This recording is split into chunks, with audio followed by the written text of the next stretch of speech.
Hello po! If you are learning Tagalog, then you are in the right place.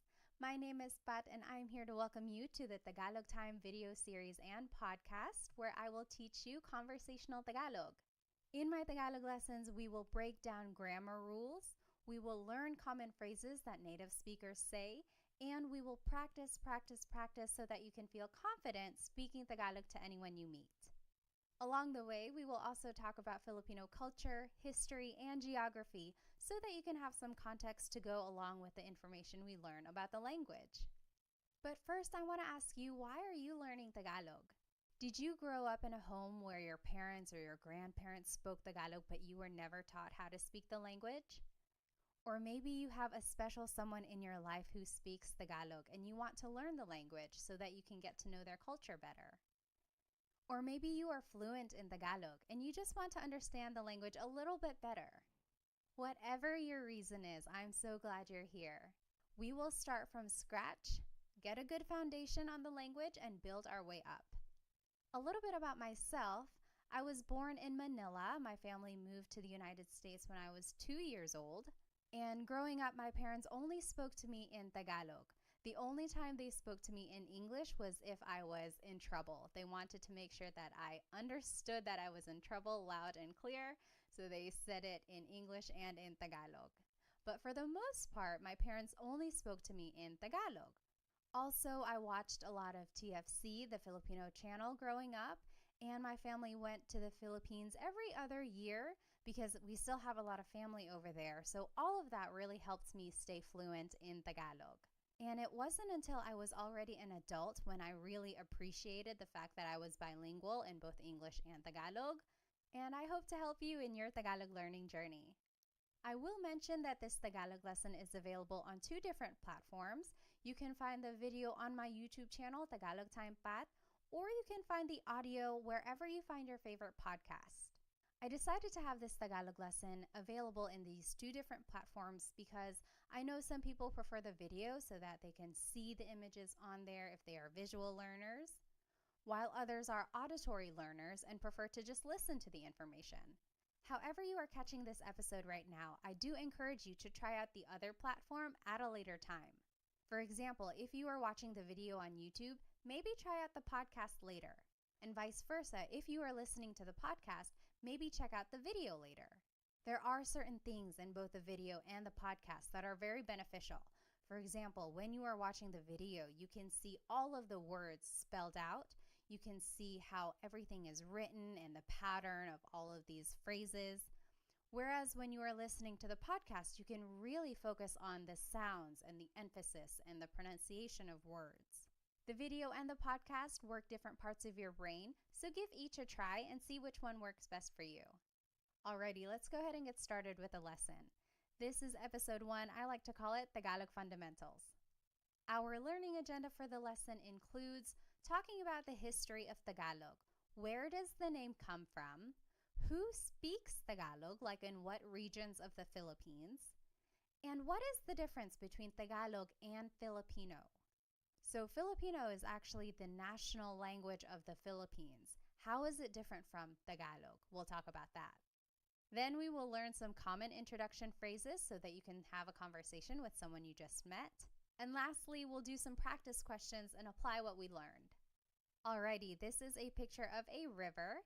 In fact, this is the Marikina River in Metro Manila.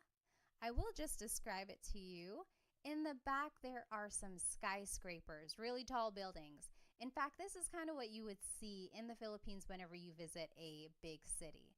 So there's skyscrapers. Most of those are probably condos, probably office buildings for both domestic or local businesses as well as international businesses too.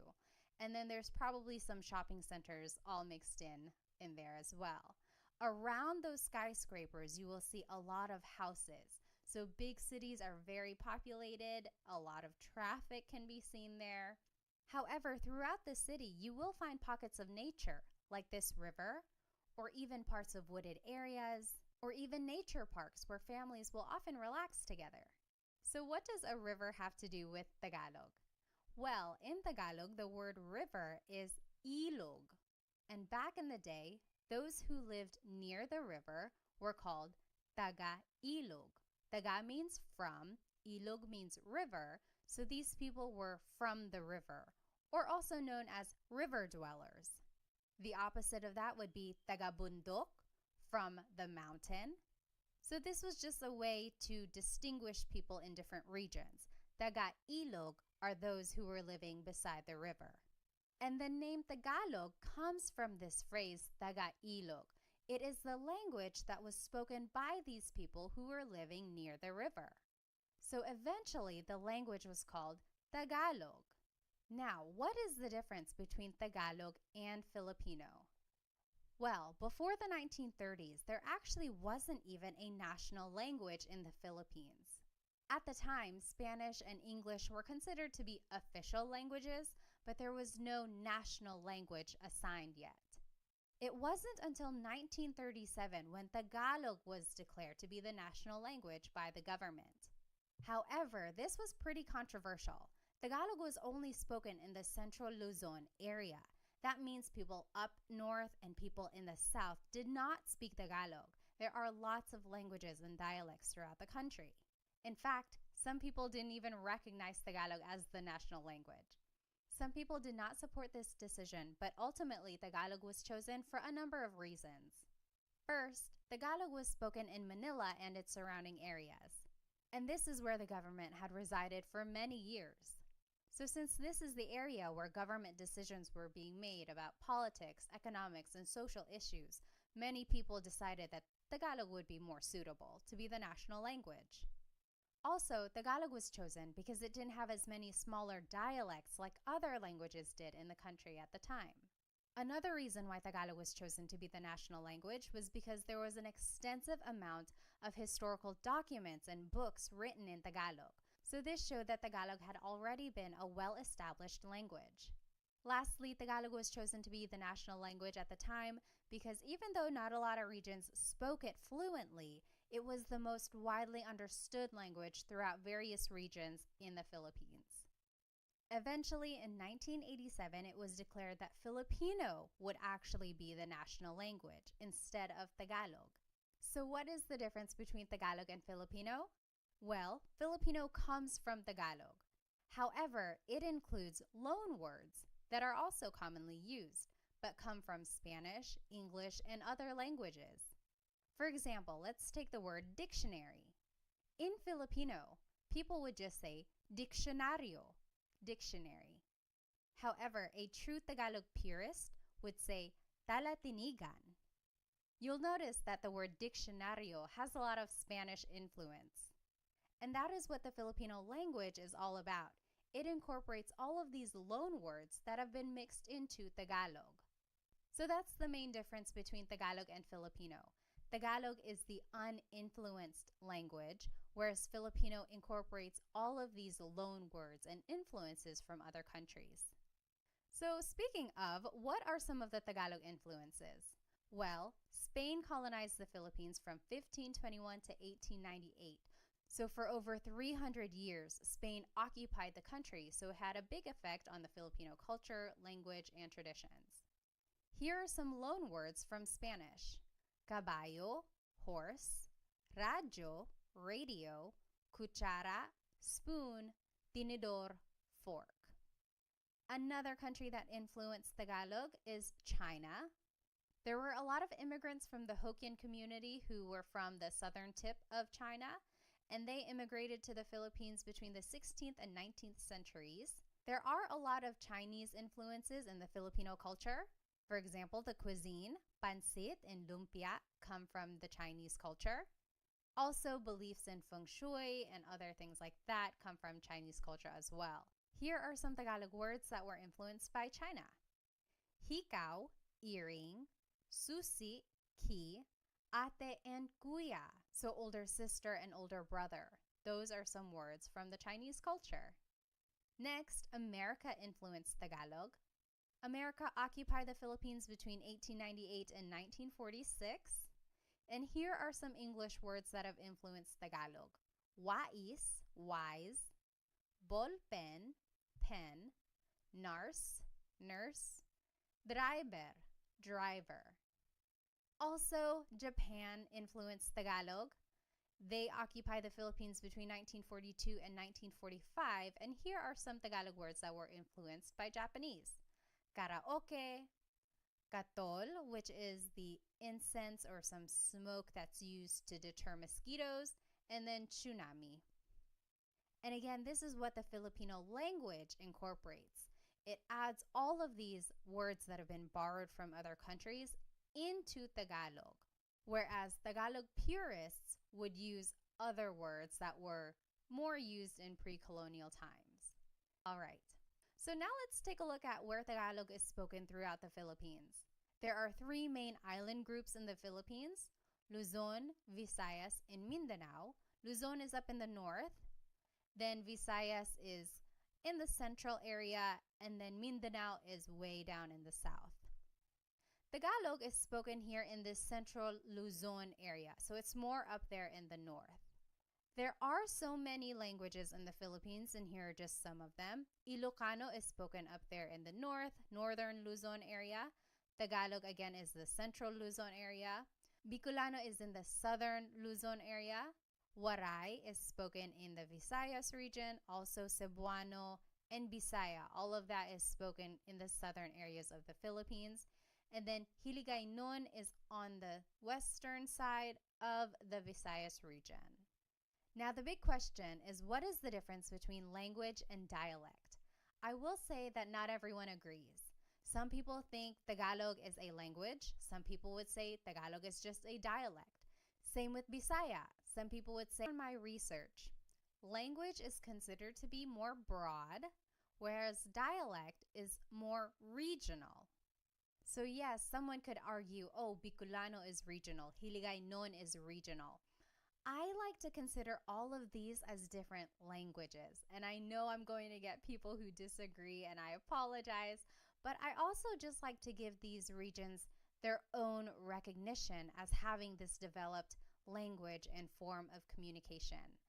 I've been corrected before. I've called it a dialect and someone said, no, actually it's a language, and vice versa. I've called it a language and people say, no, it's a dialect. I would encourage you to maybe do your research. You figure out what you want to call these different forms of communication and call it what you would like. I will call them languages. All right. Now let's take a look at where Tagalog is spoken all throughout the world. Well, just think about where Filipinos go. Wherever there are Filipinos, there's likely to be someone who speaks Tagalog. And Filipinos travel all around the world, either for their families, they want to be closer to people who have moved away, or maybe just for work. There are a lot of overseas Filipino workers, so Filipinos have moved everywhere, all around the world. So Tagalog is spoken in almost every continent. Did you know that there has been a Filipino on Antarctica who did some research there? Other than that, they can be found in South America, Africa, North America, Australia, Europe, Asia, everywhere, really. So it is a very widespread language. In the United States, especially on the West Coast, like California, Nevada, Washington State, Tagalog is one of the most spoken languages in households, according to the U.S. Census. So good for you for learning Tagalog. It is a very useful language when you're meeting someone new. All right, so let's go ahead and learn some common phrases in Tagalog. If you want to say hello, how are you in Tagalog, it's Kumusta ka? Kumusta ka? So it's spelled K-U-M, kumusta ka. But sometimes you might hear some people say kamusta ka, like it's a K-A sound. Kamusta ka? So if you want to say hello, how are you, it is just one phrase, kamusta ka? All right, now here are some responses. If you're doing well, you can say mabuti naman. Mabuti naman. That means I'm doing good. I'm doing great. I'm doing well. Mabuti means good. Naman is an emphasis word. So I'm doing good. Mabuti naman. If you're just doing okay, you can say ayos lang. Ayos lang. Ayos means okay. Lang means only. So I'm only doing okay. Ayos lang. And if you're not doing good, you can say, hindi mabuti. Hindi means not, mabuti means good. So not good. I'm not doing well. Hindi mabuti. Okay, say these phrases with me one more time. Kamusta ka? Hello, how are you? Kamusta ka? Kamusta ka? Mabuti naman. I'm doing well. Mabuti naman. Mabuti naman. Ayos lang. I'm doing okay. Ayos lang. Ayos lang. Hindi mabuti. I'm not doing well. Hindi mabuti. Hindi mabuti. Next, if you want to ask someone's name, you could say, ano ang pangalan mo? Ano means what? Ang means is. Pangalan is name. Mo is referring to you. Ano ang pangalan mo? To reply, you could just say, ako si blank. I am blank. For example, I would say, ako si Pat. Ako si Pat. I will say, the long and formal answer could be, ang pangalan ko ay Pat. That literally means, my name is Pat. Pat is my name. However, this isn't conversational Tagalog. A lot of people would just say, ako si blank. Ako si Pat. All right, let's try saying these phrases one more time. Repeat after me. Ano ang pangalan mo? What is your name? Ano ang pangalan mo? Ano ang pangalan mo? Ako si blank. I am blank. Ako si Pat. Ako si blank. All right, if you want to ask someone where they're from, you would say, taga saan ka? Taga means from. Saan means where. Ka is referring to you. Taga saan ka? Where are you from? Taga saan ka? To reply, you would say, taga blank ako. I am from blank. Taga means from. Ako means I am. Taga Manila ako. I am from Manila. Taga blank ako. All right, say these phrases with me one more time. Taga saan ka? Taga saan ka? Taga saan ka? Taga Manila ako. Taga blank ako. Taga blank ako. Next, if you want to ask about someone's age, you would say, ilang taon ka na? Ilang taon ka na? Ilan means how many. Taon means year. Ka is referring to you. Na means already. Ilang taon ka na? Ilang taon ka na? To reply, you would just say, blank ako. I am blank. 30 ako. I am 30. Blank ako. Usually, when someone is saying their age, they use Spanish numbers. So an 18-year-old might say, 18 ako. I am 18. But you could also say it in Tagalog or in English. 30 ako. Let's say these phrases one more time. Ilang taon ka na? Ilang taon ka na? Ilang taon ka na? Blank ako. 30 ako. Blank ako. The long form of your answer could be, ako ay 30 taong gulang.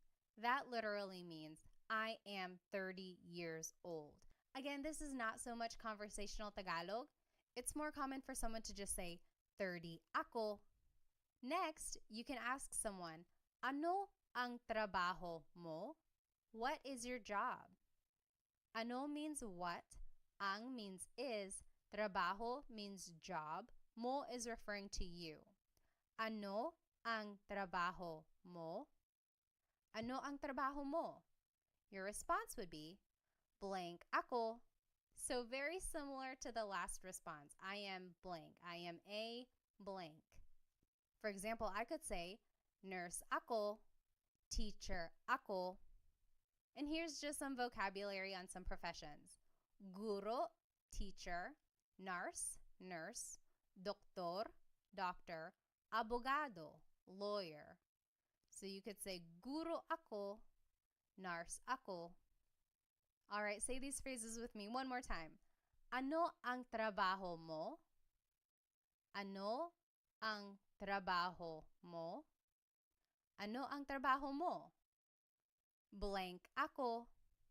Nurse ako. Guro ako.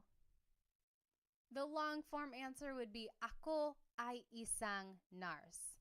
Literally, I am a nurse. Ako ay isang nurse. Again, this is not conversational Tagalog. More people would just say, blank ako, nurse ako. Next, someone might ask you, may asawa ka na ba? Are you married? May asawa ka na ba? May means to have. Asawa is a spouse. Ka is referring to you. Na means already. Ba is a question word. May asawa ka na ba? May asawa ka na ba? Your response would be, oo, yes, wala, or hindi, no, wala pa, not yet. So repeat after me, may asawa ka na ba? May asawa ka na ba? And you say your answer, oo, yes, wala, no, wala pa, not yet. Next is a very similar question. May anak ka na ba? May means to have. Anak means child. Ka is referring to you. Na means already. And ba is a question word. May anak ka na ba? Do you have any kids? May anak ka na ba? May anak ka na ba? Your response would be the same as the last question. Oo, yes. Wala or hindi, no. Wala pa, not yet. So the difference between wala and hindi. Wala technically means none or nothing. Hindi means no.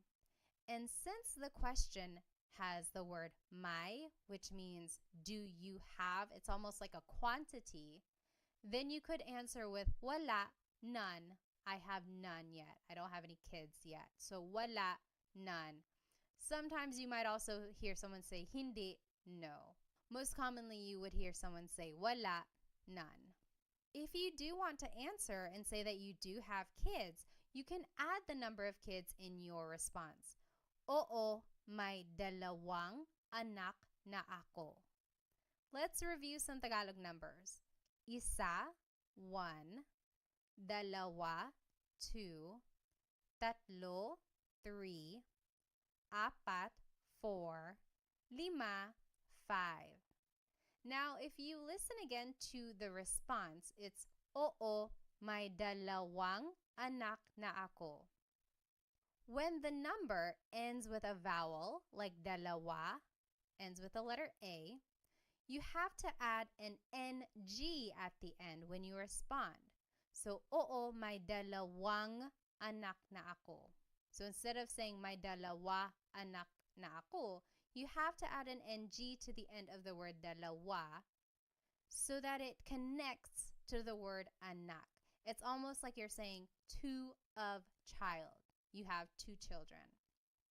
And you add this NG to the end of any number when it ends with a vowel. So, isa, dalawa, tatlo, 5, 5.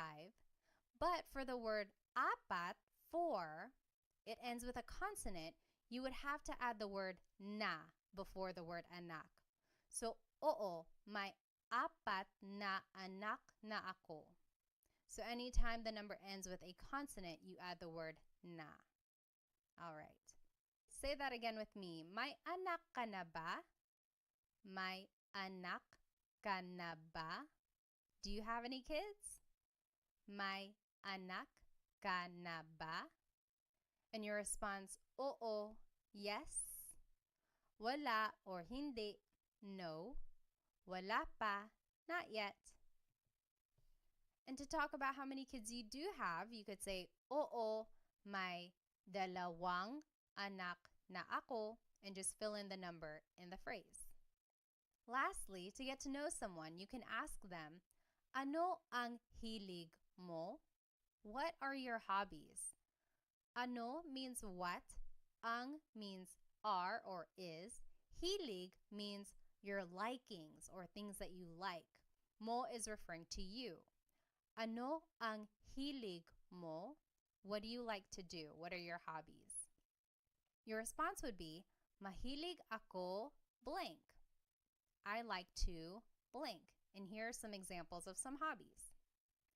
Mahilig ako magluto, to cook, magluto, magbasa, to read, magbasa, manood ng TV, watch TV, manood ng TV, sumayaw, dance, sumayaw, mag-exercise, to exercise, mag-exercise. Now, this is a great Taglish tip.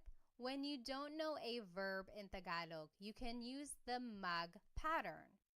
So mag-exercise is just the way to say exercise. That's commonly how people would say it. If you wanted to say that you like to swim, but you don't know how to say swim in Tagalog, you could say, mahilig ako mag-swim. I like to swim. Later on, go back and look up what to swim is in Tagalog. Then you can say, mahilig ako lumangoy, lumangoy. So I am a big supporter of using Taglish, especially while you are learning Tagalog. The main focus here is to learn the patterns and formation of phrases. And over time, you will learn more Tagalog vocabulary so that you can fill it into these phrases. But in the meantime, feel free to put English words wherever you need to. All right. Now, I always get asked, how do you use the word po?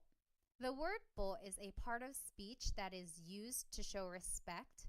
Usually, kids say po throughout a conversation when they are speaking to an elderly person.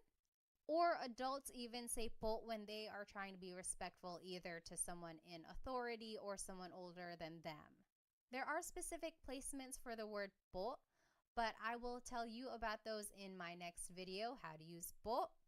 But just as a rule of thumb, you can always add po to the end of anything you say and it will always work. It will always be respectful. So for any of the phrases that we learned today, add po at the very end when you are speaking to someone older than you. And that's just a good way to show respect. All right, now it's time to practice what we learned today. Translate these phrases in Tagalog. I will give you 10 seconds and then we'll go over the answer. Okay, so the first phrase that we're going to translate to Tagalog is, what is your name? What is your name? How do you say that in Tagalog?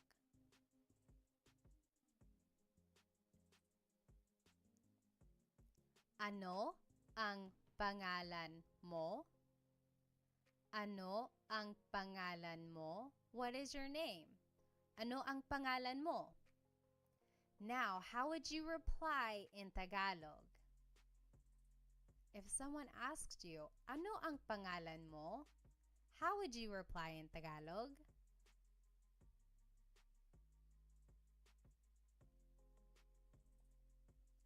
Ako si blank. Ako si Pat. Ako si blank. All right, next question. How do you say, what is your job in Tagalog? What is your job?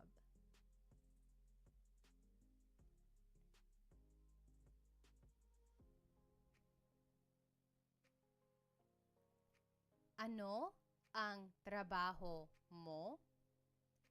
Ano ang trabaho mo? What is your job? Ano ang trabaho mo? Now, how would you reply in Tagalog?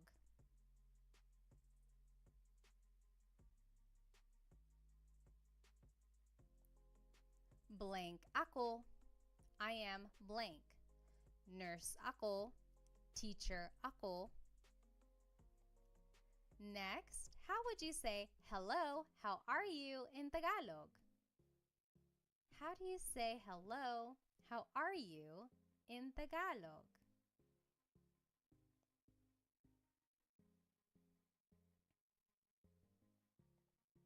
Kamusta ka? Kamusta ka? Kamusta ka? Now, how would you reply in Tagalog?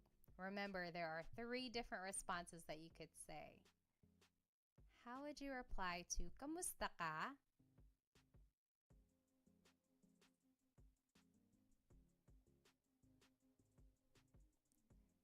If you're doing well, you could say mabuti naman. Mabuti naman. If you're doing okay, you could say ayos lang. Ayos lang. And if you're not doing so good, you can say hindi mabuti. Hindi mabuti. All right, now how do you say, are you married in Tagalog? Are you married?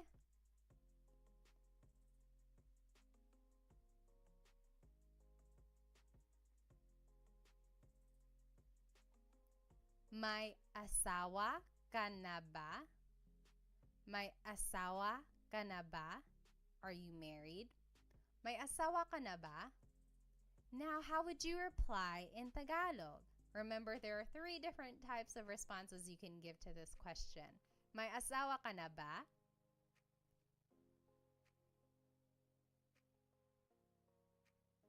You can say, oo, yes, oo, or wala, hindi, no, wala, hindi, or wala pa, not yet, wala pa.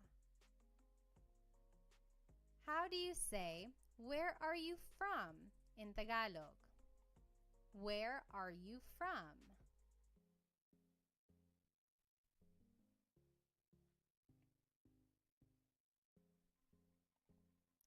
Taga saan ka? Taga saan ka? Where are you from? Taga saan ka?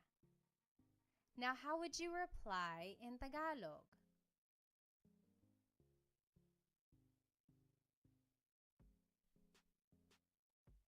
Taga blank ako.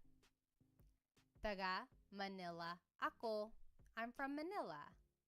Taga blank ako.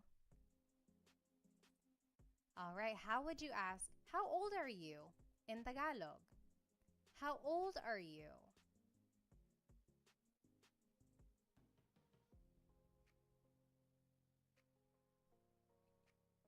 Ilang taon ka na? Ilang taon ka na? Ilang taon ka na? Now, how would you reply in Tagalog?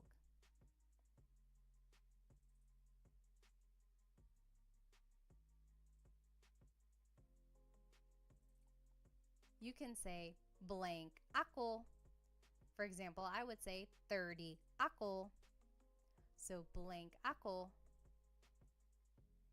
All right, next question. How would you ask, do you have any kids? Do you have any kids in Tagalog?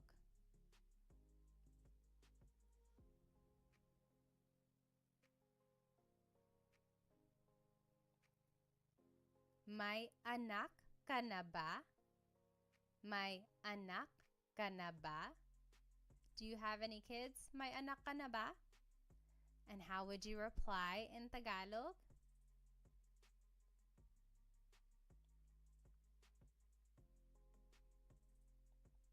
You can say, oo, yes. Wala or hindi, no. Wala pa, not yet.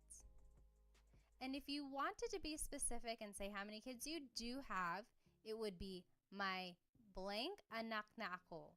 May dalawang anak na ako. I have 2 kids.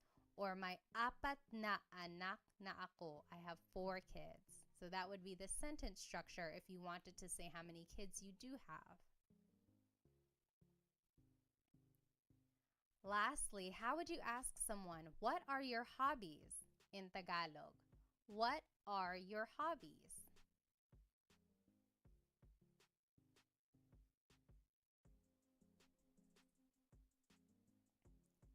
Ano ang hilig mo? Ano ang hilig mo? What are your hobbies? Ano ang hilig mo? And how would you reply in Tagalog? Mahilig ako. I like to. Mahilig ako magluto, to cook. Magluto. Magbasa, to read. Magbasa. Manood ng TV, to watch TV. Manood ng TV.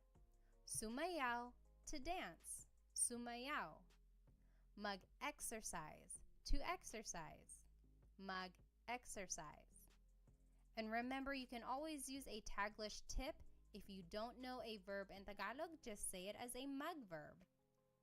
Mahilig ako mag-swimming. Mahilig ako mag-shopping. And later on, go back and try to figure out what these words are in Tagalog. So to swim is lumangoy. Mahilig ako lumangoy. All right, we learned a lot today. We learned about the history of Tagalog. We learned where it's spoken and some influences of it. Then we learned some common phrases that hopefully you can start using when you meet someone new. And then we practiced. I encourage you to maybe write these phrases down on a note card. Write the English translation on one side and the Tagalog translation on the other side. And then just review them throughout the day. Practice really does make perfect. Try using these phrases to a native speaker that you know. Or if you don't have anyone you can speak to right now, really try practicing these note cards on your own. And a lot of people I meet get really nervous about their accent. I always say, ignore the accent. Forget about it for now. The accent will come the more you practice. I will say that even I have an English accent when I'm speaking Tagalog sometimes too. It usually comes out when I'm nervous or if I'm speaking too fast. But really, that doesn't matter. What matters in the end is that you are able to communicate in Tagalog. Be sure to subscribe to my YouTube channel for more Tagalog lessons and follow me on my other social media platforms. Thank you so much for joining me in this Tagalog lesson. In my next lesson, I will talk about how to use po when you want to be respectful. I hope to see you there. Paalam!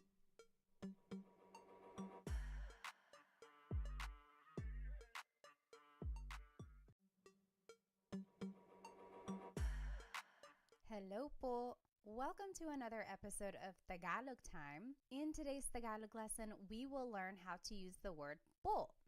If you have ever listened to a Tagalog conversation, specifically between two people who have a significant age gap, maybe a younger person and an older person, then you have likely heard them use the word po.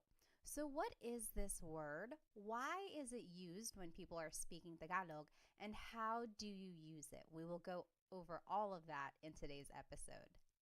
So today's lesson agenda will be all about the word po. We will go over the who, what, where, when, why, and how of using it. We will talk about the history of it, where it probably came from. We will learn all of the different placements for it, and then we will practice where to put po in certain phrases at the end of the lesson. So first things first, what is po? Po is a part of speech that is used in Tagalog to show respect. I always tell the kids' classes that whenever you are speaking to an adult, you always have to use po. However, adults can also use po whenever they are speaking to someone who's older than them or if they're speaking to authority, and we'll go over that in just a minute. It's important to note that there really is no direct English translation for the word po. The closest things I can think of in English that are similar to the word po are the words ma'am and sir. I live here in North Carolina in the United States, and down here in the South, Using ma'am and sir is a very respectful thing to do whenever you're speaking to someone maybe older than you or to anyone you want to show respect to. For example, someone might say, "Thank you, ma'am, thank you, sir," or "Yes, sir, yes, ma'am," whenever they want to show respect. And that's kind of the same idea with the word po. However, ma'am and sir aren't always used throughout the sentence, so it's not quite the same as po, but the idea is the same. So where did the word po come from? Some say that the word originated in pre-colonial times from this word apo. Now don't get confused, it's not the word apo, which means grandchild, but it's the Tagalog word apo, and it means Lord. But in pre-colonial times, and even in indigenous communities today, those who are well respected in the community were referred to as apo. That was kind of their title. That's what they were called. Just to tie it in with some current events, you might know the name Apo Wang Od. She was recently on the cover of Vogue, and she was the oldest woman to be on the cover of the magazine. She is a Filipino woman who comes from an indigenous community called Kalinga, and she is known for her tribal tattoos. She's one of the few people who still do these tattoos in the area, so it really is such a special thing. But again, she is called Apo in the community because she is well respected. And so with the word po, people think that it comes from this word apo. For example, back in the day, someone might have said, "Oo, apo, yes, Lord." And then eventually it was so commonly used that it was just shortened to the word po, and it was added throughout the sentence to show respect when someone was speaking. So that's kind of an accepted idea of where the word po came from. So why is po used? Well, the Philippines has a very respectful culture, and that can be seen through many practices. For example, children are taught at a very young age to do the mano po, also known as bless. And that is where the young person takes the hand of an older person and touches the back of the hand to their forehead. It's said that this was a way for them to grant a blessing from the elderly person. And that just emphasizes the idea of how people are taught to really respect their elders. Another way people show respect towards others is through the way they refer to each other. For example, the titles ate and kuya are used for people who are older than you. Ate is what you call an older sister or even an older cousin or friend who's a girl. These are usually someone who's just a little bit older than you, not too much older, otherwise they would be tita and tito. But if they are just like one generation older than you, then they would be considered your ate. Same with the name kuya. These are your older brothers or older cousins and friends who are boys. For example, if I am older than you, you could call me atepat.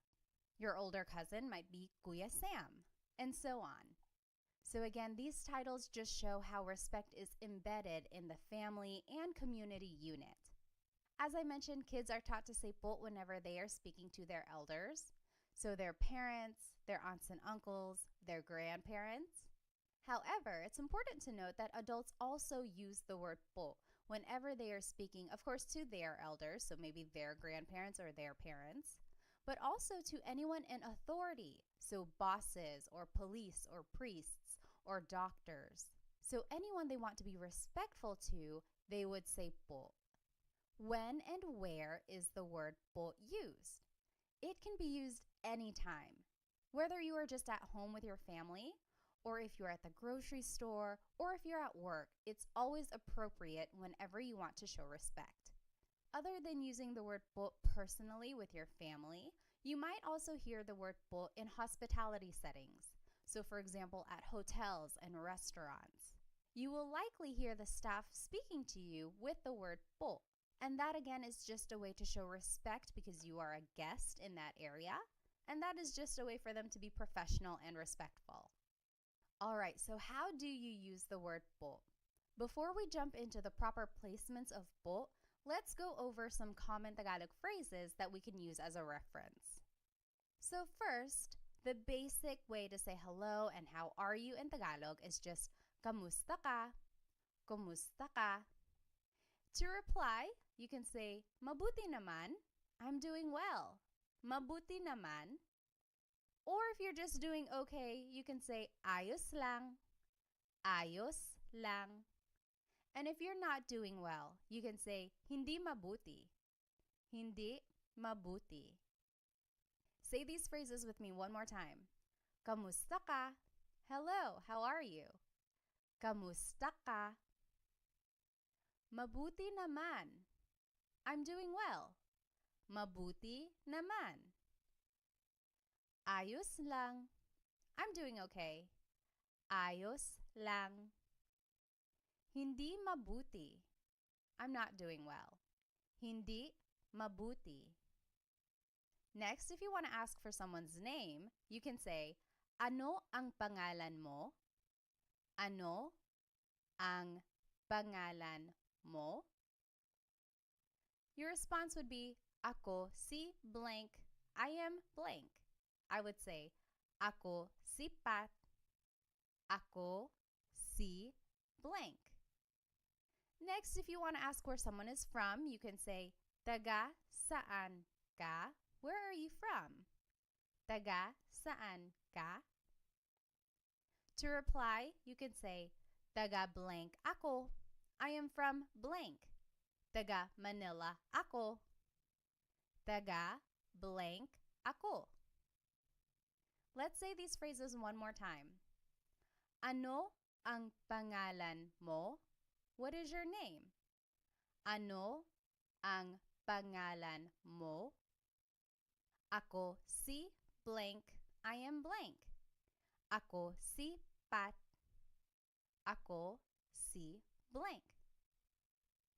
Taga saan ka? Where are you from? Taga saan ka? Taga blank ako. I am from blank. Taga Manila ako. Taga blank ako. Next, if you want to ask how old someone is, you can say, ilang taon ka na? How old are you? Ilang taon ka na? To reply, you can say, blank ako. I am blank. 30 ako. Blank ako. Next, if you want to ask about someone's job, you can say, ano ang trabaho mo? Ano ang trabaho mo? To reply, you can say, blank ako. I am a blank. Nurse ako or teacher ako. Let's say these phrases one more time. Ilang taon ka na? How old are you? Ilang taon ka na? Blank ako. I am blank. 30 ako. Blank ako. Ano ang trabaho mo? What is your job? Ano ang trabaho mo? Blank ako. I am a blank. Nurse ako. Blank ako. All right, so we learned some common phrases. Now let's see where po would go in these phrases. First, the most common placement for po is that it is the second word in the sentence. For example, saan po ang CR? Saan means where, po is a sign of respect, ang means is, CR stands for comfort room. It's what they call the bathroom in the Philippines sometimes. So, saan po ang CR means where is the bathroom? So, po is the second word in this question. Another example is, natutulog po siya. Natutulog means sleeping. Po is a sign of respect. Siya means he or she. It's gender neutral. So, we would have to find more of the context clues about this phrase. But this essentially means he or she is sleeping. Natutulog po siya. Again, po is the second word in this phrase. The second rule for the word po is that it goes after the words ko, which means I, or na, which means already. So if either of these words appear in a phrase, po would go after that word, ko or na. For example, nakita ko po yung kotse. Nakita means saw, ko means I, po is a sign of respect, yung means the, Coche means car. So I saw the car. Nakita ko po yung coche. Po is after the word ko. Another example, kumain na po ako. Kumain means ate. Na means already. Po is a sign of respect. Ako means I. So I already ate. Kumain na po ako. Po goes after the word na. Lastly, po goes after a set phrase. For example, maraming salamat po. Thank you very much. Maraming salamat po. Also, it can go after the phrase magandang umaga po. Good morning. So these are just some set phrases and po goes after them. I will note that if you don't remember these po placements, you can always add po at the end of anything you say and it will always work. It will be respectful. It might not be the most common placement for the word po, but it does the job. So if you don't remember that po goes after the word ko or after the word na, just add it to the end of the phrase and you will be respectful. And that's the ultimate goal. All right. Now let's talk about po pronouns. This is very important. Whenever we are using the word po, you have to change the singular you pronoun to the plural you pronoun. For example, the word mo turns into the word nyo. The word ko turns into the word kayo. Depending on the sentence, mo means you or your, and ko means I or my. And these are singular pronouns. So anytime you are using the word po, you have to use the plural you pronoun, nyo and kayo, respectfully.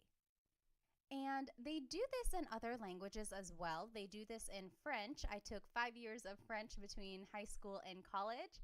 And anytime you refer to someone in a respectful way, you have to use the plural you pronoun. And you do this even if you are just speaking to one person.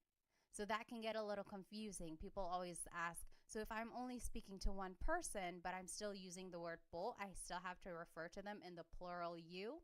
Yes, you do. So anytime you are trying to be respectful and you are using the word po, you have to use the plural you pronoun. And we will see how that works in these examples. So just to review the common phrases we just learned, kamusta ka? Hello, how are you? Mabuti naman, I'm doing well. Ayos lang, I'm doing okay. Hindi mabuti, I'm not doing well. Now, if we want to be respectful, let's see where po would go in these phrases. Kamusta ka turns into kamusta po kayo. So po is the second word in this question. And then ka becomes kayo. So that is an example of where the singular you pronoun becomes a plural you pronoun. So kamusta ka becomes kamusta po kayo. Next, mabuti naman becomes mabuti naman po. So that's just a set phrase. It would go at the end of that. Very similar, ayos lang becomes ayos lang po. Again, it just goes at the end because it's a set phrase. And then lastly, hindi mabuti becomes hindi mabuti po. Again, that's just a set phrase. You might hear someone say, hindi po mabuti. I've heard that before, so it can also be the second word in this phrase, hindi po mabuti. But since it's a set phrase, I would add it to the end, hindi mabuti po. So those are some examples of where po would go. Just some more common phrases. Let's review. Ano ang pangalan mo? What is your name? Ako si Pat. I am Pat. Taga saan ka? Where are you from? Taga Manila ako. I am from Manila. Now let's see where po would go in these phrases. Ano ang pangalan mo becomes ano po ang pangalan nyo? So po is the second word here, goes right after the word ano. And then mo becomes nyo. So again, the singular you pronoun becomes a plural you pronoun.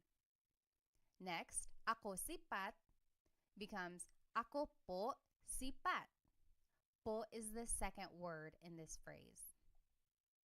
Taga saan ka becomes taga saan po kayo. So this po placement does not really fall into any of the three major placements that we learned. But I do want to point out that ka becomes kayo. Again, that is where the singular you pronoun becomes a plural you pronoun. And lastly, to respond, taga Manila ako becomes taga Manila po ako. So in this case, po is the third word, so it doesn't really fall into any of the categories that we learned earlier. But when in doubt, you can always add po to the end. Taga Manila ako po. That will also work. In fact, when I was a kid, that's what I was taught. Just always add po to the end of anything you say. The more you hear people speaking Tagalog, you'll catch on to where po typically goes. You'll hear the flow of the sentence, and you'll learn where po might and might not go. Alrighty, ilang taon ka na means how old are you? 30 ako, I am 30. Ano ang trabaho mo? What is your job? Nurse ako, I am a nurse. Let's see where po would go in these phrases. Ilang taon ka na becomes ilang taon na po kayo. So po goes after the word na anytime it appears in a phrase. And then ka becomes kayo. So ilang taon na po kayo? How old are you? 30 ako becomes 30 po ako.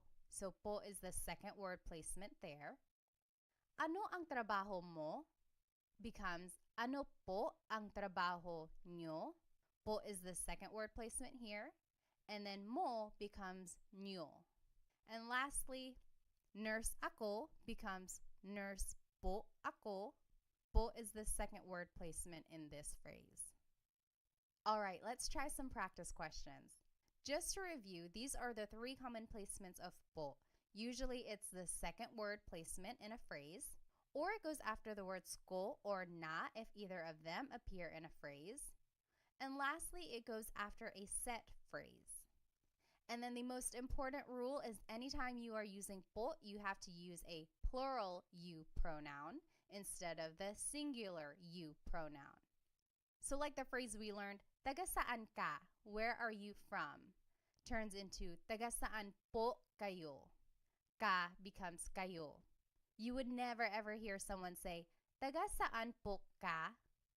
The po and the ka are never together since that is a singular you pronoun. You always have to change the ka into kayo, which is the plural you pronoun. Taga saan po kayo? All right, so let's do some practice. What is the proper placement of po in these phrases? Maligayang bati, happy birthday. Maligayang means happy, bati means a greeting. So happy greeting usually used for happy birthday. Maligayang bati. I'll give you a hint. This is a set phrase. So think about that. Maligayang bati, happy birthday. Where would po go there? Next, binili ko yung laruan. Binili means bought, ko means I, yung means the, laruan means toy. So I bought the toy. Binili ko yung laruan. Where would po go in this phrase? Binili ko yung laruan. And lastly, kinain ko na yung pagkain. Kinain means ate. Ko means I, na means already, yung means the, pagkain means food. I already ate the food. Kinain ko na yung pagkain. Where would po go in this phrase? Take a minute and try to think of where you would put po in these phrases.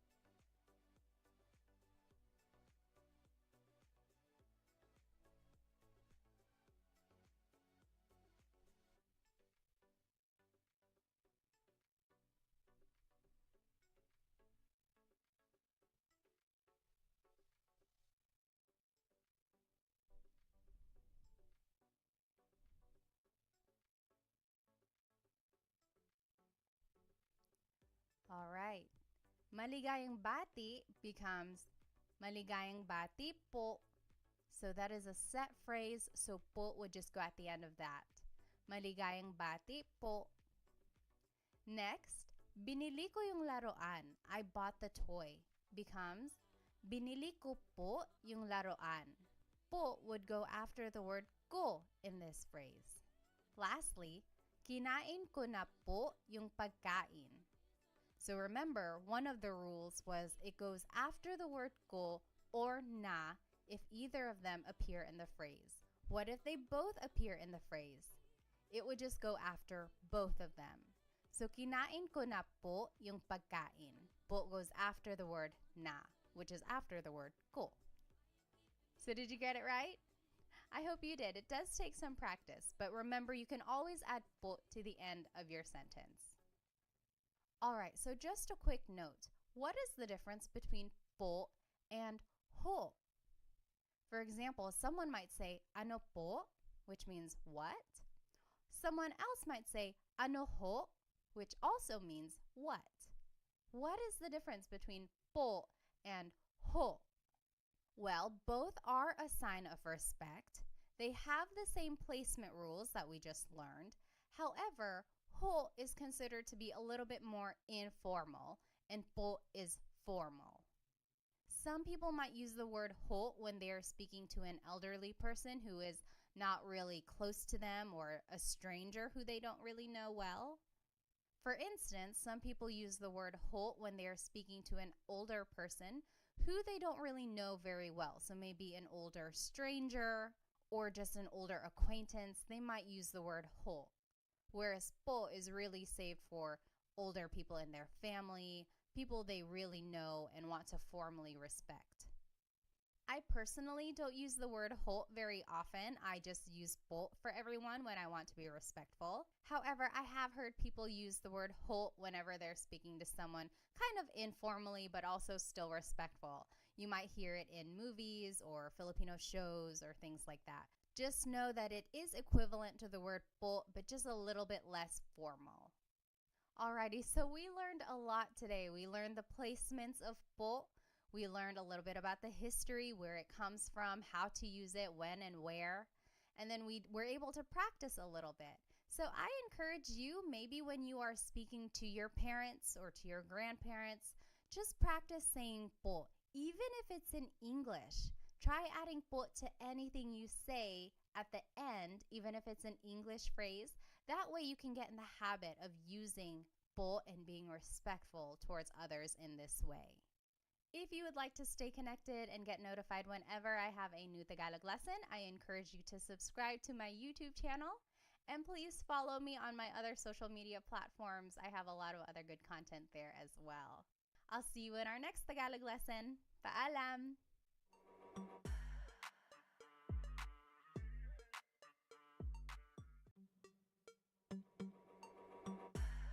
Hello, hello! Welcome to another episode of Tagalog Time with Pat. This is episode 3, and we will be learning how to conjugate Tagalog verbs in the present tense.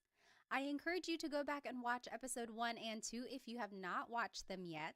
I have planned these episodes to kind of start from scratch. So if you don't know any Tagalog at all, start with episode 1 to learn about just the fundamentals of Tagalog, learning about basic phrases and everything like that. And then episode 2 will focus on how to use po so that you can be respectful when you're speaking to adults or to authority. And then now episode 3, this is more heavy on the grammar side so that we can start speaking more kind of simple sentences which you can use in a conversation. So let's go ahead and jump right in. In Tagalog, have you ever wanted to say something like, I am eating, she is sleeping, they are cooking? So basically anything in the present tense. If you've ever wanted to talk about what you are doing in this moment in time or talk about what someone else is doing right now, this is a good episode to watch so that you can learn how to make these sentences to describe what you are doing currently. And this is our agenda for today. We will start by talking about verb conjugation in general. Then we will learn the Tagalog verb types. Then we will go into Tagalog pronouns so that we can start making simple sentences. And then we will learn the verb conjugation patterns and then practice them in some example questions. And then I will finish it off with a Taglish tip, which I think you will find very useful. So what is verb conjugation? First of all, a verb is an action word. So to run, to play, to jump, any kind of movement or action, that is a verb. And to conjugate means to change into a different form. So when we speak, we are constantly conjugating verbs depending on what we're trying to say. If we are talking about something that happened yesterday, we conjugate the verb in the past tense. If we are talking about what we will be doing tomorrow, we conjugate the verb in the future tense.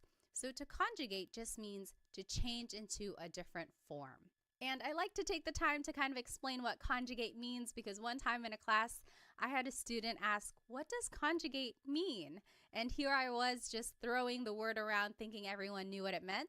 So I like to just kind of start at the basics and just explain what a verb is and what it means to conjugate it. Now, there are many different types of verb tenses. In English specifically, there's a whole bunch. The most common ones are the present tense, like what you're doing right now. Past tense, what you did yesterday or last week. Future tense, what you will be doing tomorrow or next month.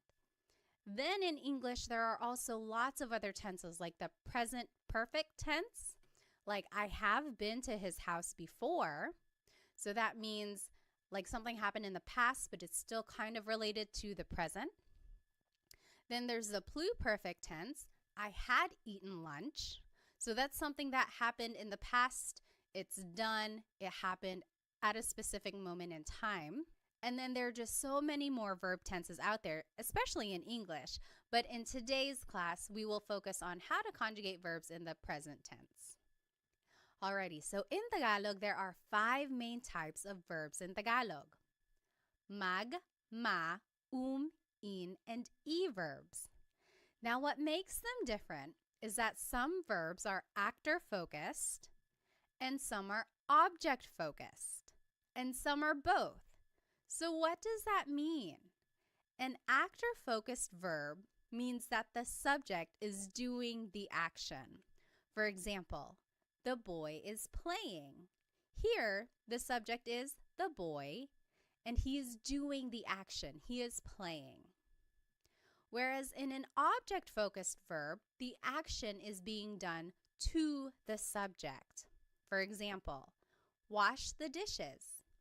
Here, the subject are the dishes, and they are being washed. So the action is being done to the subject.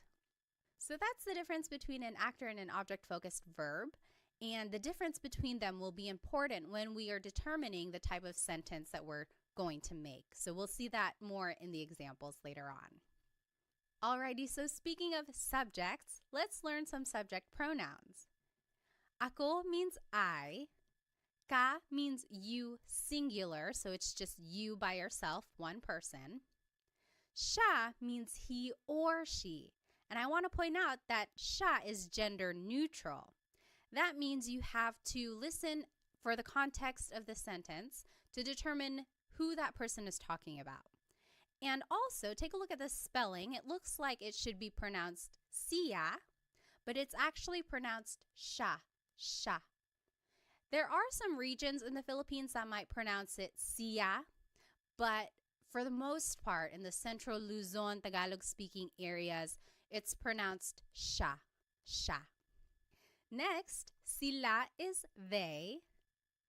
Tayo is we inclusive. Kami is we exclusive. So in Tagalog, it's interesting. There are 2 types of we. In English, we just say we, and then you have to kind of distinguish who you're talking about, like we who. So in Tagalog, if everyone is included, that's tayo. So you and me and everyone in the room, we are all eating, kumakain tayo. That's inclusive because everyone is doing the action. Whereas if it were me and my husband Chris, we are eating, that would be kumakain kami. That's exclusive because you're not included. I'm just kind of telling you about it. kumakain kami, we are eating. And then lastly, kayo is you plural. So you all, that's you plural, kayo.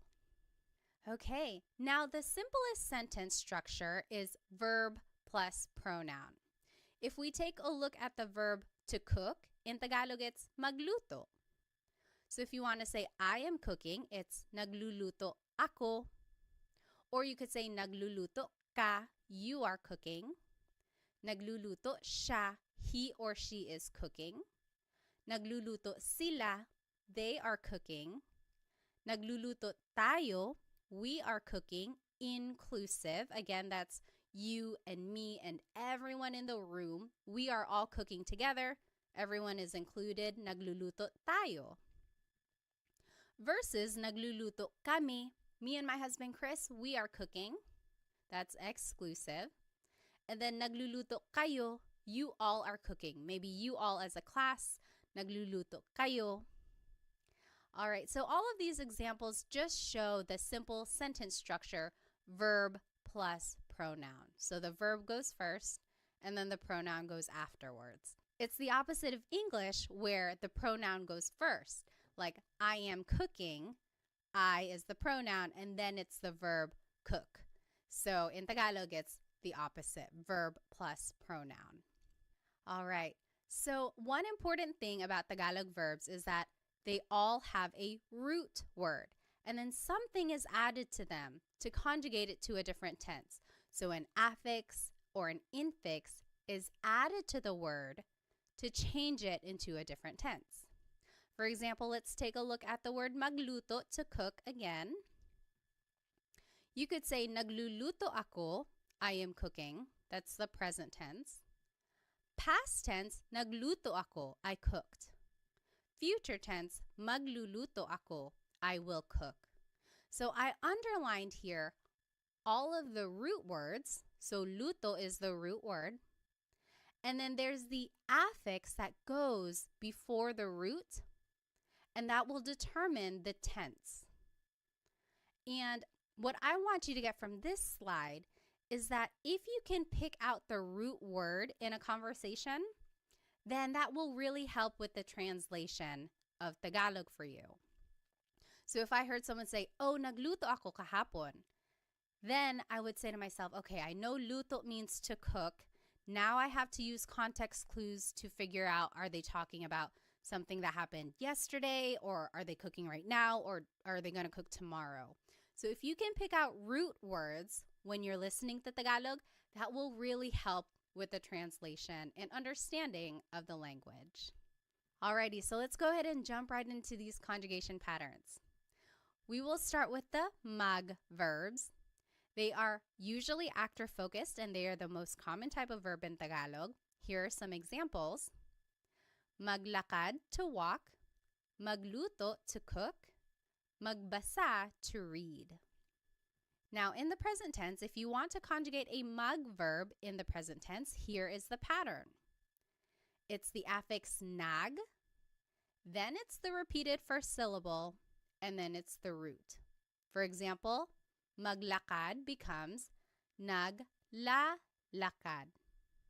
Here's the affix nag, then there's a repeated first syllable, and then the root.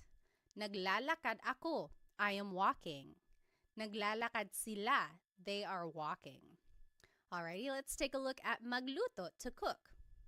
In the present tense, it becomes nagluluto. Here's the affix nag, then there's the repeated first syllable, and then the root. Nagluluto sila, they are cooking. Nagluluto. Lastly, magbasa, to read. It becomes nagbabasa. Here's the affix nag, then there's a repeated first syllable, and then the root. Nagbabasa ako, I am reading. So that is how you would conjugate a mag verb in the present tense. Let's take a look at ma verbs. They are very similar in their pattern. These are usually actor focused, and here are some examples. Maligo, to shower. Matulog, to sleep. Manood, to watch.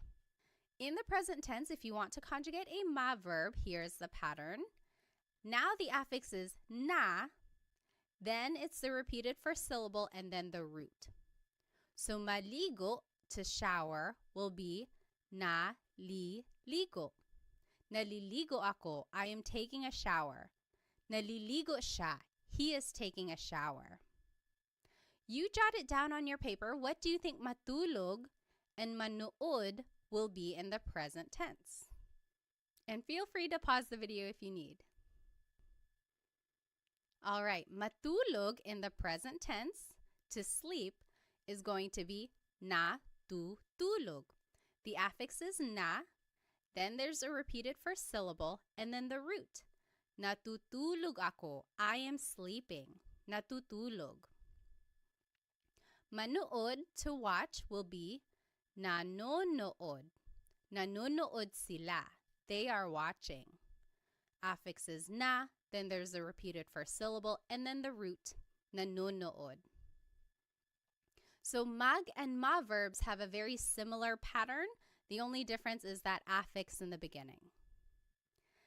Now let's take a look at verbs.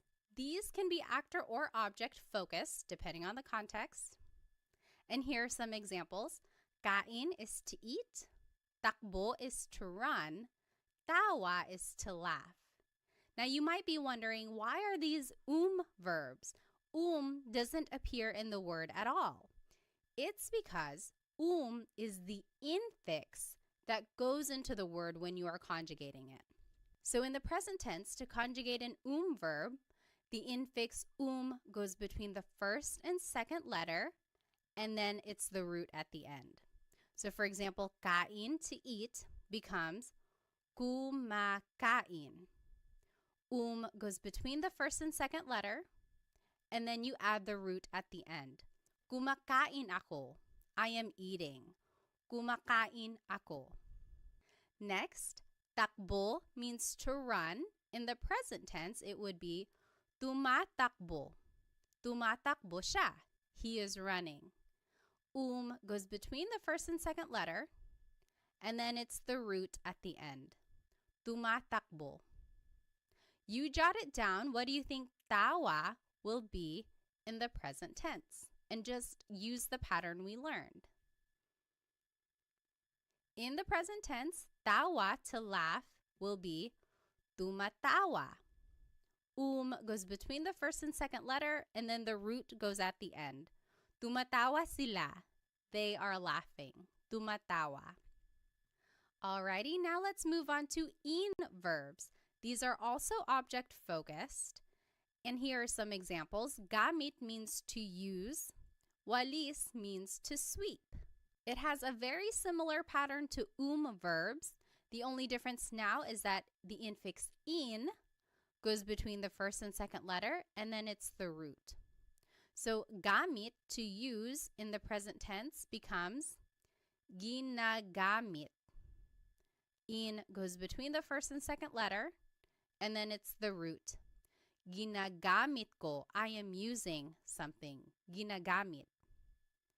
What do you think walis will be in the present tense? Remember to just use the pattern and plug everything in. Walis in the present tense is winawalis. So in just goes between the first and second letter, and then the root goes at the end. Winawalis ko yung sahig. I am sweeping the floor. Winawalis. Lastly, verbs. These are object focused. Some examples are isara, to close, ibigay, to give, itago, to hide. And now the pattern is the infix in goes between the second and third letter, and then it's the root. So isara, to close, becomes isinasara. Isinasara. So in goes between the second and third letter, and then the root goes at the end. Isinasara ko yung pinto. I am closing the door. You jot it down. What do you think ibigay and itago will be in the present tense? In the present tense, ibigay, to give, will be ibinibigay. ibinibigay. In just goes between the second and third letter, and then it's the root at the end. Ibinibigay. So, ibinibigay ko, I am giving something to someone. Lastly, itago, to hide, in the present tense will be itinatago. Itinatago. The in just goes between the second and third letter, and then the root goes at the end. Itinatago. All right, so those are the conjugation patterns for the 5 different types of verbs in Tagalog. So as you can see, there are some similarities among the patterns. You just kind of have to figure out what type of verb it is and then go from there. So I always get asked, how are verbs categorized? Why are some verbs mag, some are ma, some are some are in, some are e? And I've looked it up, and honestly, I have not found a consistent answer for that question. I think it goes back to baybayin, the ancient Philippine script. And back in the day, all of these verbs were just organized into these categories, and it was passed down throughout the years. And as Tagalog has evolved over time, all of these verbs have just been accepted into these categories. Unfortunately, there is no rhyme or reason that I know of to explain why magluto is a mag verb, whereas matulog is a ma verb. I'm not quite sure why they were organized like that. But my biggest tip is to really listen when a native Tagalog speaker is conjugating these verbs, and then make a note of that so that you can conjugate it that way in the future. So it's just a matter of acquiring more vocabulary and then using the verbs in those ways in the future.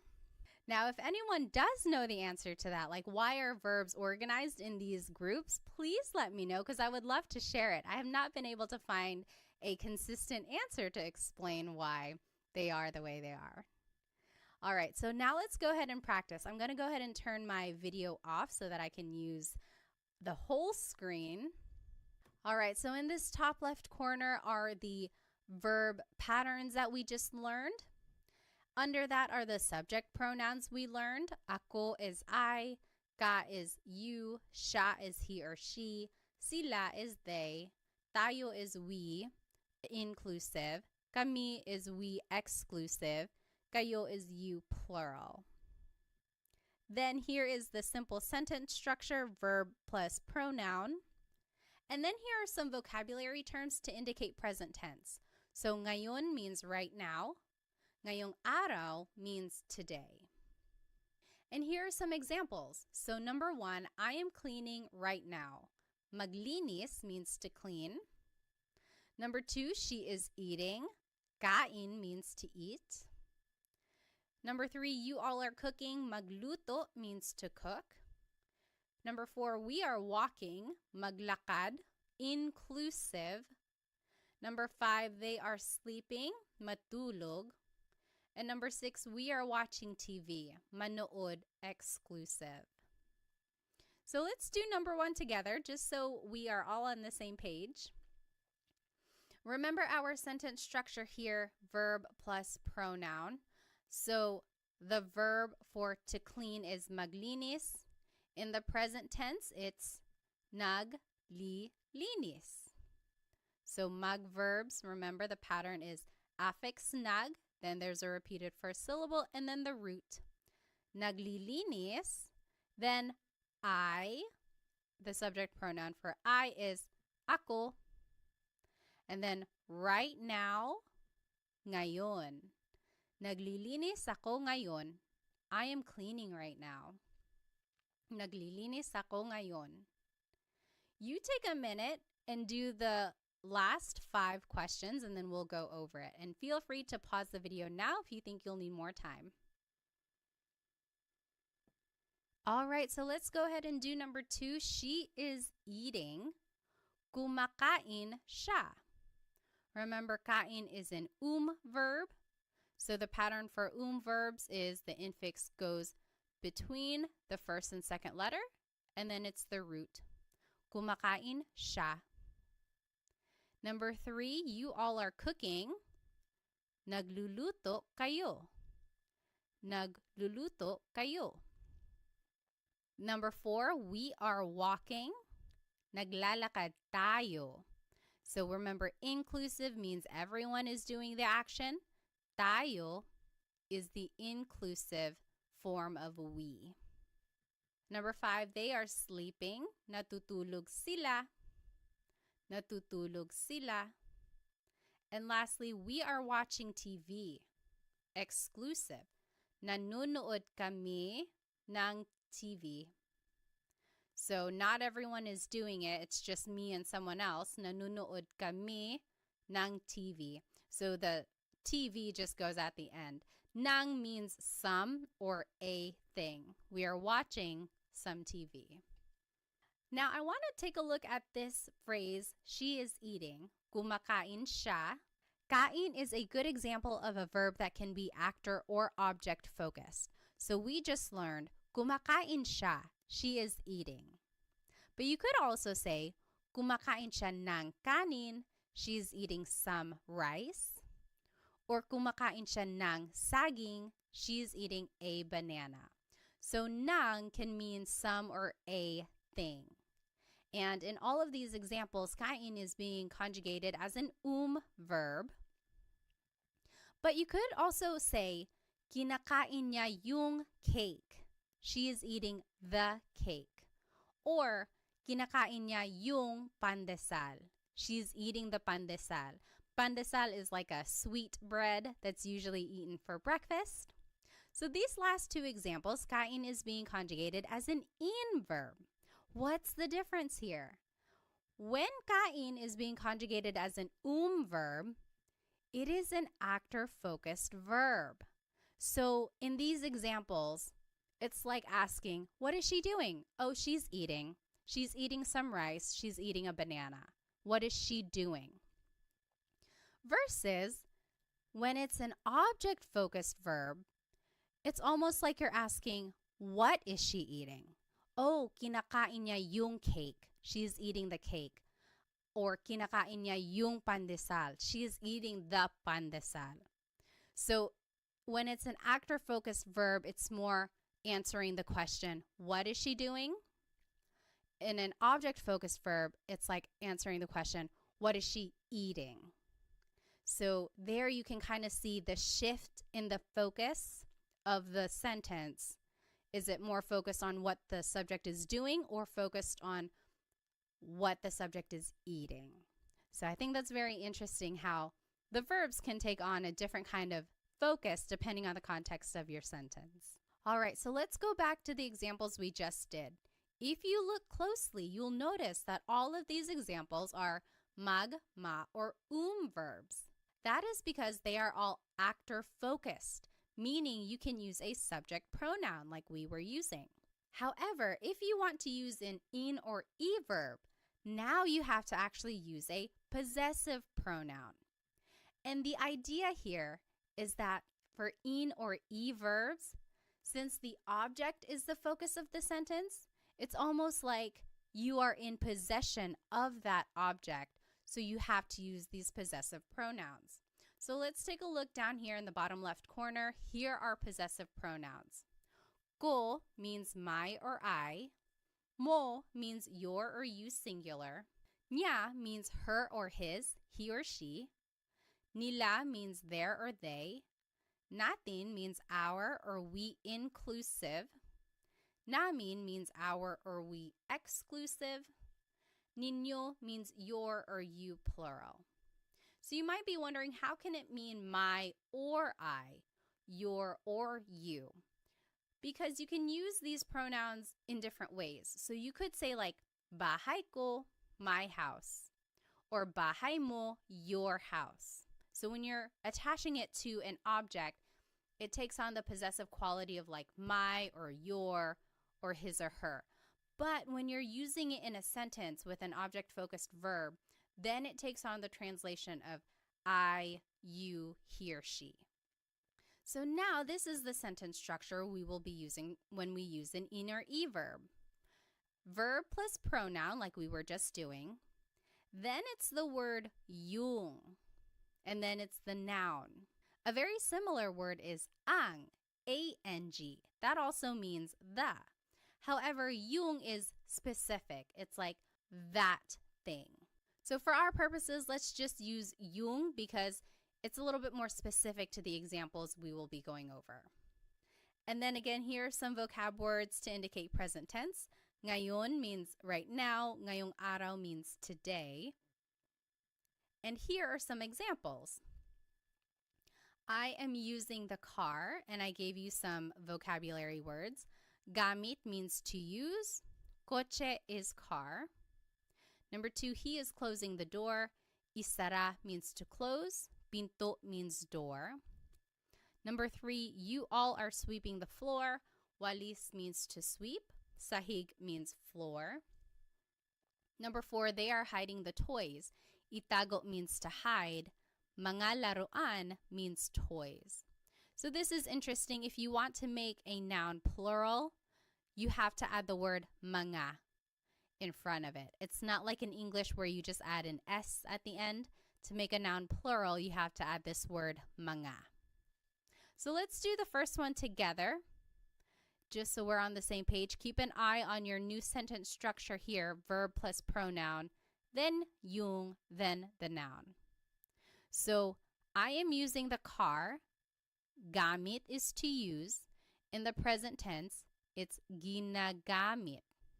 Remember, the in just goes between the first and second letter, and then it's the root. Ginagamit, and then the pronoun I in the possessive pronoun is ko. And then yung car is coche. Ginagamit ko yung coche. I am using the car. Ginagamit ko yung coche. So as you can see, we just kind of plugged everything into this sentence structure. And then we also used the pattern that we learned for these different types of verbs. So go ahead and take a minute. You do the last 3 examples and then we'll go over it. Feel free to pause the video if you need. All right, let's do number 2. He is closing the door. Isinasara niya yung pinto. Isinasara niya yung pinto. So the pattern for E verbs, the in just goes between the second and third letter, and then it's the root. He, as a possessive pronoun, is niya. Yung pinto, the door. Number 3, you all are sweeping the floor. Winawalis nyo yung sahig. Winawalis nyo yung sahig. And then lastly, they are hiding the toys. Itinatago nila yung mga laruan. Itinatago nila yung mga laruan.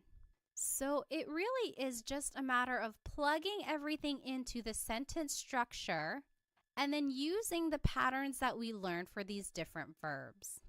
And the trickiest part really is trying to remember that for actor-focused verbs like magma and verbs, you can use subject pronouns. But then for in and e verbs, you have to use possessive pronouns. And again, it's because it's almost like you or the subject are in possession of that object. Alrighty.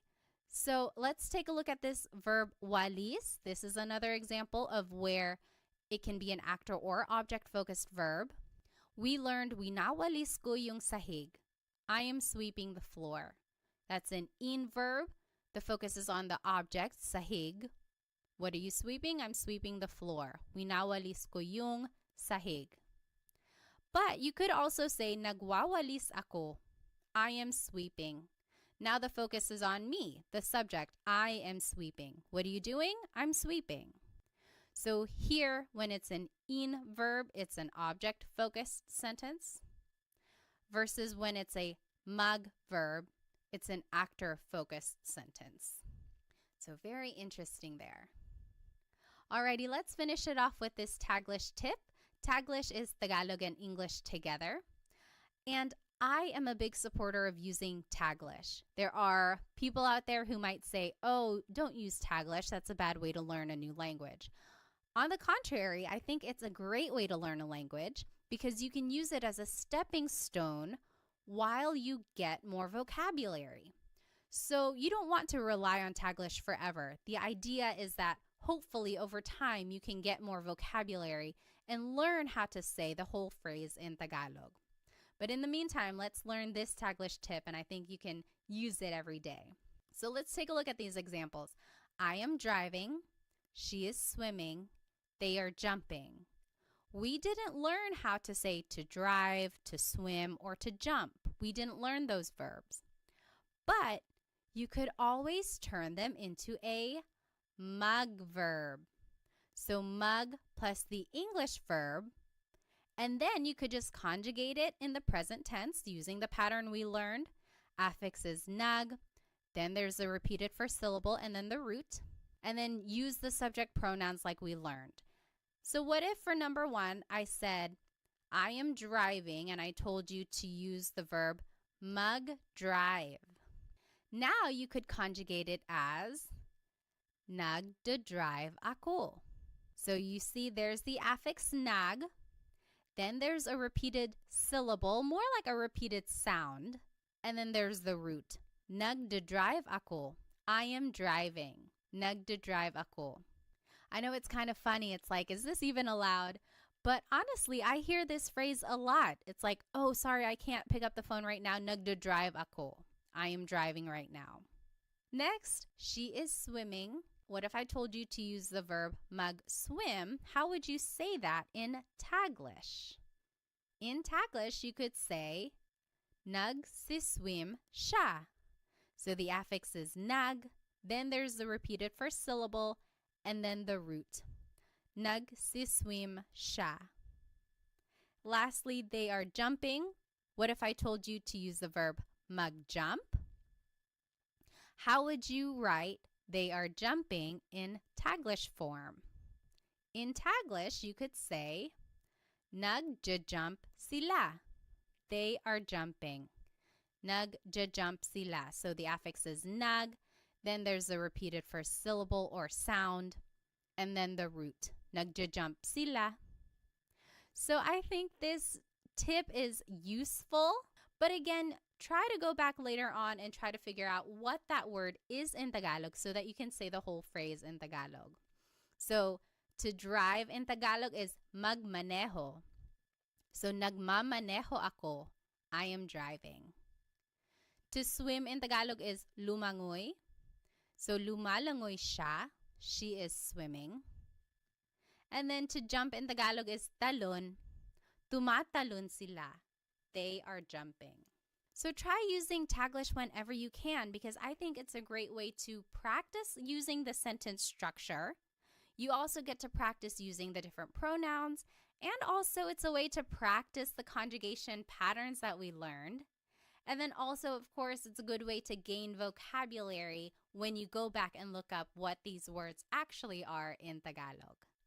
Alrighty, so here's just a quick recap of everything we learned today. We went over a lot of information. First, we talked about what it means to conjugate a verb. Then we talked about the 5 different types of Tagalog verbs, mag, ma, in, and e verbs. Then we talked about different Tagalog pronouns, so subject pronouns for actor-focused verbs, and then possessive pronouns for object-focused verbs. Then we learned the different conjugation patterns for all of these verbs and even did some practice questions. And then we finished it off with a Taglish tip, which I hope you can start using in a conversation. I encourage you to go back and rewatch this video if you would like, because I know it'll take some time to kind of learn and understand the different patterns and how they are used throughout a conversation. Maybe go back and try doing the practice questions again. And then, of course, try using the Taglish tip that I taught you so that you can start using a little bit of Tagalog every day. And if you would like some more Tagalog resources, please find me on Instagram, TikTok, and Facebook. I post shorter videos throughout the week that will help you learn Tagalog on the go. Also, check out my Stan store because sometimes I have group classes going or other resources on there that might be helpful to you. Lastly, feel free to check out my Amazon storefront because I have a whole list of Tagalog learning books that I think are very useful. There are some in there that are very comprehensive with some practice quizzes and assessments, and then there are some that are quick and easy reads that will help you learn Tagalog very quickly. So feel free to check out those other resources that I put together for you. Thank you so much for spending some time with me today. Keep an eye out for the next Tagalog lesson where I will be teaching how to conjugate verbs in the past tense and the future tense. And I think it will go a little bit quicker if you were able to follow along with this lesson, because now it's just a matter of learning a new pattern and learning new infixes and affixes. Wherever you are in your Tagalog learning journey, I am here to support you. So thank you so much. I'll see you in the next episode. Paalam!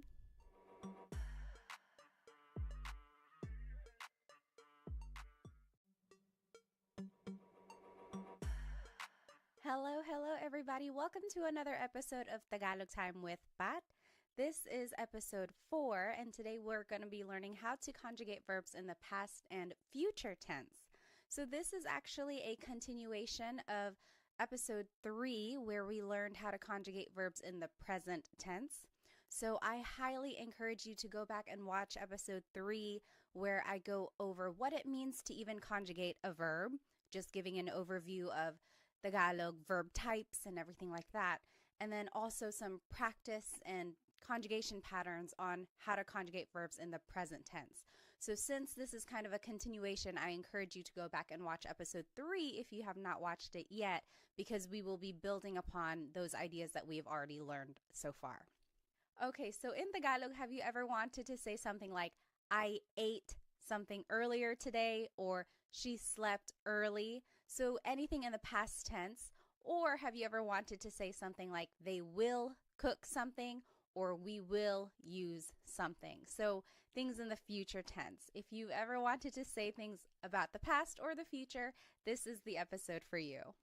So here's the agenda for today's lesson. We will do a quick review of the Tagalog verb types. Then we will talk about Tagalog pronouns so that we can make simple sentences. And then we will review very briefly the present tense conjugation of verbs. Then we'll jump right into the past tense conjugation patterns, and then the future tense conjugation patterns, and then some practice questions throughout as well. And then we'll finish off with a Taglish tip, which I think you will find very useful. Alrighty, so there are 5 main Tagalog verb types in Tagalog: mag, ma, in, and e verbs. And what makes them different is that some are actor-focused, like mag, ma, and and then some of these verbs are object-focused, like in, and e. So you can see that the verbs, some of them can be actor or object-focused, depending on the context of the sentence. And again, in lesson 3, I go over which types of verbs can be actor or object-focused. So that's a really good episode to watch. Okay, so what does it mean to be an actor or an object-focused verb? Well, an actor-focused verb means that the subject is doing the action. For example, the boy is playing. Here, the subject is the boy, and he is doing the action. He is playing. So the focus here is on the subject. Whereas for an object-focused verb, the action is being done to the subject. For example, wash the dishes. Here, the subject is the dishes, and something is being done to them. They are going to be washed. So here the focus is more on the object, which is the dishes, versus when the focus is on a subject like a person or the actor. And then let's just review some subject pronouns. Ako is I. Ka is you singular. Siya is he or she. Again, this is gender neutral. You have to listen to the context of the sentence to figure out who someone is talking about. And again, just to point out the pronunciation, it looks like it should be pronounced siya, but it's usually pronounced siya, siya. Sila is they. Tayo is we inclusive. Kami is we exclusive. We'll go back to that. Kayo is you plural. So you all as a class, kayo. So now let's go back to the 2 different types of we here. So tayo is all of us together. You and me and the whole class, we are all doing the action. So kumakain tayo. We are all eating. Kumakain tayo. So it's inclusive because everyone is doing the action. Versus kami means me and someone else. So me and my husband Chris, we are eating. Kumakain kami. We are eating. You're not doing the action. I'm just telling you about it. So maybe you're calling me and I'm like, oh, kumakain kami. We are eating. So that's exclusive. So the simplest sentence structure in Tagalog is verb plus pronoun. It's the opposite of English where the pronoun goes first. I am running. I am eating. So there the pronoun I goes first. But in Tagalog, it's the opposite. The verb goes first. So for example, let's take a look at the verb to cook, which is magluto. Using the subject pronouns we just learned, here are some simple sentences.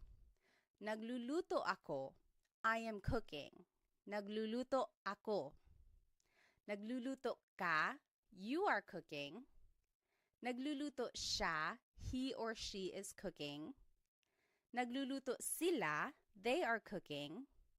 Nagluluto tayo. We are all cooking together. So remember, that's inclusive. We're all doing it.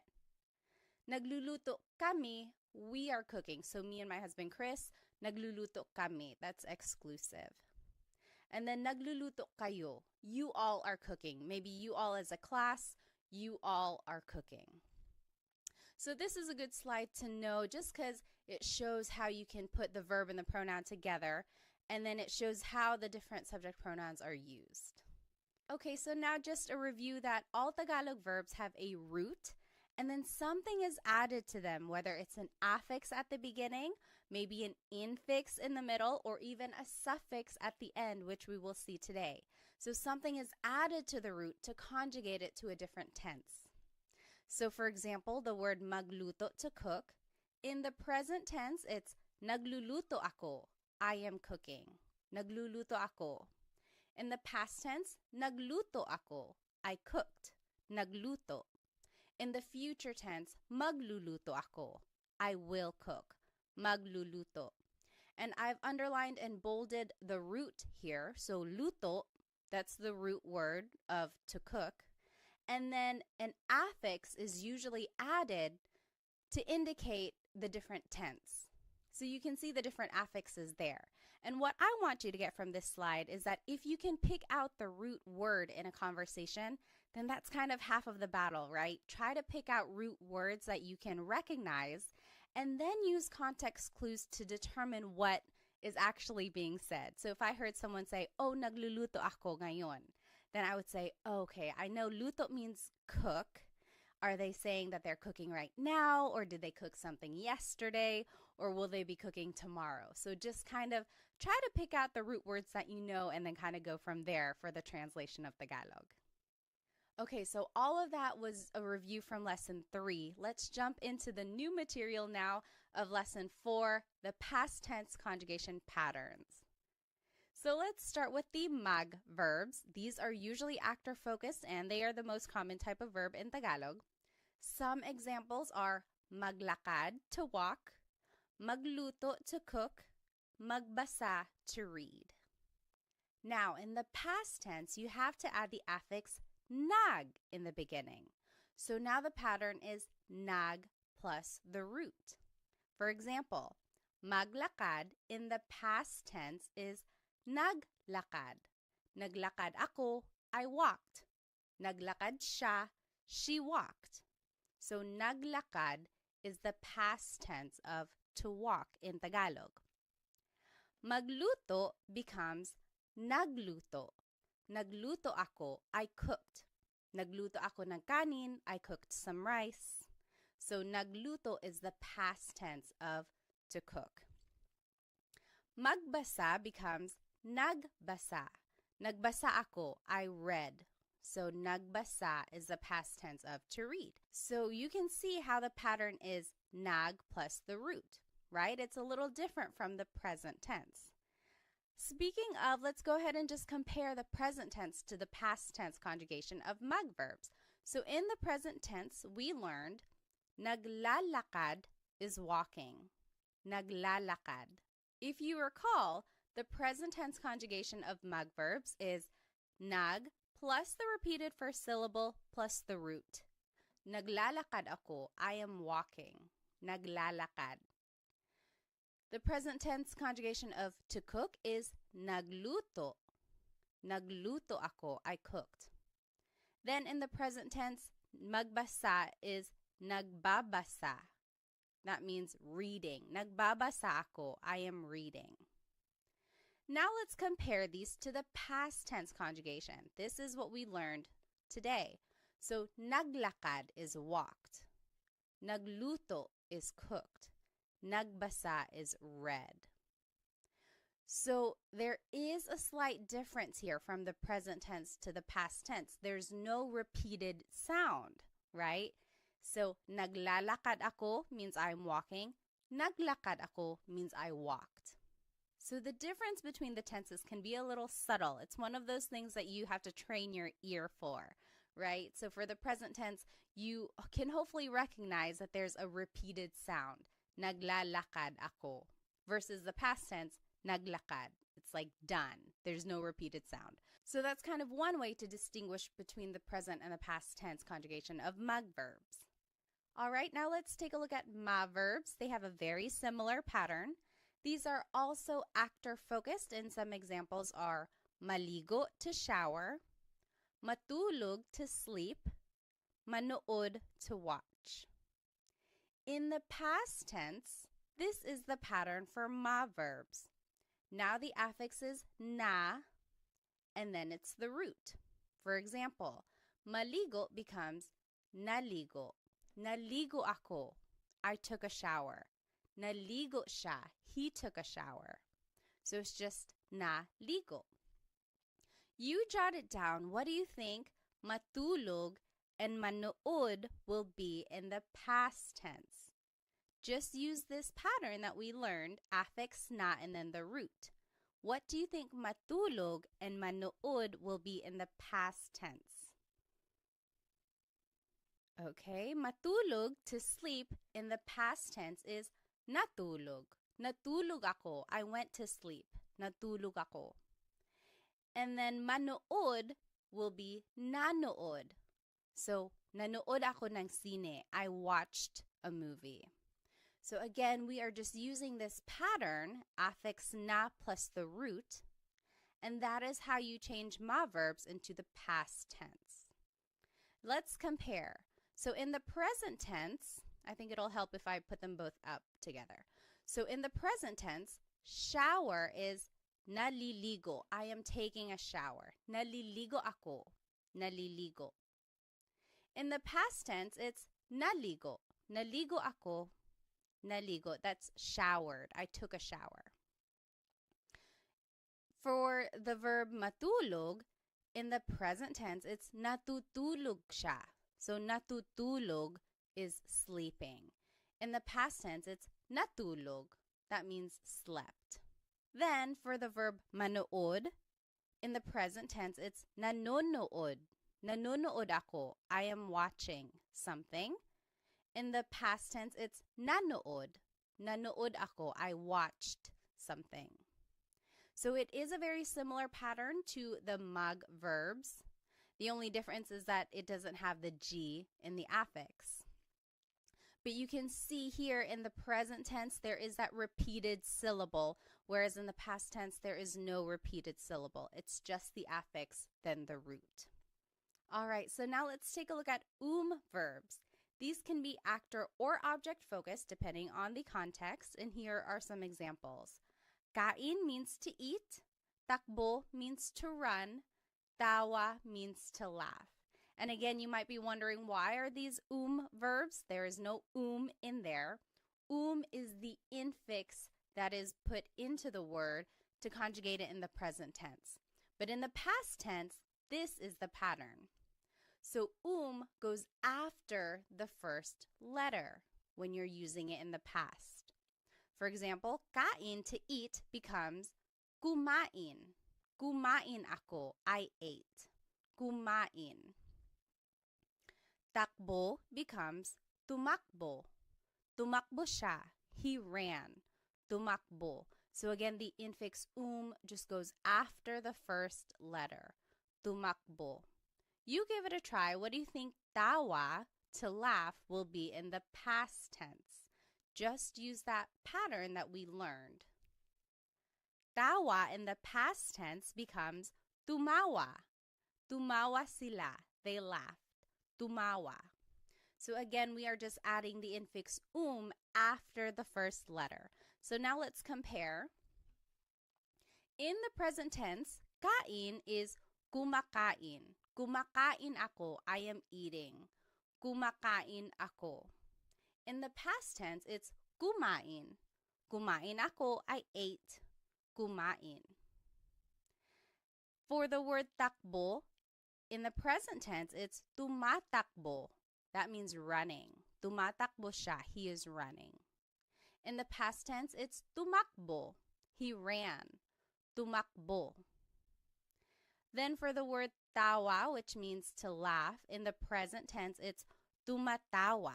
Tumatawa sila. They are laughing. Tumatawa. In the past tense, it's tumawa. Tumawa sila. They laughed. Tumawa.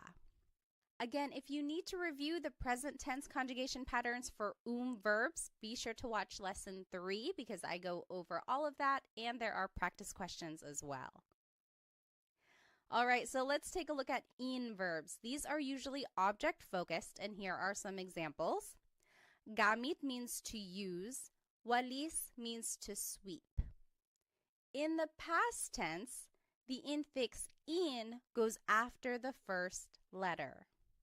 So gamit, to use, in the past tense is ginamit. Ginamit ko, I used something. Ginamit. So you can see in just goes after the first letter.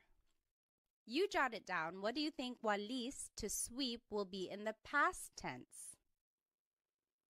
Walis in the past tense will be winalis. Winalis ko yung sahig. I swept the floor. Winalis. So let's compare. In the present tense, using is ginagamit. Ginagamit ko. I am using something. Past tense, ginamit. That means I used something. Ginamit ko. In the present tense, to sweep is winawalis. That means sweeping, winawalis. In the past tense, it's winalis. Winalis ko yung sahig. I swept the floor. So it looks like for the most part when a verb is conjugated in the past tense, the conjugation is usually shorter. There's not a repeated syllable, there's no repeated sound or anything like that. So that's kind of one way to recognize if something is being conjugated in the past. Usually it's a shorter word. All right, so now lastly, let's take a look at e-verbs. These are usually object-focused, and here are some examples. Isara means to close. Ibigay means to give. Itago means to hide. In the past tense, the infix in goes after the second letter for e-verbs. So let's take a look at the word isara, which means to close. In the past tense, it becomes isinara. Isinara ko yung pinto. The in goes after the second letter. Isinara. Next, the word ibigay, which means to give, becomes ibinigay. Ibinigay ko yung regalo. I gave the gift. Ibinigay. Alrighty, you give it a try. What do you think itago, to hide, will be in the past tense? Remember to just use this pattern that we learned. Itago in the past tense becomes itinago. The in just goes after the second letter. Itinago ko, I hid something. Itinago. Now let's compare. In the present tense, isara is isinasara, closing. Isinasara. In the past tense, it's isinara, closed. Isinara. In the present tense, ibigay becomes ibinibigay. Ibinibigay, that means giving. In the past tense, it's ibinigay, gave. Ibinigay. Lastly, itago, which means to hide, in the present tense is itinatago. That means hiding. Itinatago. In the past tense, it's itinago, hid. Itinago. So those are all of the past tense conjugation patterns for the different types of verbs in Tagalog. I will go ahead and turn off my screen so that we can do some practice questions. All right, so up here in the top left corner are the conjugation patterns that we just learned for all of the different types of verbs. Then here are some subject pronouns that we learned. And then the sentence structure is verb plus pronoun, and then the time goes at the end. And then here are some vocabulary terms to indicate past tense. So kahapon is yesterday, kahapon. Kanina is earlier, kanina. Nung isang araw means the other day, nung isang araw. Nung isang linggo is the other week or last week. Nung isang buwan means the other month or last month. Nung isang taon means the other year or last year. Okay, now let's take a look at these examples here. So he watched a movie yesterday, and I gave you a hint. To watch is manood. So if we were going to do this together, let's review here that the sentence structure is verb plus pronoun plus time. So the verb here is manood. In the past tense, ma verbs, the pattern is affix na and then the root. So it becomes nanood. Then it's the pronoun siya, he. Ng sine, a movie, kahapon, yesterday. So in our sentence structure, I didn't point out where an object would go. It would go before the time. So nanood siya ng sine kahapon. He watched a movie yesterday. Nanood siya ng sine kahapon. Now you give it a try. You answer 2 through 5. You can pause the video now if you need more time, and then we will go over it. Alrighty, we'll go ahead and go over the answers. So she ran earlier. Remember, the sentence structure is verb plus pronoun plus time. So it would be, tumakbo siya kanina. She ran earlier. Tumakbo siya kanina. Number 3, you all cleaned the other day. Maglinis means to clean. Naglinis kayo nung isang araw. Naglinis kayo nung isang araw. You all cleaned the other day. Number 4, we ate some adobo. Kain is to eat. And I wanted you to use the inclusive we, so everyone is eating. Or everyone ate, sorry. Kumain tayo ng adobo. We all ate some adobo. Kumain tayo ng adobo. And then number 5, they walked the other month. Maglakad means to walk. That would be naglakad sila nung isang buwan. They walked the other month. Naglakad sila nung isang buwan. Now, if you noticed, all of these examples are asking about mag, ma, and verbs. Because they are actor-focused, we can use subject pronouns. But if you wanted to use an in or e verb, you actually have to use a possessive pronoun. Remember, for an object-focused verb, the subject here is an object, so we have to use a possessive pronoun because it's almost like the person possesses that object that is in focus. Okay, so that's kind of why we have to use a possessive pronoun. And then the sentence structure now would be verb plus pronoun plus the word yung, which means the. Sometimes it can be ang. They are interchangeable usually. Then it's the noun and then time. And then again, down here in the bottom left corner are the vocab terms to indicate past tense. And let's take a look at some examples. So number 1, I used the car the other week. And I gave you some hints. Gamit means to use. Coche means car. So let's do this one together. So the sentence structure is verb plus pronoun. So it would be ginamit. That is the past tense conjugation of gamit. Remember, for in verbs, the infix in goes after the first letter. So ginamit. Then it's the pronoun ko, which is the possessive pronoun I. Then it's the word yung, which means the. Kotse nung isang linggo. So, ginamit ko yung kotse nung isang linggo. I used the car the other week. Go ahead and try 2, 3, and 4. You can pause the video now if you need more time. And remember to just plug in all of the words into this sentence structure. Remember to use the patterns that we learned, and also remember to use possessive pronouns because we are using an object-focused verb now. Okay, go ahead and do these examples and we'll go over it in just a bit. All right, let's go ahead and start with number 2. He closed the door earlier. Isara means to close. Pinto means door. This would be, isinara niya yung pinto kanina. Isinara niya yung pinto kanina. He closed the door earlier. So again, remember for e-verbs, the in just goes after the second letter. Then it's the pronoun niya, which is he or she in the possessive pronouns. Then it's the word yung, which means the. Then it's the noun pinto, which means door. Earlier is kanina. So we are just plugging all of the words into the sentence structure and then using the conjugation patterns that we learned.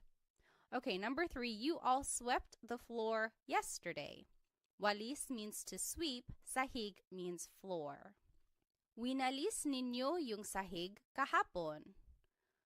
Winalis ninyo yung sahig kahapon. You all swept the floor yesterday. And lastly, they hid the toys the other month. Itago means to hide. Mga laruan means toys. And to make a noun plural, you have to add this word mga. So mga laruan means toys. It's not like in English where we can just add an S. You actually have to add this word mga. In Tagalog, this would be, itinago nila yung mga laruan nung isang buwan. Itinago nila yung mga laruan nung isang buwan. They hid the toys the other month. All right, so these are just some examples of how to use the past tense conjugation patterns that we learned and how you can plug in all the vocabulary that you learned into this simple sentence structure. Alrighty, now let's go ahead and jump right into the future tense conjugation patterns of these verbs. Let's start with mag verbs. Again, our mag verbs are maglakad to walk, magluto to cook, magbasa to read. Now in the future tense, this is the pattern. Now it's the affix mag, then there's a repeated first syllable, and then the root. So in the future tense, if you wanted to say will walk, maglakad becomes maglalakad. So it's the affix mag, then there's a repeated first syllable, and then it's the root, lakad. So maglalakad ako, I will walk, maglalakad. Magluto, to cook, in the future tense will be magluluto. Again, the affix is mag, then there's a repeated first syllable, and then the root. Magluluto sila, they will cook. Lastly, magbasa, to read, becomes magbabasa. Magbabasa ako, I will read. So let's compare all of these tenses together. And let's just take a look at the highlighted ones. So in the present tense, to walk, it is naglalakad. That means walking, naglalakad. In the past tense, to walk is naglakad, walked, naglakad. In the future tense, it's maglalakad, maglalakad. That is will walk.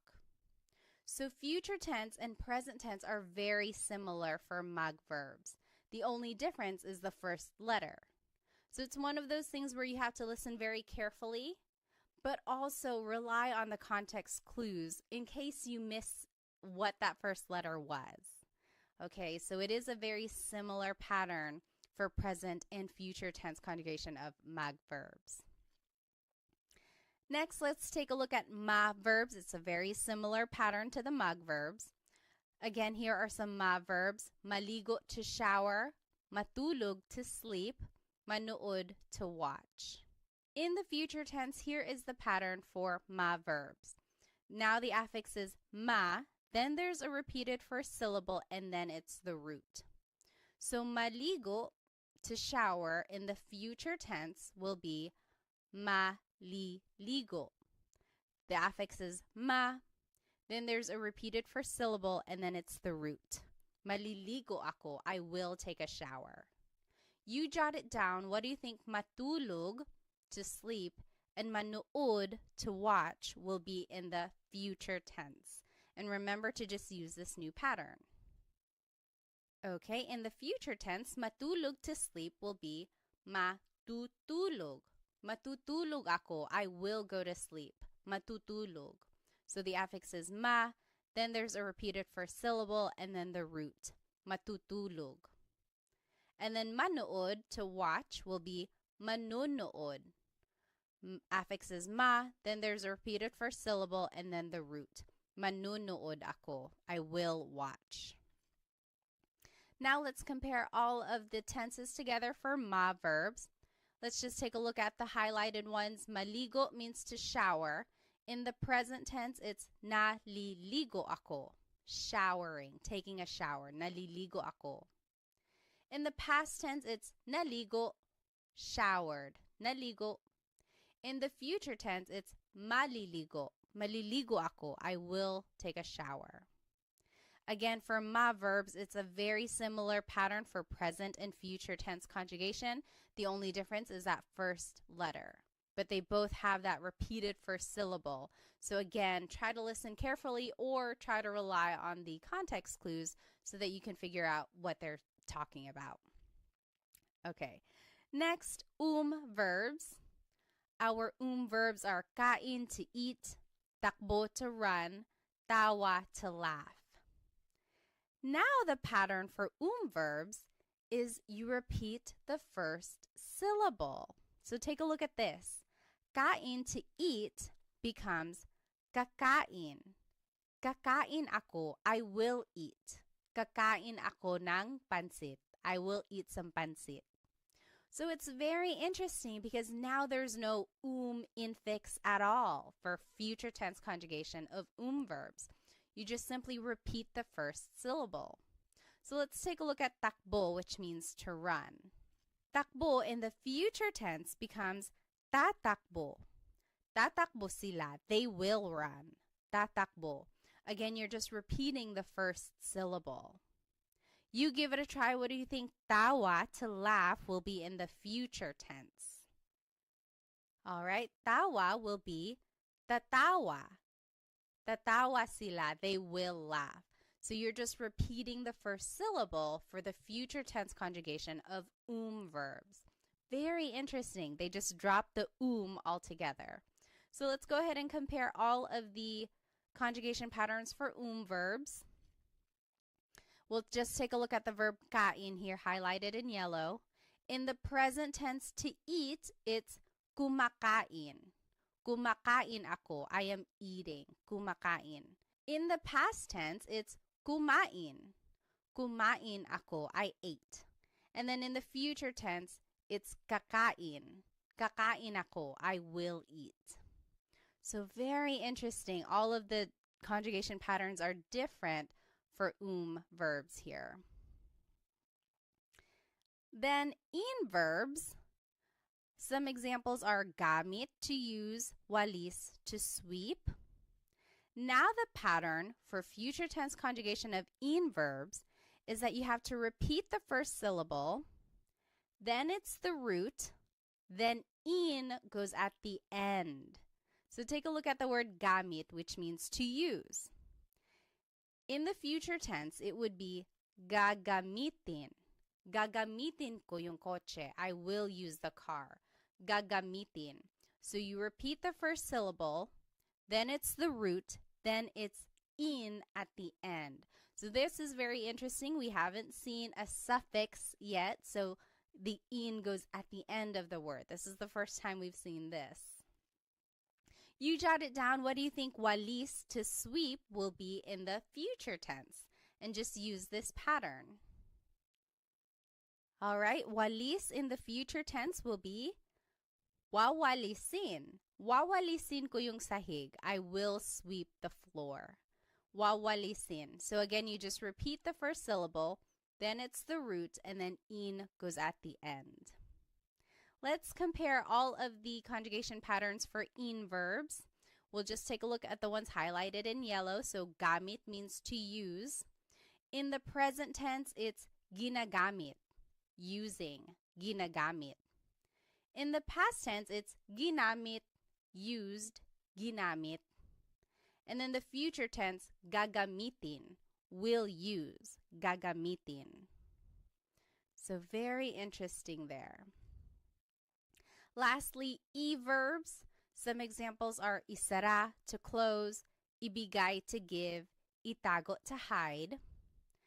Now, for the future tense conjugation of e-verbs, you would just repeat the second syllable. Isara, to close, becomes isasara. Isasara ko yung pinto. I will close the door. Isasara. You just repeat the second syllable. You give it a try. What do you think ibigay, to give, and itago, to hide, will be in the future tense? And just follow this pattern. Okay? Ibigay will be ibibigay. Ibibigay ko yung regalo. I will give the gift. Ibibigay. And then itago, to hide, will be itatago. Itatago ko yung pera. I will hide the money. Itatago. So again, you are just repeating the second syllable. Let's go ahead and compare all of these conjugation patterns for e-verbs. In the present tense, isara, to close, is isinasara. Isinasara. That means closing. Isinasara. Past tense, it's isinara, closed. Isinara. And then in the future tense, it's isasara, will close. Isasara. All right, so those are all of the future tense conjugation patterns for the verb types in Tagalog. Now let's do some practice questions. I'm going to go ahead and turn off my screen again. Now in the top left corner are the future tense conjugation patterns that we learned for all of the verbs. Then are the subject pronouns. And then it's the sentence structure down in the bottom left corner. And now in the green are some vocabulary terms to indicate future tense. So bukas is tomorrow, bukas. Mamaya means later, mamaya. Sa susunod na linggo, next week. Sa susunod na buwan, next month. And sa susunod na taon, next year. Now here are some examples. Let's do the first one together. I will watch a movie tomorrow. Manood means to watch. So again, let's take a look at our sentence structure. It should be verb plus pronoun plus time. Manonood is the future tense conjugation of manood. Manonood, ako means I. Ng sine, bukas means tomorrow. Manunood ako ng sine. Bukas, I will watch a movie tomorrow. Again, if you're going to add an object, it would just go right before time. So you give it a try. You can pause the video now if you need. You do numbers 2 through 5, and we'll go over them in just a bit. All right, let's start with number 2. They will run later. Takbo means to run. Tatakbo sila mamaya. Tatakbo sila mamaya. Number 3, we exclusive will clean next week. Maglinis means to clean. Maglilinis kami sa susunod na linggo. Maglilinis kami sa susunod na linggo. We will clean next week. Number 4, you singular will eat pansit later. Kain means to eat. Kakain ka ng pansit mamaya. Kakain ka ng pansit mamaya. And then lastly, she will walk next month, maglakad. Maglalakad siya sa susunod na buwan. Maglalakad siya sa susunod na buwan. All right. Again, these examples focus on the mag, ma, and verbs. Since they are actor focused, we can use subject pronouns. But if we want to use in or e verbs, we actually have to use possessive pronouns. Remember, when we are using object-focused verbs, we have to use a possessive pronoun because it's almost like the subject or the person is in possession of that object. And the sentence structure is verb plus pronoun plus the word yung, which means the. Then it's the noun, then it's time. And again, the box in green has the vocabulary terms to indicate future tense. And now let's do these examples. Let's start with number 1. We, exclusive, will use the car later. Gamit means to use. Coche means car. So let's take a look at the sentence structure. The verb should come first. So the future tense conjugation of gamit, let's take a look at in verbs. Repeat the first syllable, then it's the root, then you add in at the end. So it would be gagamitin. Gagamitin, then it's we exclusive, namin, yung kotse mamaya. Gagamitin namin yung kotse mamaya. You give it a try. You can pause the video now. You try 2, 3, and 4. Just plug in the vocabulary into the sentence structure and then use the conjugation patterns for in and e verbs. Go ahead and do that and we'll check it in just a bit. Alrighty, let's go ahead and do number 2. He will close the store next week. Isara means to close. Tindahan means store. Isasara niya yung tindahan sa susunod na taon. Isasara niya yung tindahan sa susunod na taon. He will close the store next week. Number 3, you all will sweep the floor tomorrow. Walis means to sweep. Sahig means floor. Wawalisin ninyo yung sahig bukas. Wawalisin ninyo yung sahig bukas. You all will sweep the floor tomorrow. And lastly, number 4, they will hide the toys next month. Itago means to hide. Mga laruan means toys. Itatago nila yung mga laruan sa susunod na buwan. Itatago nila yung mga laruan sa susunod na buwan. So these are just some examples on how to use the future tense conjugation of these verbs. And it gives a good practice on how to use this sentence structure where the verb comes first, then it's the pronoun, and then sometimes an object, and then the time goes at the end. So hopefully you can recognize this pattern when you hear native Tagalog speakers speaking Tagalog. Now I want to finish off our lesson with a quick Taglish tip. And Taglish is Tagalog and English put together. I am a big supporter of using Taglish. I think it's a great stepping stone for learning new vocabulary, especially while you are learning a new language. It's not very attainable to try and speak a language fluently right away, and no one is making you do that, okay? So take your time, try to use as much Tagalog as you can, even if that means having to use Taglish or Tagalog and English put together in a sentence.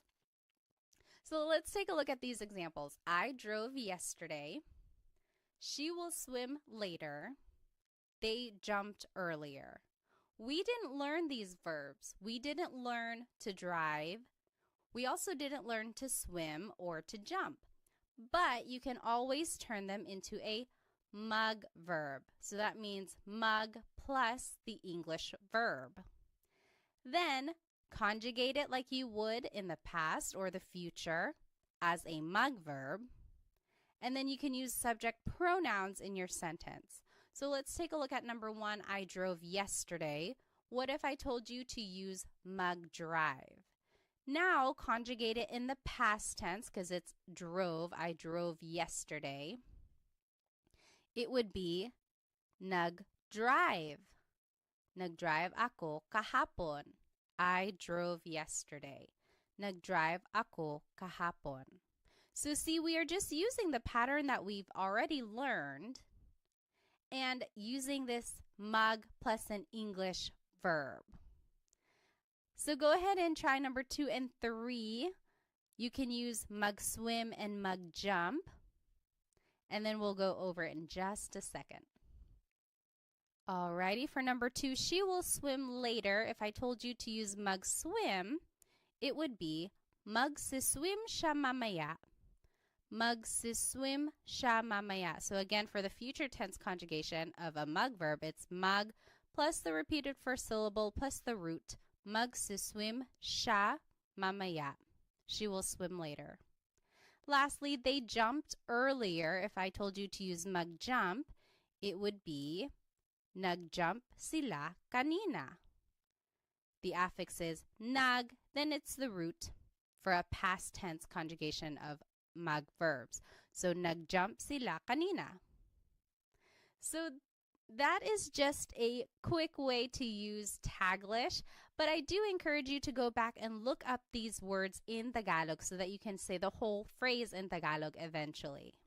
For example, to drive in Tagalog is magmaneho. So this would actually be nagmaneho ako kahapon. I drove yesterday. Nagmaneho ako kahapon. To swim is langoy. So this would be lalangoy siya mamaya. Langoy is an verb. So lalangoy siya mamaya. And then lastly, talon. Talon means to jump. So tumalon sila kanina. It's also an verb. So those are just some ways to use Taglish in a conversation. Now, you don't want to rely on Taglish forever. The goal is to hopefully get fluent in Tagalog. So look up words that you don't know so that you can say the whole phrase in Tagalog eventually. Alrighty, well, we learned so much in today's lesson. Here's just a quick recap. We reviewed the different types of Tagalog verbs and the pronouns that we can use in a simple sentence. Then we reviewed the present tense conjugation of these verbs and then jumped right into the past and future tense patterns.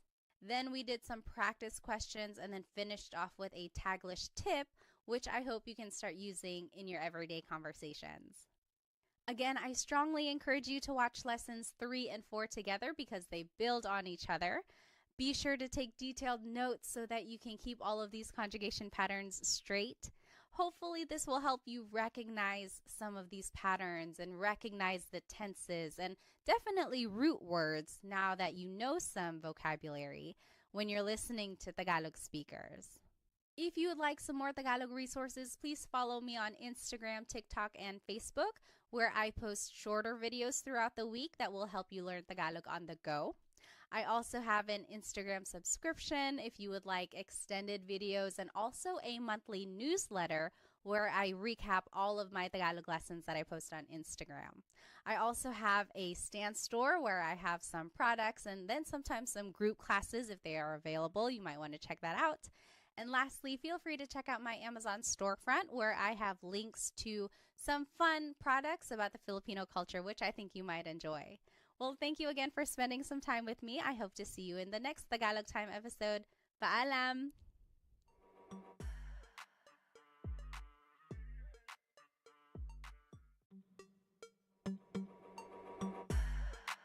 Hello everybody. Welcome to another episode of Tagalog Time with Pat. This is episode 5 and we will be learning how to use possessive pronouns with nouns. In Tagalog, have you ever wanted to say something like, my friend is funny, her dog is brown, or that's Sam and Mary's house, or that's mine? Basically anything that shows possession or a way to express ownership, that is what we are going to be learning today. So here's today's lesson agenda. We will be learning the different types of possessive pronouns. Then we will learn the various sentence structures for how to use them. And then we will learn possessive sentence markers and demonstrative pronouns so that we can make a variation of sentences. And then we will learn a Taglish tip, and then we will be doing practice questions all throughout the lesson. So go ahead and grab your piece of paper and something to write with so that we can practice. All right, so what is a possessive pronoun? Well, it's a part of speech that is used to describe ownership or possession of a noun. If you recall, if you've been following these series in a chronological order, we have already been learning possessive pronouns, but we've been using them with a verb. So specifically with an object-focused verb, we've been using a possessive pronoun because the idea is that the person in that sentence is in possession of the object that is in focus. So these three examples are a review of the past couple lessons, lessons 3 and 4. They are straight from those slides. So I am going to use the car tomorrow. Gamit means to use. Kotse means car. In Tagalog, it would be gagamitin ko yung kotse bukas. It's a future tense sentence, so it's gagamitin. And then ko is the possessive pronoun here, meaning I. So gagamitin ko yung kotse bukas. Number 2, she swept the floor earlier. Walis means to sweep. Sahig means floor. In Tagalog, this would be winalis niya yung sahig kanina. Winalis is the past tense form of to sweep. Niya is the possessive pronoun here, meaning she. And then number 3, they are closing the door. Isinasara nila yung pinto. Isinasara is the present tense conjugation of isara, which means to close. Nila means they. So here are the possessive pronouns we already know. We've been using them with a verb, but today we will learn how to use them with a noun. All right, so a possessive pronoun sometimes can be called a possessive adjective or a personal pronoun. And an adjective is something that describes a noun. So if you were to say my house, you are kind of describing it. You're describing whose it is. It's mine, right? It's my house. So it kind of makes sense that sometimes it's called a possessive adjective. And then same with personal pronoun. A pronoun means it's something that is replacing the noun. So if I were to say I am sweeping, ko is that pronoun since it's meaning I. Okay, so these are the different names for possessive pronoun depending on what type of resource you're using. Now let's review the possessive pronouns that we've already learned. Ko means I or my. Mo is you or your singular. Nya, he or she, his or her. Again, this is gender neutral. Nila, they or their. Natin, we or our inclusive. Namin, we or our exclusive. Ninyo is you or your plural. So that's you all as a class. And we will take a look at the difference between this inclusive and exclusive meaning here. So let's take a look at the noun house. In Tagalog, house is bahay. Bahay ko is my house. Bahay ko. Bahay mo is your house. Singular. So that's just you, one person, your house. Bahay mo. Bahay niya, his or her house. So niya is gender neutral. You really have to focus on the context of the sentence to determine who someone is talking about. Bahay niya. Bahay nila, their house. Bahay natin, our house inclusive. So if you and me and the whole class, we all lived in the same house, we could say bahay natin. Everyone is included there. Versus bahay namin means our house exclusive. So me and my husband Chris, we have our own house. That's bahay namin. You're not included, I'm just telling you about it. So bahay namin. And then bahay ninyo, your house, plural. So you all as a class, you all have a house. That's bahay ninyo, your house. So I want to point out the word order here is object plus the pronoun. Bahay ko. This is different from English because we would say my house. The pronoun goes first, my house, and then it's the object. So in Tagalog, it's the opposite. The object goes first, and then it's the pronoun.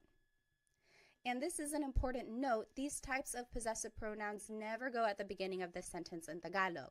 They go after the object. So you would never start your sentence with ko or mo or nya.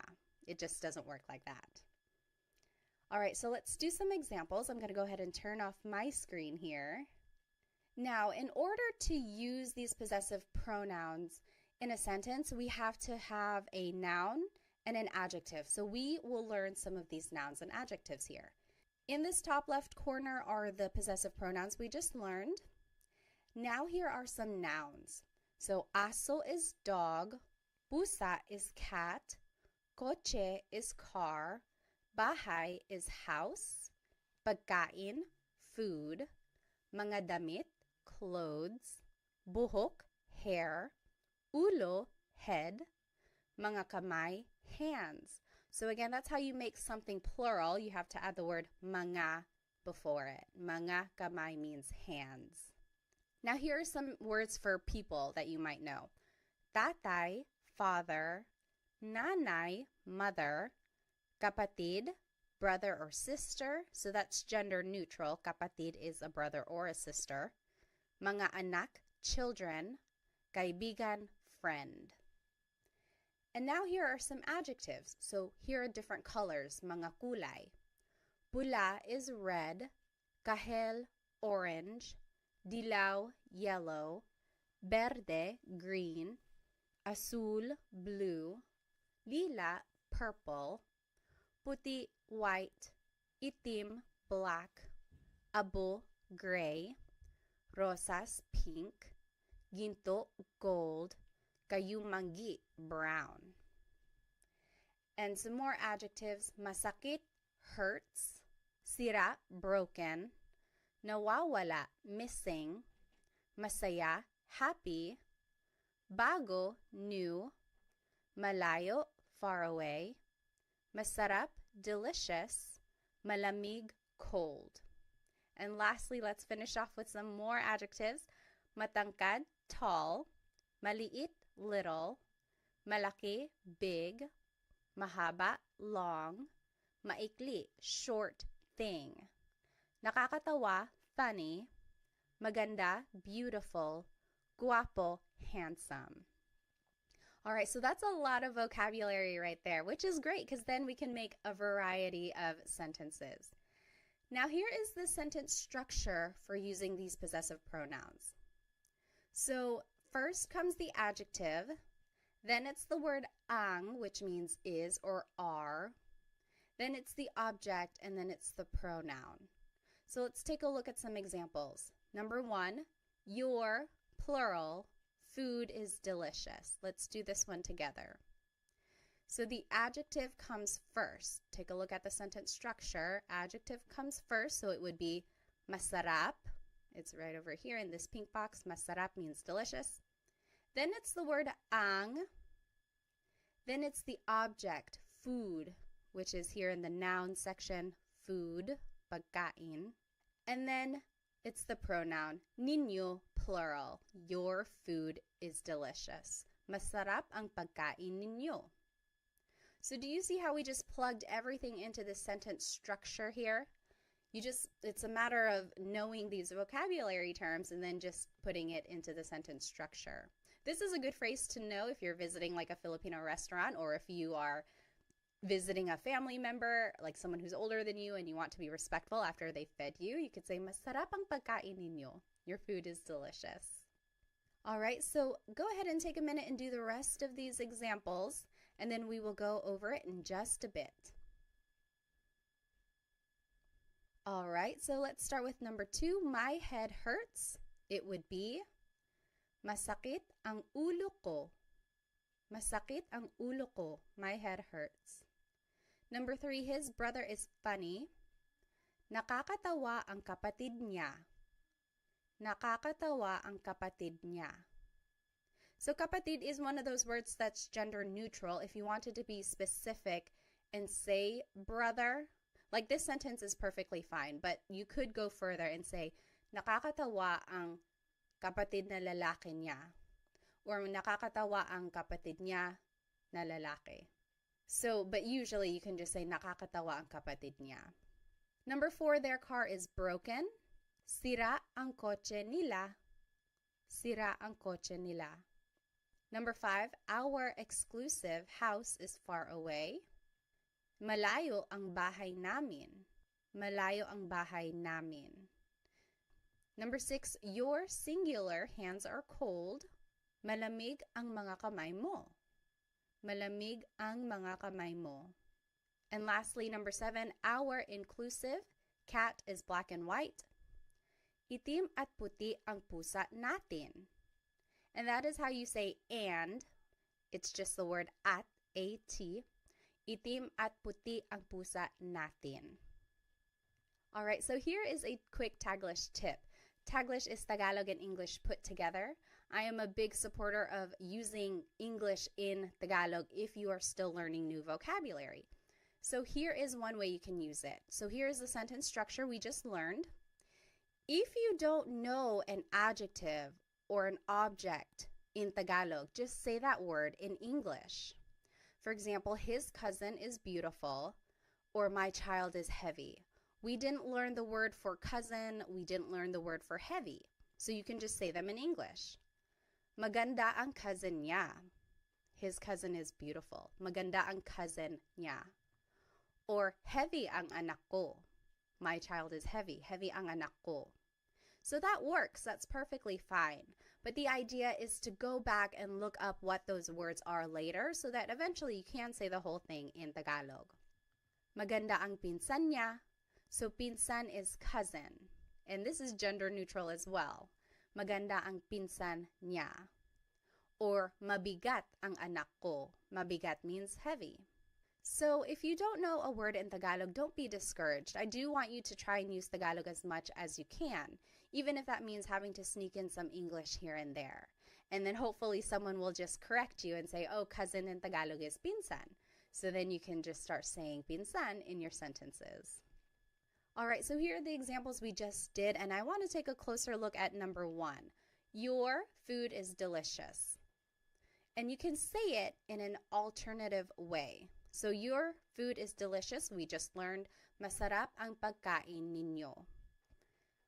Adjective comes first, then it's the object, then it's the possessive pronoun. That's the sentence structure we just learned. However, you could switch it up and say, ang pagkain ninyo ay masarap. That also means your food is delicious. Ang pagkain ninyo ay masarap. Now the object is at the beginning, then it's the possessive pronoun, then it's the adjective. So there is kind of a change in the grammar structure here. And now you are using this word ay, which is a sentence connector, which means is. So ang in this phrase means is, but then when you're switching it up, I is the connector here. Not a lot of people use this second form. It's more formal. It's more casual to just say, masarap ang pagkain ninyo. But this is not wrong. Ang pagkain ninyo ay masarap. That is perfectly correct. It's grammatically correct. It's just not very colloquial. It's not what's used in common conversation every day. Okay, so that's just a note on how you can say or hear things if you happen to hear it this way. All right, and then I just want to point out that all of these phrases could be turned into that alternative phrase. So, masakit ang ulo ko could turn into, ang ulo ko ay masakit. That also means my head hurts. It's kind of more poetic. It's like not a lot of people say it that way. Ang ulo ko ay masakit. It's just very literal. So it's more common for someone to say masakit ang ulo ko. But you could hear it as ang ulo ko ay masakit. That's right. It's correct. And then nakakatawa ang kapatid niya. That could be said as ang kapatid niya ay nakakatawa. So again, you're just switching up the word order here, but it means the same thing. All right, so now let's learn some demonstrative pronouns. It started to rain over here. I wonder if you can hear it. So what is a demonstrative pronoun? Sometimes they're called demonstrative adjectives, again, because it's describing a noun. Well, it's a part of speech that helps identify someone or something. So here are some examples. Ito means this or these. Yan means that or those. So I'm saying yan, but it's technically iyan, iyan. But it's more common to just hear someone say yan. So here's the sentence structure for how demonstrative pronouns can be used.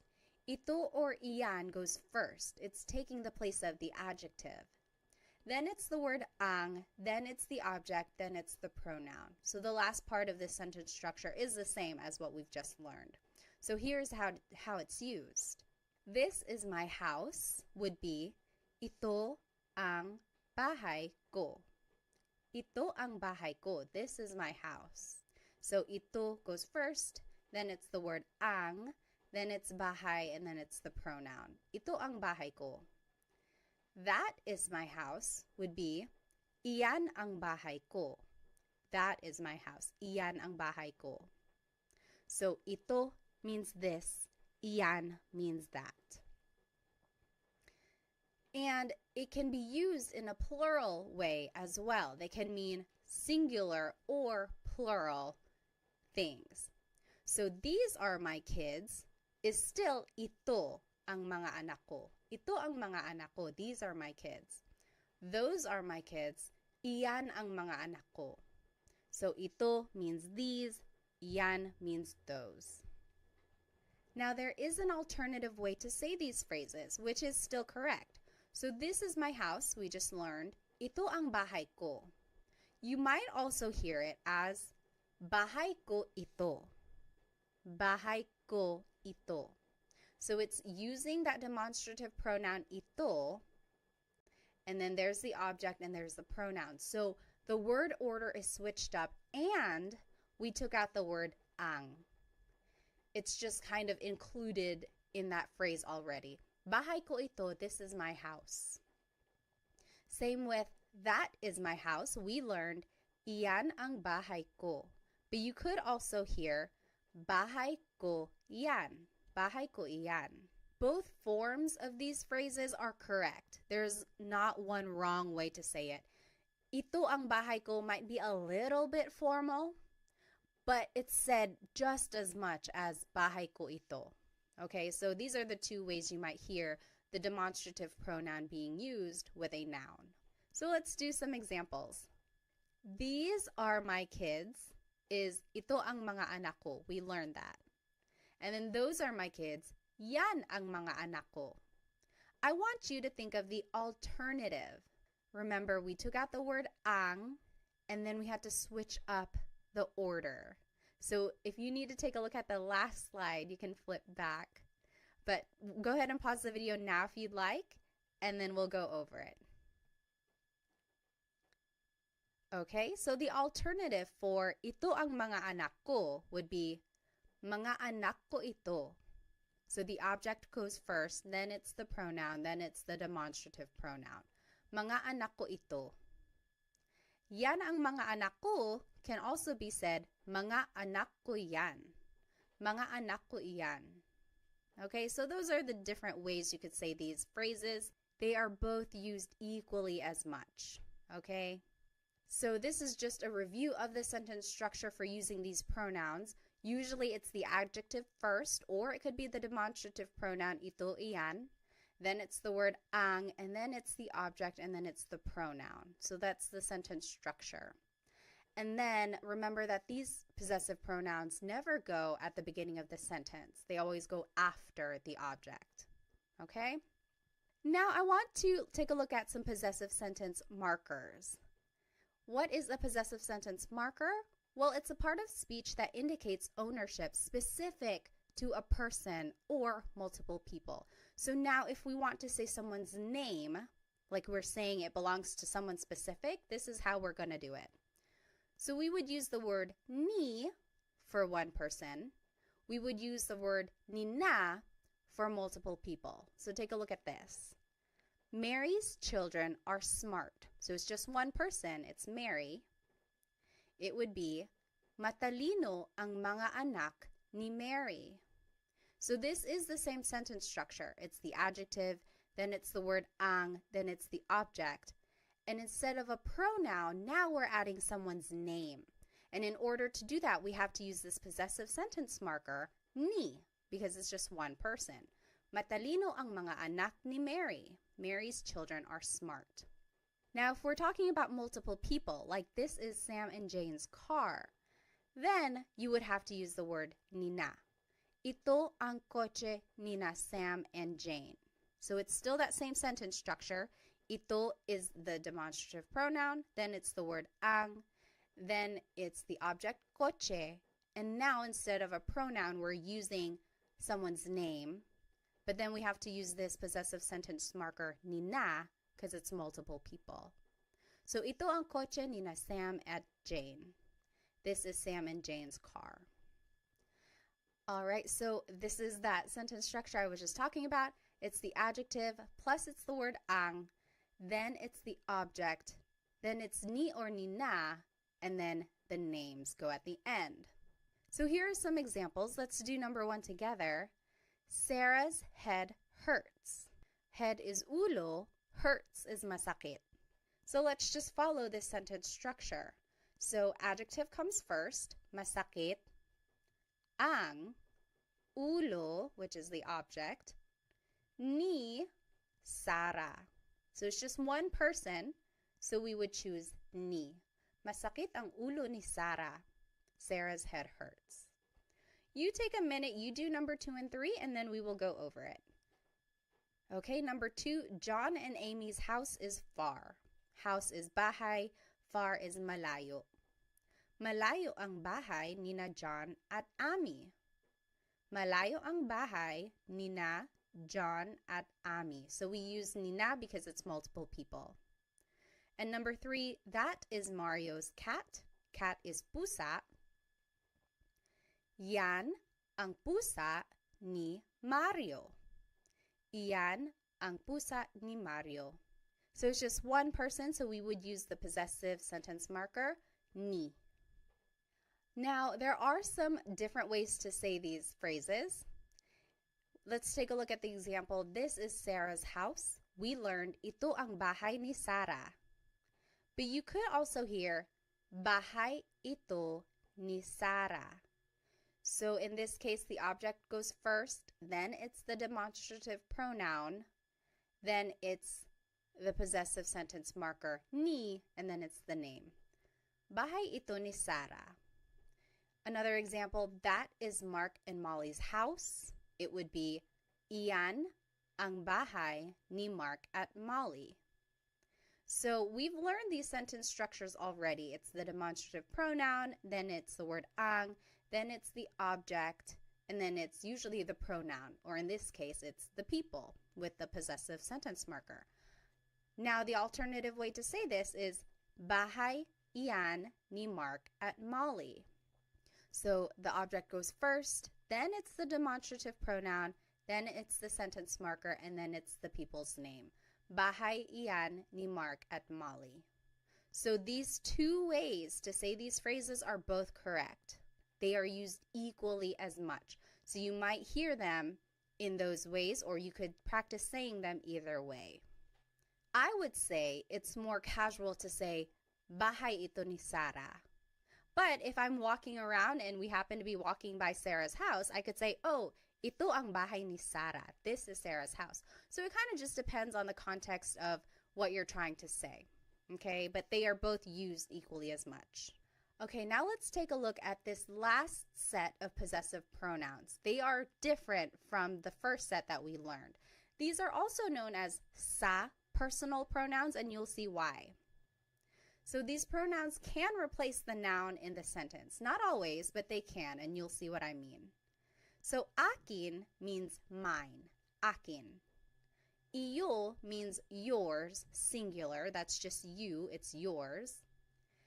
Kanya means his or her. Kanila is theirs. Atin is ours, inclusive. Amin is ours, exclusive. Inyo is yours, plural. So these are all pronouns that still show possession or ownership, but they are different from the ones we just learned. So it's not ko or mo or nya, but now it's akin, iyo, kanya, and it means mine, yours, his or hers. Okay, so we'll take a look at how they are used. Let's take a look at car. Car in Tagalog is coche. And remember how I said that these possessive pronouns are usually considered sa pronouns? And this is why. Usually you would use them with the word sa. Sa akin ang coche. The car is mine. Sa akin ang coche. Sa by itself is a preposition which means to, but it can be used in a number of different ways in Tagalog. And with these possessive pronouns, it's usually said before the possessive pronoun when you're using it in a sentence. So, sa akin ang coche, the car is mine, sa akin. Sa iyo ang kotse. The car is yours, singular. Sa kanya ang kotse. The car is his or hers. And that's gender neutral, kanya. Sa kanila ang kotse. The car is theirs. Sa atin ang kotse. The car is ours, inclusive. Maybe we are all sharing a car. Sa atin ang kotse. The car is ours. Sa amin ang kotse. The car is ours, exclusive. So me and my husband Chris, the car is ours. Mine and his. It's ours. Sa inyo ang kotse, the car is yours. So maybe you all as a class, you are sharing a car. The car is yours, you plural. So this is the word order now. So it's the pronoun first, then it's ang, then it's the object. Sa akin ang kotse. The car is mine. And these pronouns go before the object. Remember, I had been saying that the pronouns ko, mo, nya never go at the start of the sentence. Well, for these pronouns, akin, iyo, kanya, they actually do go at the beginning and they go before the object. So that's kind of a difference there. Okay, let's take a look at some examples. I think I have to turn off my screen, so let me go ahead and do that. Now here is the word order that we just talked about. Pronoun first, then it's ang, then it's the object. And here are some examples. And here are the pronouns that we just learned. So go ahead and take a minute to do these 3 examples and then we'll go over them together. All right, so let's start with number 1. The dogs are yours, plural. Sa inyo ang mga aso. So the pronoun is sa inyo, which is yours, plural. Ang, and then it's the object, mga aso. Mga makes it plural. So sa inyo ang mga aso, the dogs are yours. Number 2, the food is ours, inclusive. So yours and mine together, we are sharing it. The food is ours. Food is pagkain. It would be sa atin ang pagkain. Sa atin ang pagkain. Lastly, number 3, the clothes are hers. Clothes is mga damit. It would be sa kanya ang mga damit. Sa kanya ang mga damit. Now I want to take a look at the difference between ang and yung. Both of these words mean the, so it's an article leading up to a noun. So far, we've been practicing with the word ang, and that just means the in a general sense. But in common conversation, and oftentimes I say yung, which is specific to a thing, like that one thing over there or that specific one. So for example, the dogs are yours, plural. Sa inyo ang mga aso. That just means, oh, the dogs are yours. The dogs, any dogs, the dogs are yours. Whereas if I were to say, sa inyo yung mga aso, maybe we had already been talking about specific dogs, like, oh, the 2 right there. Sa inyo yung mga aso. The dogs are yours. So it's a very subtle difference there, ang and yung. And oftentimes people are just using them interchangeably. But when I use yung, it's like I'm already talking about something specific. We had already been talking about some specific dogs, and I'm like, oh yeah, the dogs are yours. Now the next example, the clothes are hers. We learned, sa kanya ang mga damit. The clothes are hers. We're just talking about it in a general sense. We don't know what clothes specifically. We're just saying, oh, the clothes are hers. But if we had already been talking about maybe a box of clothes that's on the floor and someone was like, whose clothes are these? We could say, sa kanya yung mga damit. Oh, the clothes are hers. These specific ones, the clothes are hers. So that is the slight difference there between ang and yung. You will certainly hear them interchangeably in common conversation. Just for our practice, I indicate which one I want you guys to use. So sometimes it's ang, sometimes it's yung, but just know that there is a slight difference, but they are mostly the same. All right, now let's switch gears a little bit. Na is a sentence marker that is used to connect an adjective. So for example, the house is theirs. We learned, sa kanila yung bahay. The house is theirs. Sa kanila yung bahay. It's a very simple sentence. If you want to add an adjective, the big house is theirs. This is how you would do it. Sa kanila yung bahay na malaki. So see, we added an adjective now. And you would do it by adding this sentence marker na, and then it's the adjective, malaki. Sa kanila yung bahay na malaki. But you could also hear it this way. Sa kanila yung malaking bahay. So this is an alternative phrase, but it still means the big house is theirs. Sa kanila yung malaking bahay. Technically, this is malaki na bahay. The na is in there, but it's being incorporated into the adjective malaki. And you only make this contraction if the adjective ends with a vowel. So see, malaki ends with an I, and when you are putting the adjective first, instead of saying malaki na bahay, you could just say malaking bahay. So it's a contraction. Now let's take a look at another example. The little house is theirs. Sa kanila yung bahay na maliit. So there's that sentence marker na, and then the adjective maliit means little. You could also hear sa kanila yung maliit na bahay. So we just switched it. We put the adjective first. And now we don't make the contraction. We don't put it together because it doesn't end with a vowel. You would still use this sentence marker na. So that's just one important thing. If the adjective does end with a vowel, you can make a contraction, and just know that the sentence marker na is there. Malaking bahay technically is malaki na bahay. But we just made the contraction just to make it easier to pronounce and make the sentence flow a little bit better. But if the adjective ends with a consonant, you don't make the contraction because it doesn't really work like that. And these two ways to say these phrases are used equally as much. There isn't a formal way, there isn't a casual way. It's just kind of personal preference or depending on what someone wants to say. Now let's do some examples. It is the sentence structure pronoun first, then the word yung. Now I want you guys to just practice yung, but again, remember it means the, and it's interchangeable with the word ang usually. Then it's the object, then it's the word na, and then it's the adjective at the end. And then here are the possessive pronouns that we learned. And here are some examples.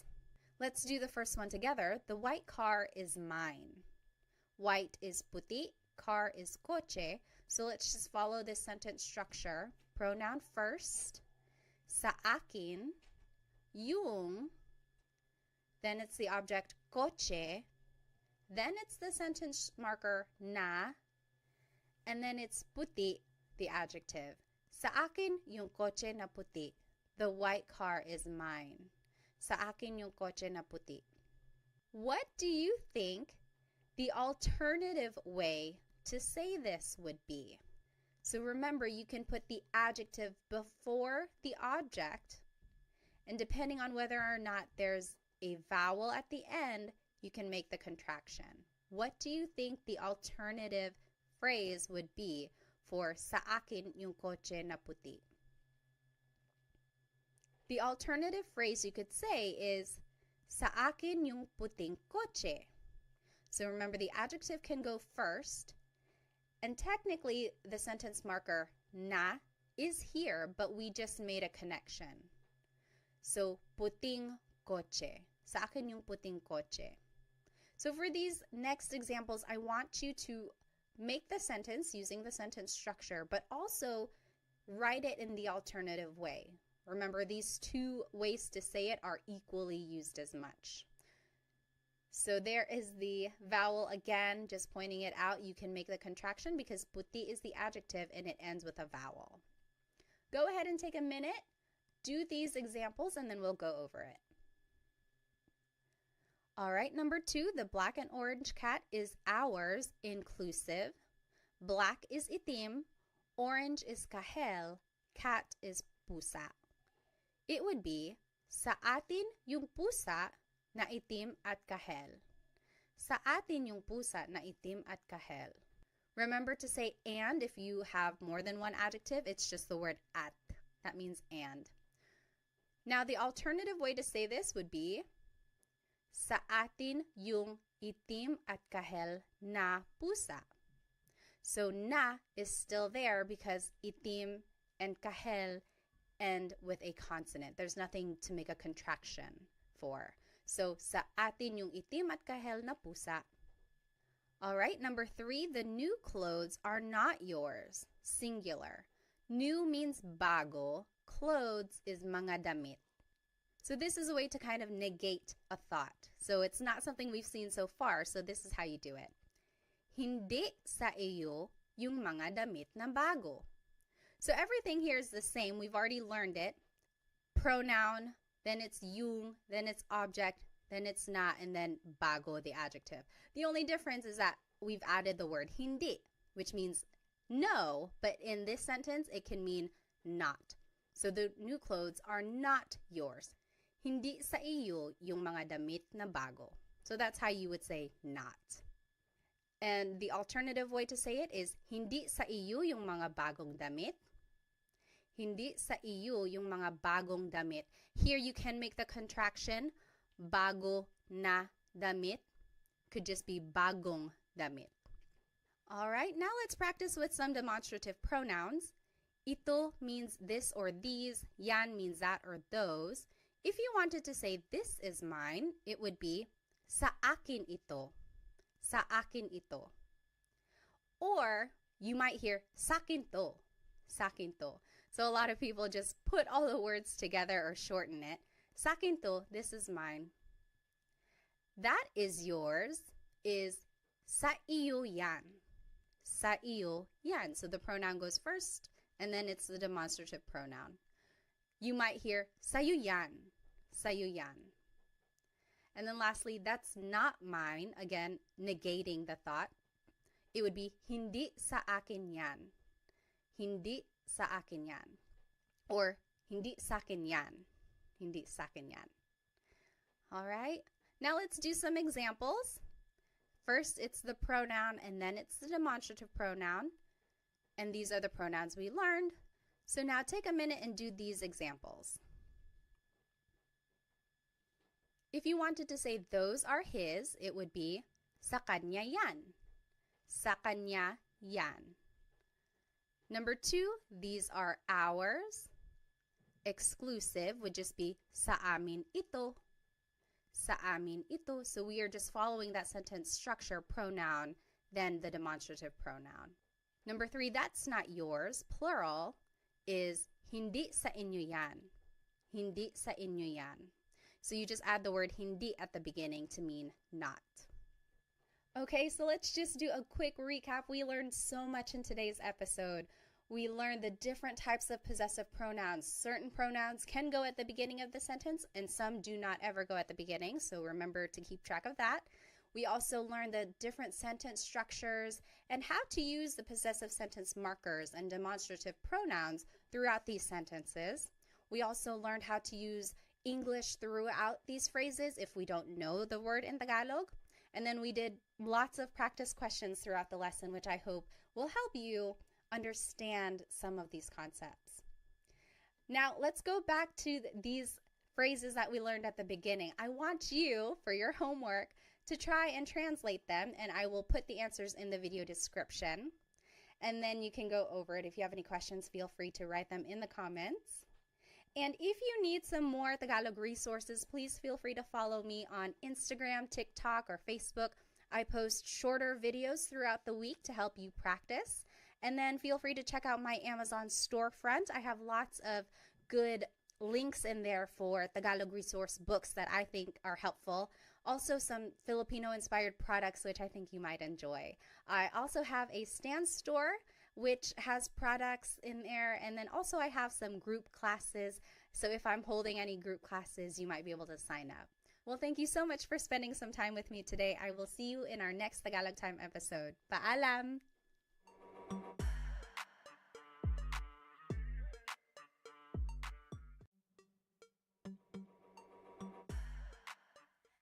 Hello everyone. Welcome to another episode of Tagalog Time with Pat. Today we will be learning how to ask questions in Tagalog. And someone asked me if they could get a copy of these slides, maybe like a PDF form, so that you can print them out and then write on them when you are studying.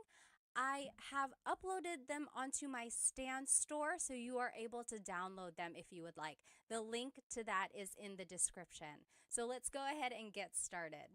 Here is today's agenda. Today we will be learning the different Tagalog question words.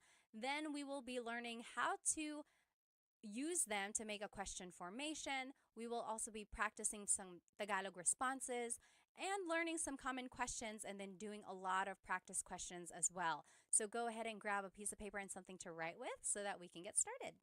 So here are some Tagalog question words. There are a lot, and then we're going to be talking about them and then some variations as well. So let's just go through them. They don't have the translation just yet, but as we go through them, the translation will pop up as well. So ano, bakit, saan, kailan, sino, kanino, paano, ilan, alin, and ba. So these are all of the question words that we're going to be talking about today. The very first question word that we're going to learn is ano. So that means what? Ano. If you have ever heard a native Tagalog speaker, they might sometimes say ano as a filler in their conversation. Like if they can't think of the word, they say yung ano, yung ano. So it's like sometimes it can mean or the thing, but technically it means what. So here are the different ways to use ano in a question. So ano, then the word ang, then a noun. So for example, ano ang pangalan mo? What is your name? Ano ang pangalan mo? And I underlined pangalan because that's the noun. Your response could be, ang pangalan ko ay Pat. That literally means my name is Pat. But you might also hear someone say, Pat ang pangalan ko. Pat ang pangalan ko. That also means my name is Pat. Or you might just hear someone say, ako si Pat. Ako si Pat. I am Pat. So all of those are the different ways to respond. I will say the most common response in casual conversation is ako si Pat. So ano ang pangalan mo? Ako si Pat. After that, the most common response would probably be Pat ang pangalan ko. Pat ang pangalan ko.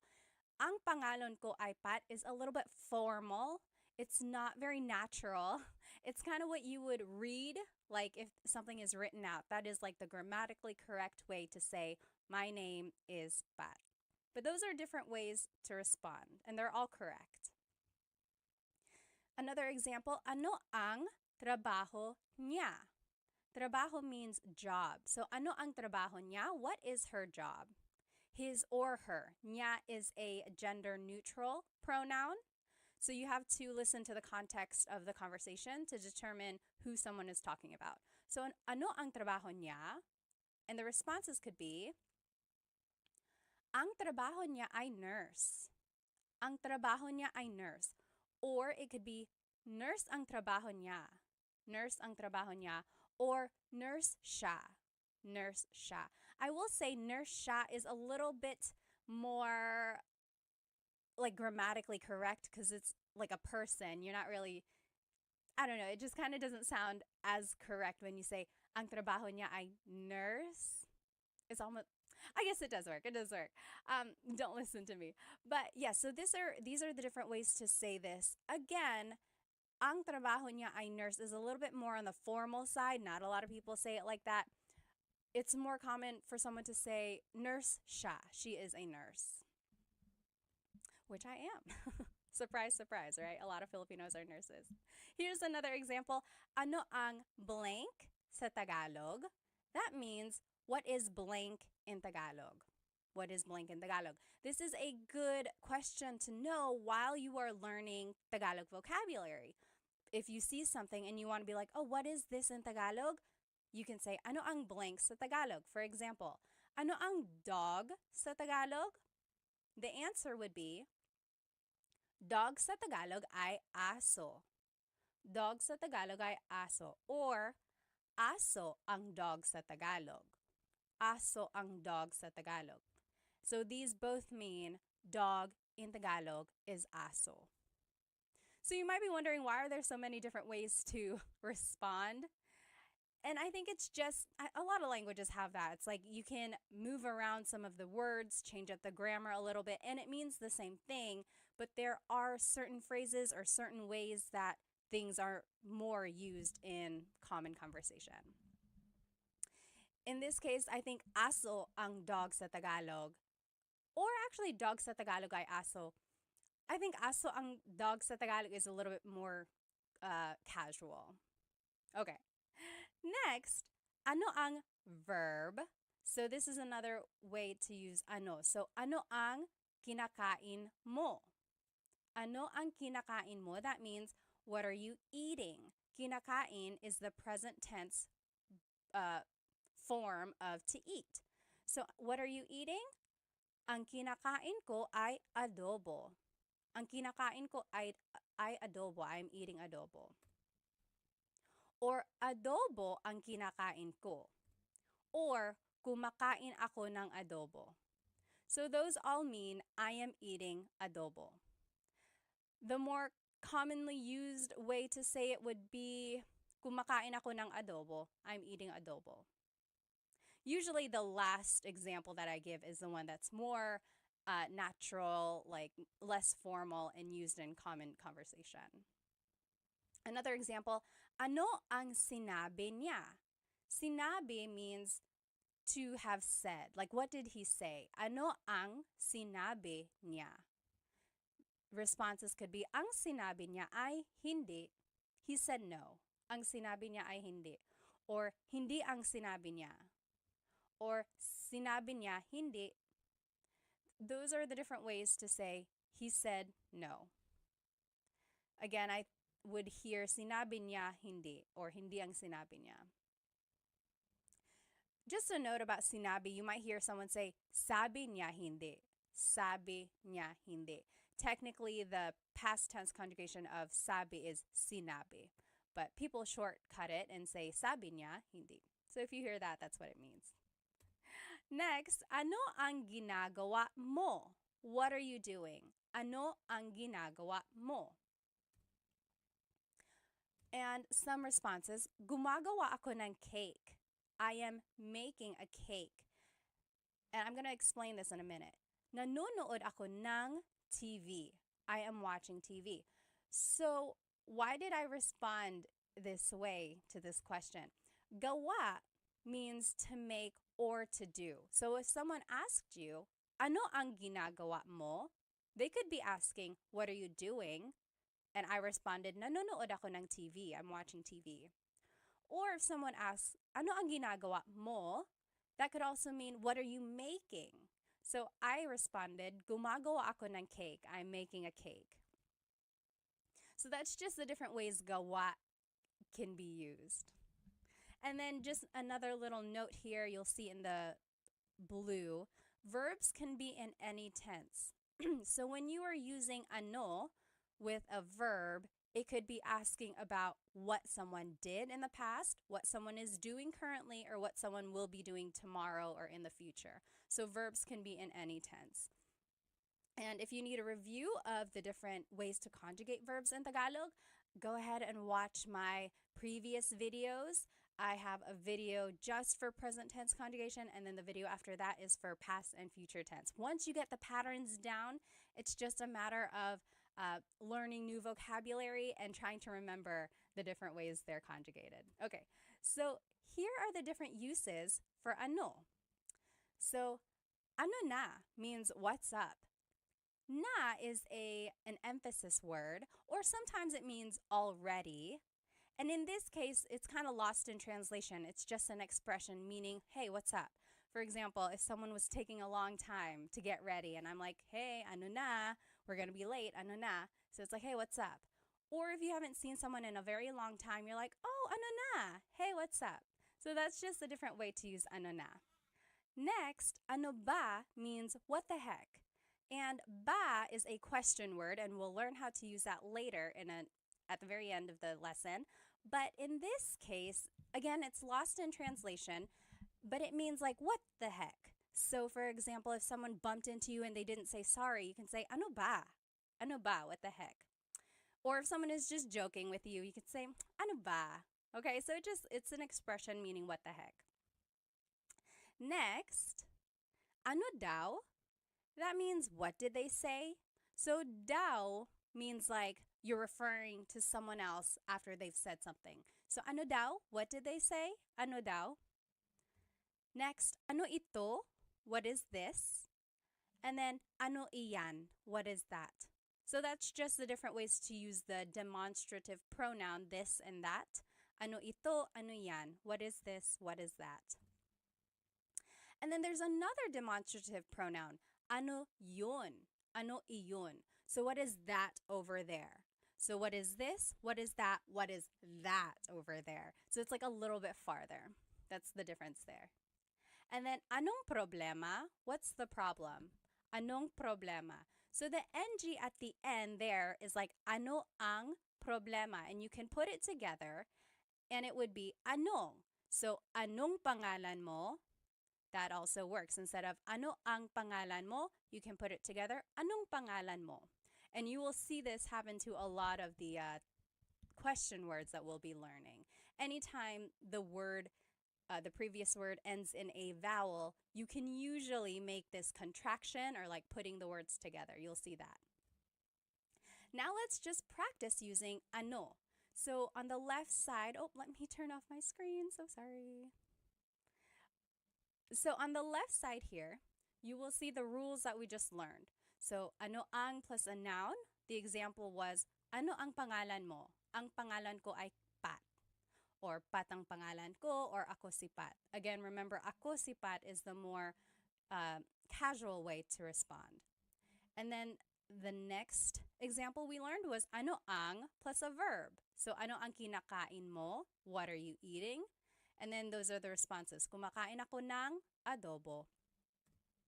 Now what I want you to do is to translate these examples. So they're in Tagalog. I want you to translate them to English. So number 1, what are you cooking? And then I gave you a vocab hint. Niluluto means cooking. Number 2, what is his girlfriend's name? Nobya means girlfriend. Number 3, what is cat in Tagalog? 4, what did Mark and John eat yesterday? Kinain means ate. Number 5, what are you watching? Pinapanood means watching. So let's do number 1 together. What are you cooking? Ano, ang, and then the verb, right? So we're just following this sentence structure number 2. Ano ang niluluto mo? Ano ang niluluto mo? What are you cooking? And then a response could be, nagluluto ako ng pansit.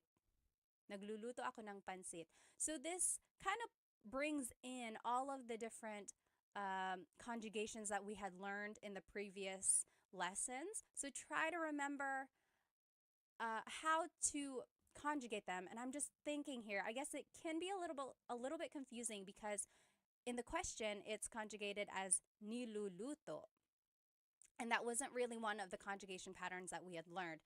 But nagluluto is a nag verb.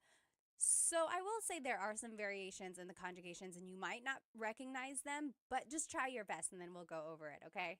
And then just follow this pattern when you're making your response as well. Take a look at the examples I did and then see if you can make the examples. And you can fill in the example with any answer that you want. So go ahead, pause the video now, and then you can come back and we will go over these questions. Okay, welcome back. Let's do number 2. What is his girlfriend's name? Nobya is girlfriend. Ano ang pangalan ng nobya niya?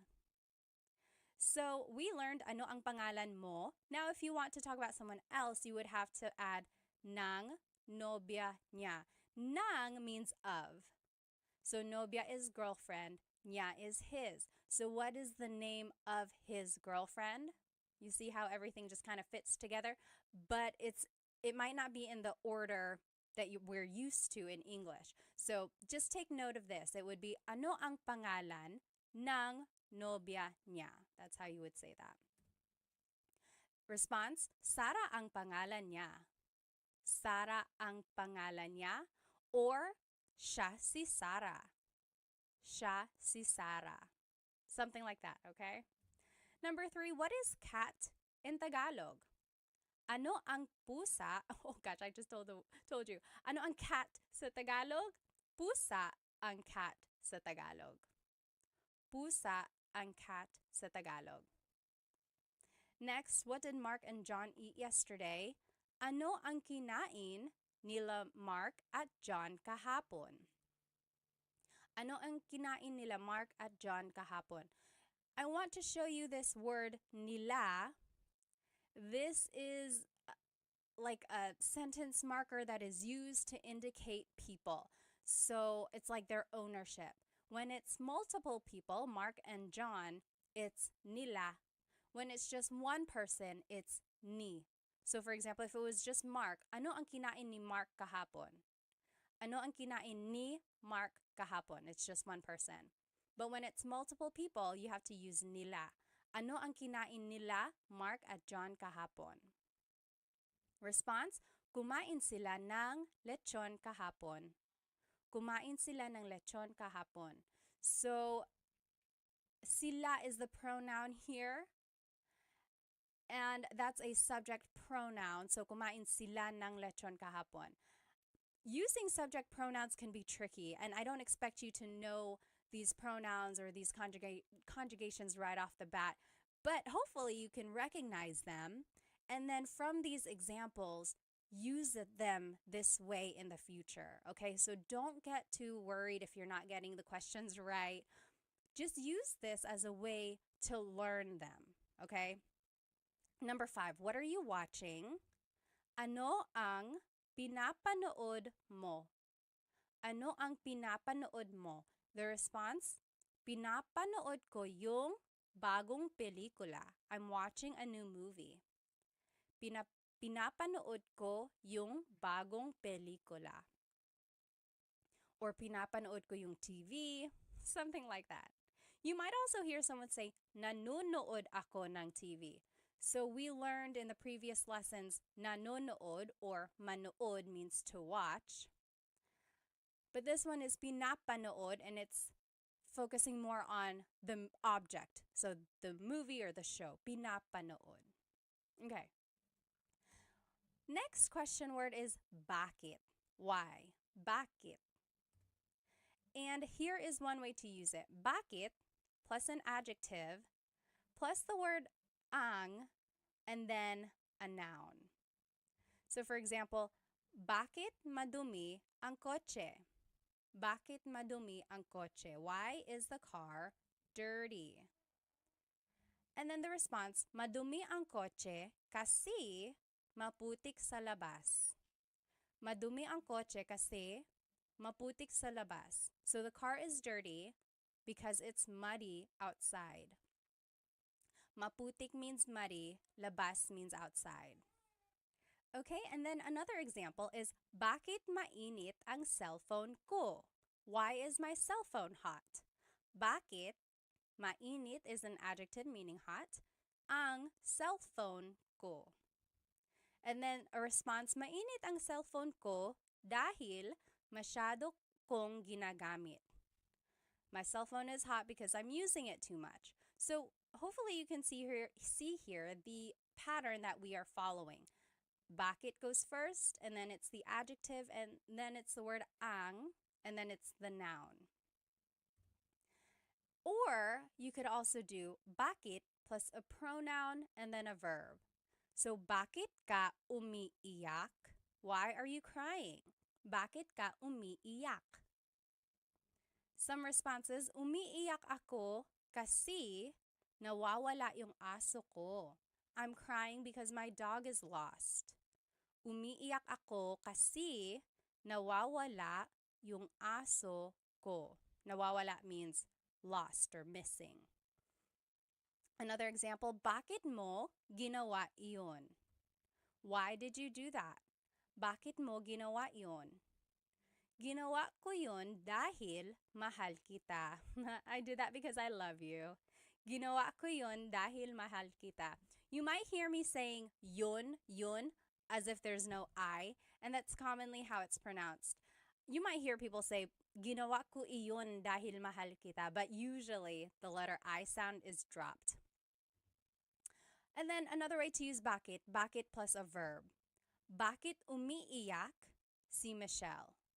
So bakit plus a verb, bakit umiiyak si Michelle? Why is Michelle crying? Umiiyak si Michelle kasi nakakalungkot yung palabas. Michelle is crying because the show is sad. Nakakalungkot means it's like feeling sad, makes someone feel sad. Yung palabas, the show. So those are the different ways bakit can be used. And again, verbs can be in any tense, like we saw in ano. I want to point out the different responses that you can say when you're using bakit questions. So because can be kasi, or dahil, or sapagkat. Sapagkat. Okay, so kasi is informal. It is most commonly used. You'll hear it a lot in common conversation. Kasi. Dahil is also used a lot. We saw it in the examples. But it's a little bit more formal. But it can also be used casually. And then sapagkat is very formal. It's rarely used. It's almost like Shakespearean. You'll see it in like writing, or someone might use it maybe to prove a point or something, but it's not used a lot. It's almost like a deep Tagalog, really. So here are those examples again, and you'll see the kasi and dahil. So umiiyak ako kasi nawawala yung aso ko. I am crying because my dog is lost. So there's kasi. And then ginawa ko yun dahil mahal kita. I did that because I love you. So there's the kasi and there's the dahil. And they are used interchangeably, but kasi is more casual. Dahil is a little bit more formal, but can also be used casually. Okay? Now, here are the different ways bakit can be used, and it doesn't really have a direct translation. So you might hear, bakit ganito? Bakit ganito? Ganito means like this. So why like this? Or why is this happening? So for example, it's like, oh no, I got a flat tire. I ran out of gas and I'm late for work. Oh, bakit ganito? Why is it happening? Why is it like this? And then bakit ba? Again, there's that ba question word. When it's added to bakit, it's why with emphasis. So maybe someone is annoying you. They're like, hey, Pat, hey, Pat. And you're like, oh, bakit ba? Why? What do you need? Bakit ba? And then, bakit na naman? Na naman means like, it's a sign of emphasis, or it means like again. Again. So, why again? So, again, maybe someone is pestering you. They're like, hey, Pat. You're like, oh, bakit na naman? What now? And then, bakit daw? So, daw again is like, what did they say? So, it's like, why did they say? So, it's like, oh, we can't go in yet. And you're like, oh, bakit daw? Why? Why not? What did they say? So, those are the different ways bakit can be used. And just a Taglish tip, I am a big supporter of using Tagalog and English together, Taglish, especially while you are learning Tagalog. So here's one way to do that. Maybe use kasi and then finish your English answer. For example, why are you sad? Kasi I stayed up late why are you tired? And it would be kasi I stayed up late to finish a movie. So instead of saying because, say kasi. And then the more vocabulary you learn, you'll eventually be able to say the whole phrase in Tagalog. Why are you tired? Kasi natulog ako ng late dahil nanonood ako ng movie. Okay, so just insert Tagalog words here and there, and then before you know it, you'll be able to say longer phrases in Tagalog. Now I want us to practice bakit. Here on the left side, again, are the different ways to use bakit. So, bakit plus an adjective, then ang, then a noun. Bakit madumi ang kotse? Why is the car dirty? Or, bakit plus the pronoun plus a verb. Bakit ka umiiyak? Or, bakit plus a verb. Bakit umiiyak si Michelle? Why is Michelle crying? Okay, so those are the different sentence structures when using bakit. And just a tip, when you're making a response, you can use kasi or dahil. Remember, that means because. Here are the questions that I want us to translate. So, why are you sad? Malungkot, to be sad. Let's do this one together. Why are you sad? It would be bakit. Then it's the pronoun ka. And then it's the adjective malungkot. Bakit ka malungkot? So that kind of falls under the rule number 2. Bakit plus a pronoun. Instead of a verb, it can be an adjective. Okay, so bakit ka malungkot? Your response, malungkot ako kasi ... I am sad because, malungkot ako kasi namimiss ko ang tatay ko. I'm sad because I miss my dad. Okay, so you can fill in the rest of your response with whatever you want, but hopefully it starts with this same format. So, malungkot ako kasi ... So take a minute, pause the video now, and then we will go back and answer these questions together. Okay, welcome back. Let's start with number 2. Why is Bea laughing?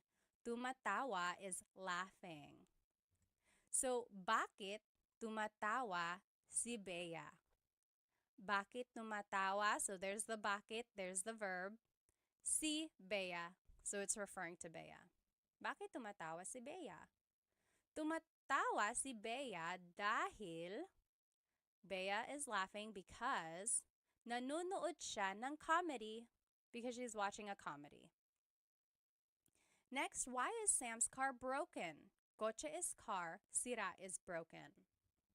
Bakit sira ang kotse ni Sam? So this one kind of falls under the rule number 1, bakit, and then adjective, and then ang, and then the noun, kotse.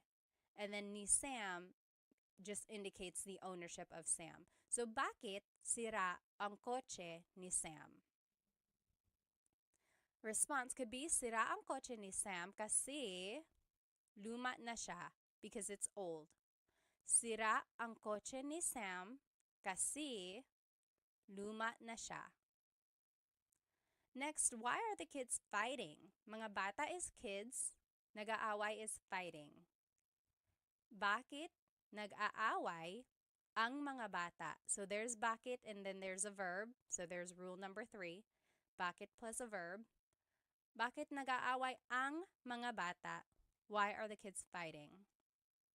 The response, nag-aaway sila dahil magkaiba ang gusto nilang laruin. They want to play with different things. So a couple things I want to point out. Nag-aaway sila. So instead of repeating mga bata, I just said sila, they. And you can do that. Or you could have said, nag-aaway ang mga bata dahil, like you can repeat it again. Or you can use a pronoun like I did. Nag-aaway sila dahil. And remember, you could have said kasi. So it's interchangeable. You'll see in my answer, sometimes I use kasi, sometimes I use dahil. Magkaiba means different. Ang means is. Gusto is to like. Nilang laruin. They are playing. They want to play with different things. Number 5, why is the house messy? Bahay is house. Magulo is messy. Bakit magulo ang bahay? So this one is just directly following rule number 1. Bakit, then an adjective, then ang, then a noun. Bakit magulo ang bahay? Response, magulo ang bahay kasi the house is messy because nagparty kami kagabi. We had a party yesterday. So if you can recognize the different patterns that were used here, that's kind of where it comes from, these questions. And you can add things afterwards to make it specific, like, is it belonging to someone? Are we talking about a place or something like that? So follow these rules on the left side, and then if you have to, add more information at the end. And then when you're making a response, that is where you choose kasi or dahil, and then bring in part of the question into your response as well. If you have any questions about anything we're learning, please feel free to write it in the comments and I will try to respond. The next question we are going to learn is saan. Saan means where. So saan plus a verb. That's an example of how to use this. Saan matutulog si Bobby? Saan matutulog si Bobby? Where is Bobby going to sleep? A response is matutulog si Bobby sa sala. Bobby is going to sleep in the living room. Matutulog si Bobby sa sala. Now, you might also hear saan plus a pronoun plus a verb. For example, saan ka pupunta? Where are you going? Saan ka pupunta? That should have saan. It just says sa there. Sorry about that. So then the response, pupunta ako sa tindahan. I am going to the store. Pupunta ako sa tindahan. So that's the difference there. If you are talking about someone specific, you would add si and then their name. Saan matutulog si Bobby? Or if you just want to use a pronoun, the pronoun would go right after the question word. Saan ka pupunta? Okay, so those are the different ways to use it. I do want to point out that your response has this word sa. Sa.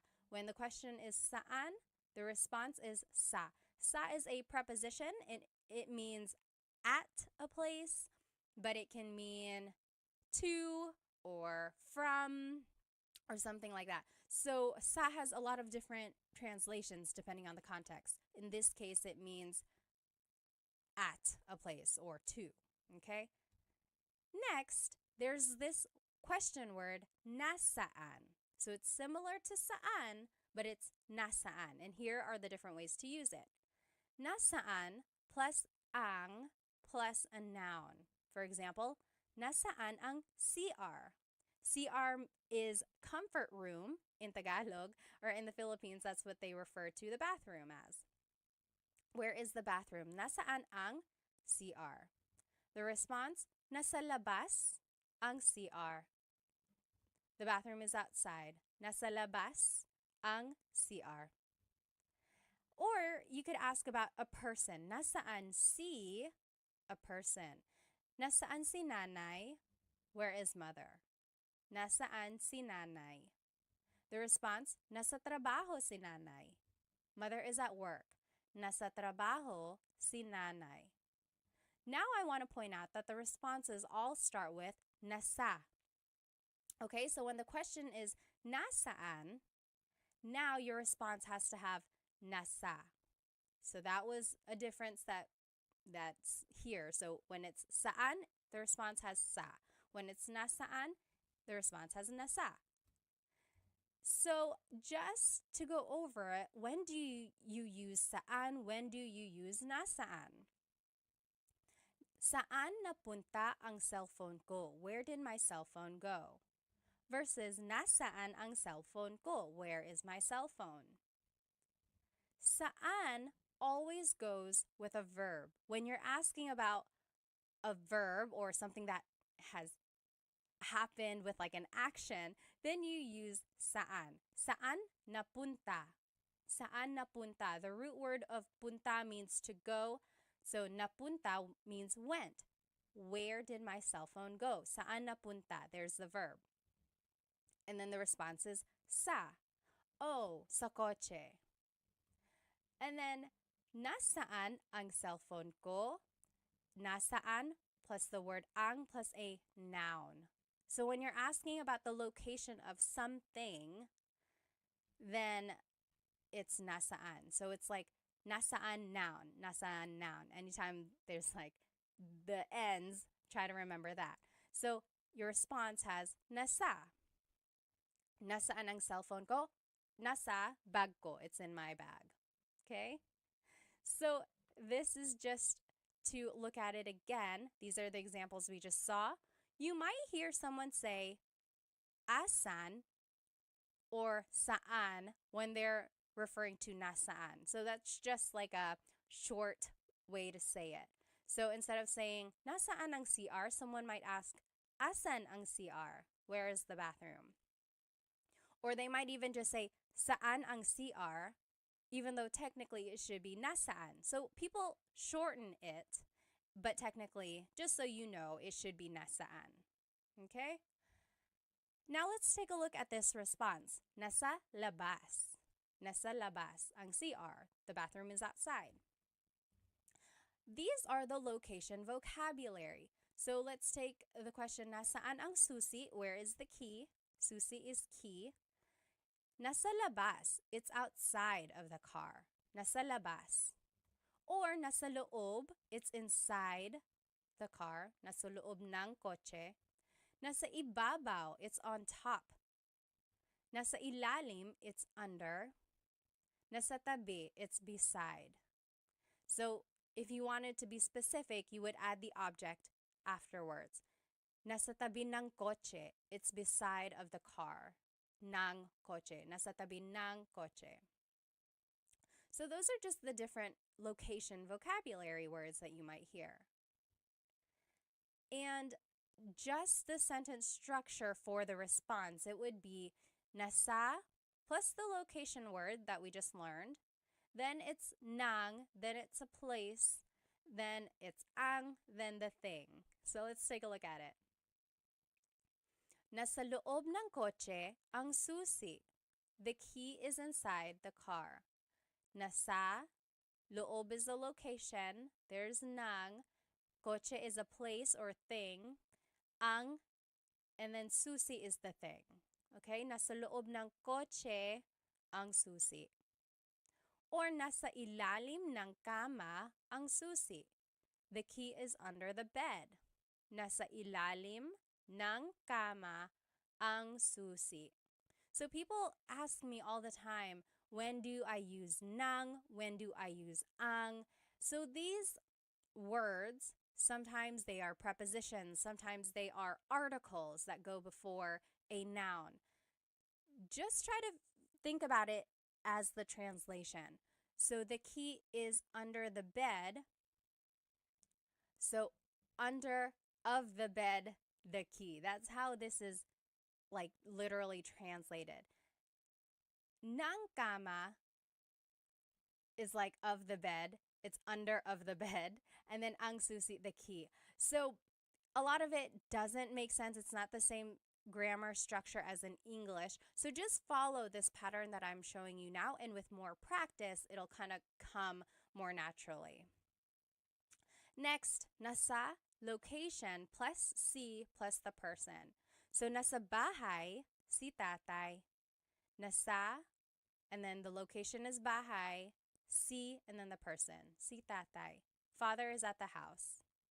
Or nasa loob ng bahay si tatay. So this one is just a little bit more specific of where the father is. The father is inside of the house. So there's the difference there when you're using a location vocabulary versus when you're not. So nasa bahay si tatay, father is at the house. Versus nasa loob ng bahay si tatay, father is inside of the house. Okay, so that's kind of the difference there. And then here are just some other uses for saan and nasaan. Nasaan ka? Where are you? Nasaan ka? Saan napunta yun? Where did that go? So if you're looking for something just rhetorically, you can be like, nasaan napunta yun? Saan napunta yun? Where did it go? Nasaan na? Where is it already? It's like maybe if you're waiting for a pizza to be delivered and they're taking a long time, you're like, nasaan na? Where is it? Where is it? Na, again, is an emphasis word. Sometimes it means already. Taga saan ka? Where are you from? Taga means from. Saan means where. Ka is referring to you. Where are you from? Taga saan ka? So those are the different ways saan can be used. Now let's practice saan. And On the left side of your screen, you will see the sentence structures that we practiced. So saan plus a verb or saan plus pronoun plus a verb. Remember, anytime we're asking about a verb, you have to use saan. Anytime we're asking about a noun, you have to use nasaan. So nasaan plus ang plus noun. Or nasaan plus si plus a person. Okay, let's put these into use and I think it'll help clarify any questions. So translate these questions to Tagalog. Where is dad going? Pupunta means going. So let's do this one together. Saan, because it's asking about an action. Pupunta si dad. Saan pupunta si dad? And then the response, pupunta si dad sa simbahan. Dad is going to church. Pupunta si dad sa simbahan. So you're kind of taking the second part of this question and using it in your response, okay? So try practicing that. And there's that preposition sa again, to the church. Okay? Pause the video now. You try the next 4 examples and we'll go over it together. Okay, so now let's do number 2. Where is the store? Tindahan is store. It would be nasaan ang tindahan. So we're asking about a noun, the store, so we have to use nasaan. Nasaan ang tindahan? The response, nasa tabi ng post office ang tindahan. Nasa tabi means beside. Ng post office means of the post office, so beside of the post office. Ang tindahan means the store. The store is beside the post office. Next, where will we be eating later? Kakain means will eat. Mamaya means later. Saan tayo kakain mamaya? So we have to use saan because we are talking about an action. Where will we be eating later? And then the pronoun just goes right after the question word. Saan tayo kakain mamaya? Your response, kakain tayo sa McDo mamaya. We're gonna eat at McDonald's later. You ready? Let's go. You pay. Kakain tayo sa McDo mamaya.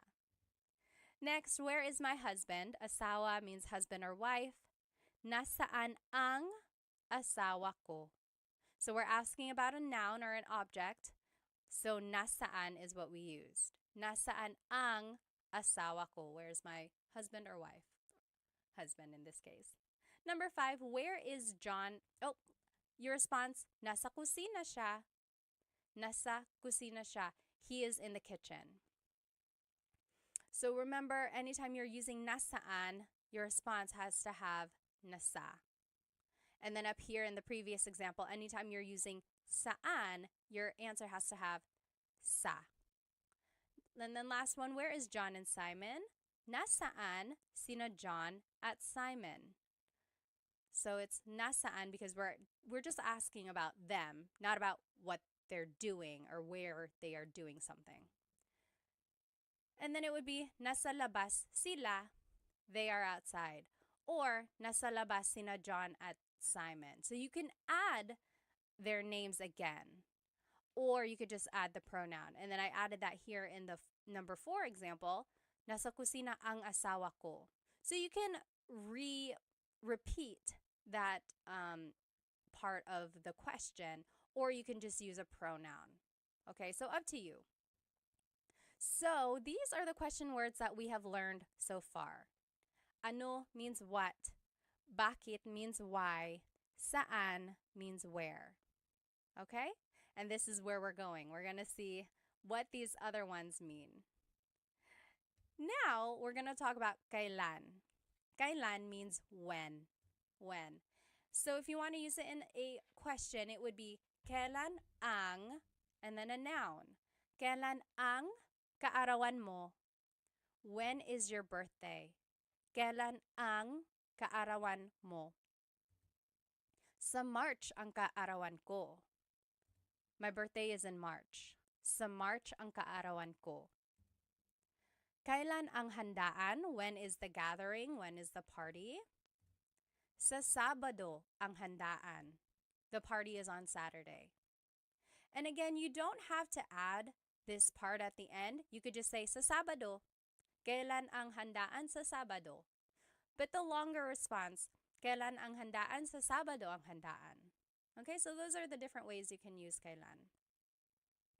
There's this word sa again, and in this case, it's being translated as on or at a certain time. So that's where, or that is the leading word in your responses. Next, you can use kailan with a verb. So, kailan aalis si Nadine? When is Nadine leaving?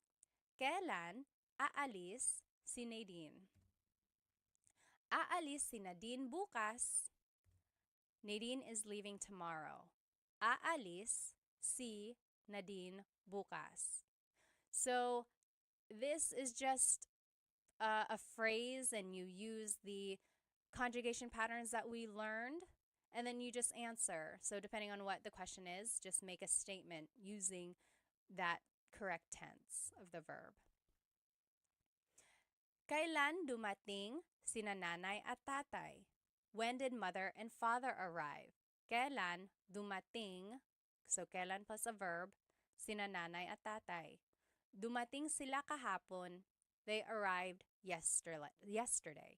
So here, sina is a sentence marker that's indicating mother and father, whereas sila is the pronoun that replaces them. So if we were going to say nanay and tatay in the response, we would use sina again. For example, dumating sina nanay at tatay kahapon. But if we're just using the pronoun, it's dumating sila kahapon. Okay, so that's how you would use kailan in a verb. So there are the different sentence markers when you are using a name in your question. When it's one person, it's si. Kailan aalis si Nadine? When it's more than one person, it's sina. Kailan dumating sina nanay at tatay? All right, then you could do kailan plus a pronoun plus a verb. Kailan ka uuwi? When are you going home? Kailan ka uuwi? So there's kailan, there's the pronoun, there's the verb. We're just following the pattern here. Then, uuwi ako mamaya. I am going home later. Uuwi ako mamaya. Another example, kailan sila ikakasal? When are they getting married? Kailan sila ikakasal? Ikakasal sila sa susunod na buwan. They are getting married next month. So hopefully you're recognizing some of this vocabulary from our previous lessons. So we're pulling those patterns of conjugation and the vocabulary words from those lessons, and now we are using them in like a hypothetical conversation, right? So it's all building on each other. Now I want to show you the responses. The response might have the word nung or sa. We already talked about sa. Let's see what nung means. So nung means something happened in the past. Sa means something will happen in the future. So for example, kailan sila ikakasal? When will they get married? The response, sa susunod na buwan, next month. So sa July or sa June, in June or in July. But sa is thinking of the future. When are they getting married? Next month or in June, in July. So sa is the future. However, nung is talking about the past.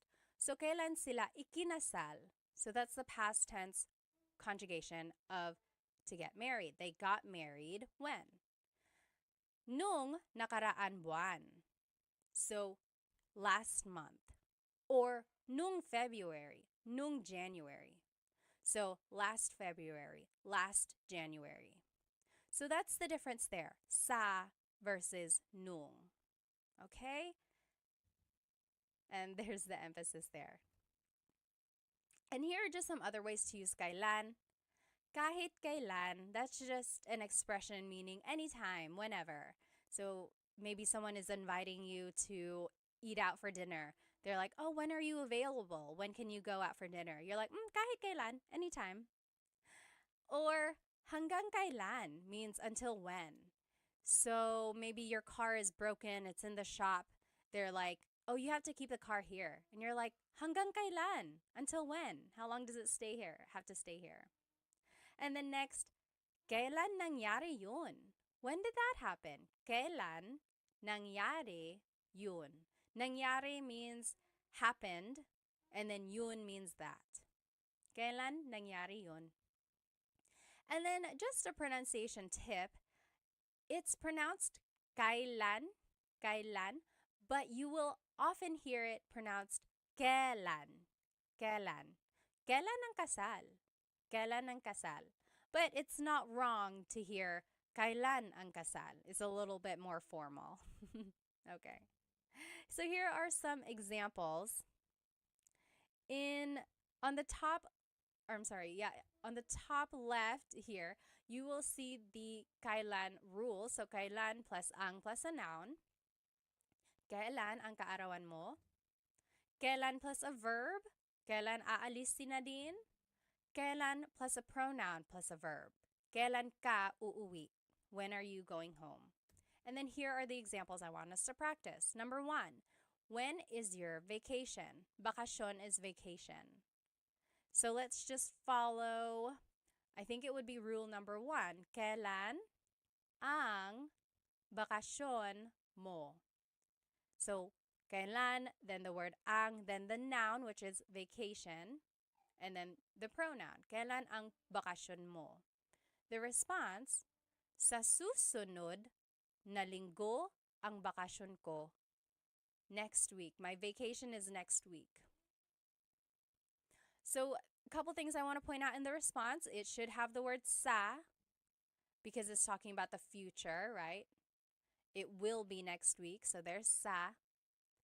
And then just try to remember how to phrase things.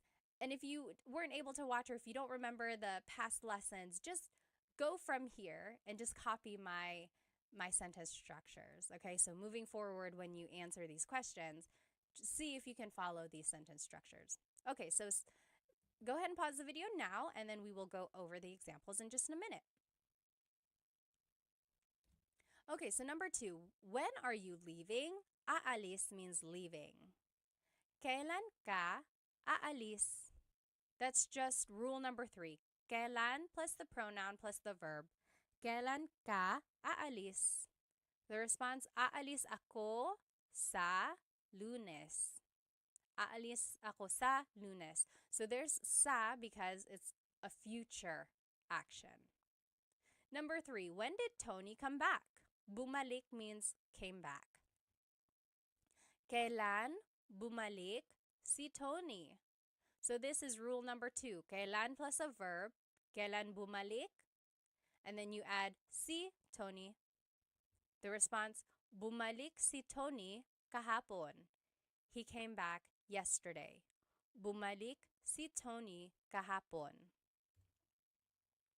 Number 4, when did you buy that? Binili means bought. Kailan mo binili yan? Kailan mo binili yan? So that's rule number 3. Kailan plus the pronoun plus the verb. Kailan mo binili yan? Binili ko yan nung isang linggo. Or binili ko ito nung isang linggo. I bought that last week or I bought this last week, depending on how you want to answer your question. Number 5, when are you going to sleep? Matutulog means will go to sleep. So, kailan ka matutulog? This is just rule number 3. Kailan plus a pronoun plus a verb. Kailan ka matutulog? Matutulog ako mamaya. Matutulog ako mamaya. I know it can get a little tricky figuring out which structure to use, and then when there's a pronoun or when there's like added information that has to be added to the end. I know it can get tricky, but use these examples to see the patterns in use and then try to use them in the future. Okay, so don't get bogged down if you're not getting the answers right. Really just use this as another form of learning, right? It's okay if it's not correct yet, but I want you to see how they are being used. Okay, so the next question word we are going to learn is sino, and that means who. Sino. So these are the different ways sino is used. Sino plus the word ang, then it's a verb, a noun, or an adjective. So it's easy because you just have to use sino ang, and then you just fill in the end with a verb, noun, or an adjective. Sino ang kumakanta? Singing. Who is singing? Sino ang kumakanta? Ang kumakanta ay si Mario. Si Mario ang kumakanta, or kumakanta si Mario? Si Mario. I wanted to show you all the different ways a response could be made. So, sino ang kumakanta? Who is singing? This first example is formal. Ang kumakanta ay si Mario.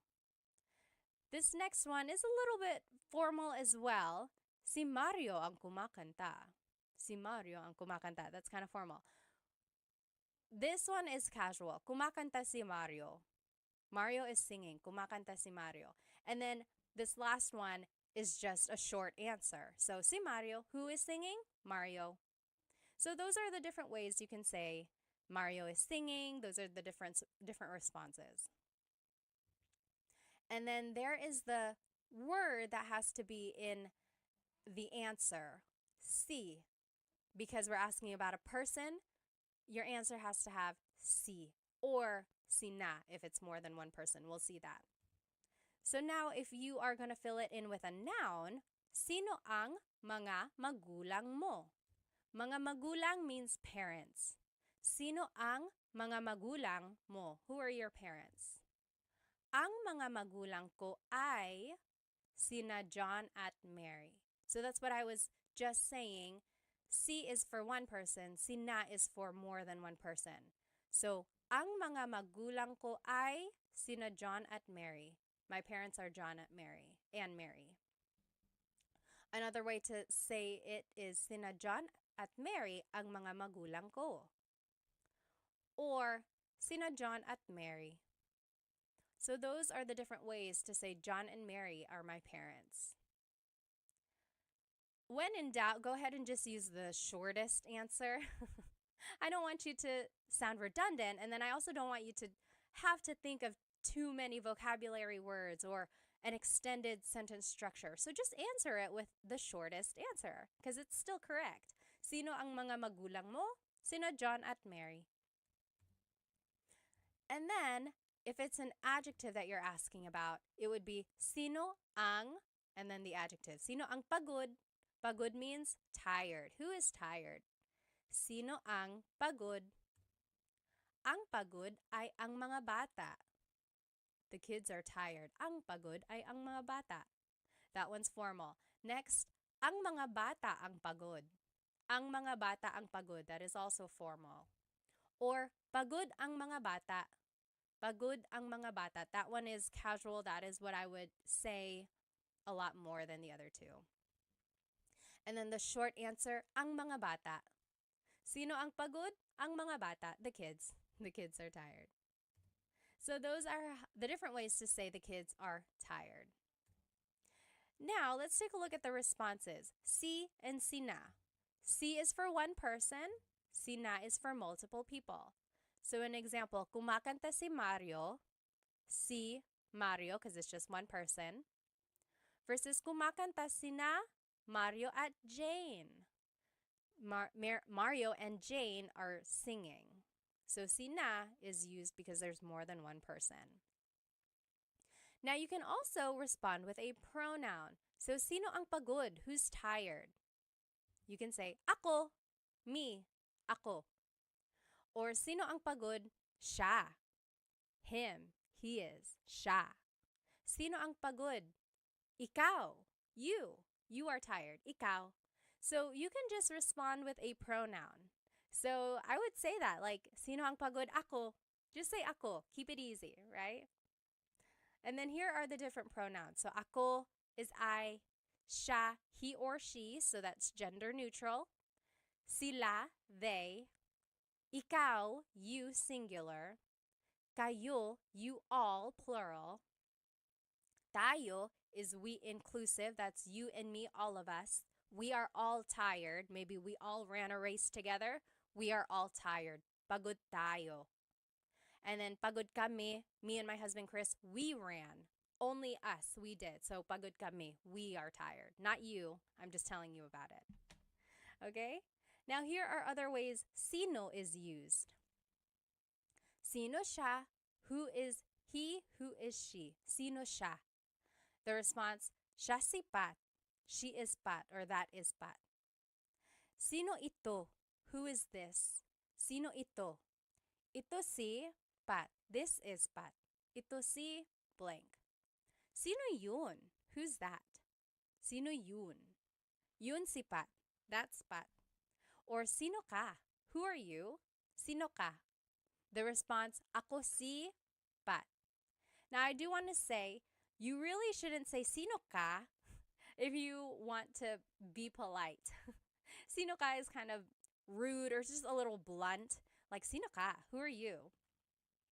So it would be more polite to say, sino po kayo? So for one thing, add po to be respectful. And then when you're adding po, you have to use the plural you pronoun. So kayo, sino po kayo? That's a lot more polite instead of saying sino ka. If you want to ask, who are you again? Sino po kayo? And then just a pronunciation tip. If you have sino ang in a question, you might hear sinong. So they put it together. So sinong kumakanta? Who is singing? Sinong kumakanta? Instead of sino ang kumakanta, it's sinong kumakanta. Okay? Now let's practice some translations when we're using sino in a question. So sino ang plus a verb, noun or object or adjective. And here are the examples there. And let's do number 1 together. Who is taking a shower? Naliligo means to take a shower or taking a shower. So it would be sino ang naliligo. Sino ang plus the verb. Sino ang naliligo? Easy, right? The response, si George ang naliligo. Si George ang naliligo. Or the simplest answer, si George. Si George. But you have to add si or si na because that is the indicator of a person. You have to add that in your response.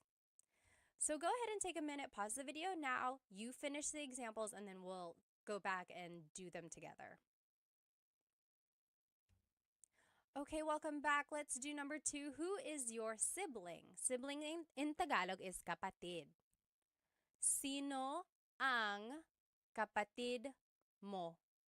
So kapatid is a noun. So sino ang kapatid mo? The response, kapatid ko si Sam. Kapatid ko si Sam. Or it could be si Sam ang kapatid ko. Si Sam ang kapatid ko. Remember, there are different ways to respond. Number 1, we said si George ang naliligo. It could have also been naliligo si George. So again, you can look back at the different ways a response can be made. When in doubt, just say the shortest answer. So this one could have been si Sam. Sino ang kapatid mo? Si Sam. Number 3, who is scared? Natatakot is scared. Sino ang natatakot? Who is scared?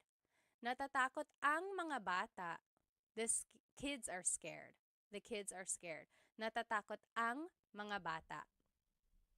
Number 4, who cooked dinner? Nagluto is cooked. Hapunan is dinner. Who cooked dinner is sino ang nagluto ng hapunan. So that's just sino plus ang plus a verb. Sino ang nagluto ng hapunan? Nang is the sentence marker before the noun. Si Lola ang nagluto ng hapunan. Lola cooked the dinner. Si Lola ang nagluto ng hapunan. And then last example, who called? Tumawag is called. Sino ang tumawag? Sino ang tumawag? So it's just the verb. Tumawag ang nanay mo. Your mother called. Tumawag ang nanay mo. Or the simplest response, ang nanay mo. Okay, so try to keep it simple when you can, but hopefully you can see the patterns that you can use when you're making a question and then answering a question. All right, the next question word that we are going to learn is kanino. Kanino means whose. Kanino.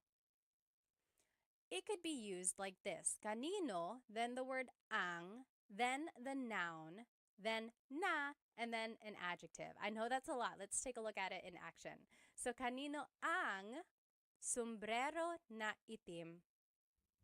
Whose black hat? Kanino ang sombrero is hat, na itim. Itim means black. Now the response. Kay Jacob ang sombrero na itim. The black hat belongs to Jacob. And I want to move forward, and then we're going to go back and make everything make sense. Okay, so the next sentence structure or question structure would be kanino ang plus the noun plus na, and then a demonstrative pronoun. So it's similar to this previous structure. Instead of an adjective, though, it's going to be a demonstrative pronoun. So kanino ang sombrero na ito? So whose hat is this? Whose hat is this? Kanino ang sombrero na ito? And the response, kay Jacob ang sombrero na iyan. That's Jacob's hat. Okay, so hopefully you can see here, there's just this pattern of kanino, then the noun, ang plus a noun, na, it's like a sentence marker. Again, sometimes it doesn't have a direct translation, but it's like the linking word for the adjective or for the pronoun. And then just a pronunciation tip, kanino ang can be put together in a contraction. It would be kaninong. Kaninong sombrero na itim. Or kaninong sombrero ito. All right, when using the contraction though, you drop the na if there's a demonstrative pronoun. So kaninong sombrero ito, you wouldn't say kaninong sombrero na ito. So that's just one thing. It's kind of redundant when you add the na again. So just to respond, you would use an ownership marker, then the person, then the word ang, then the noun, then na iyan. So let's see what that would look like. Kanino ang bahay na iyan? Whose house is that? Kanino ang bahay na iyan? Here are the different ownership markers. So one of these has to be in your response. If there's only one owner, it's kay, kay. If there's multiple owners, it's kina, kina. More than one person, it's kina. If there's not a person, if there's no one's name, then you would have to use sa, sa. So it's an improper noun or an unnamed person. So we'll see what that would look like. So an example here, kanino ang bahay na iyan? Whose house is that? Or kaninong bahay yan? If it's just one person, it would be kay Rose ang bahay na iyan. Kay Rose yan. So we are using kay because it's just Rose. It's just one person, Rose. Versus if there's multiple owners, so kaninong bahay yan? Whose house is that? Kina Mike at Ana ang bahay na iyan. Or kina Mike at Ana yan. That is Mike and Anna's house. So I want to point out there's kina. That is when you would use kina when there's more than one person owning that thing. Now, kanino ang bahay na iyan? Whose house is that? Sa kapatid ko ang bahay na iyan. That is my sister's house. That is my sibling's house. Sa kapatid ko ang bahay na iyan. Or sa kapatid ko yan. That is my sister's. That is my siblings. So you see how the person is unnamed? It's just kind of an improper noun. It's like a general answer. So that is when you would use sa, when the person is unnamed. It's just like a person in general speaking. Okay?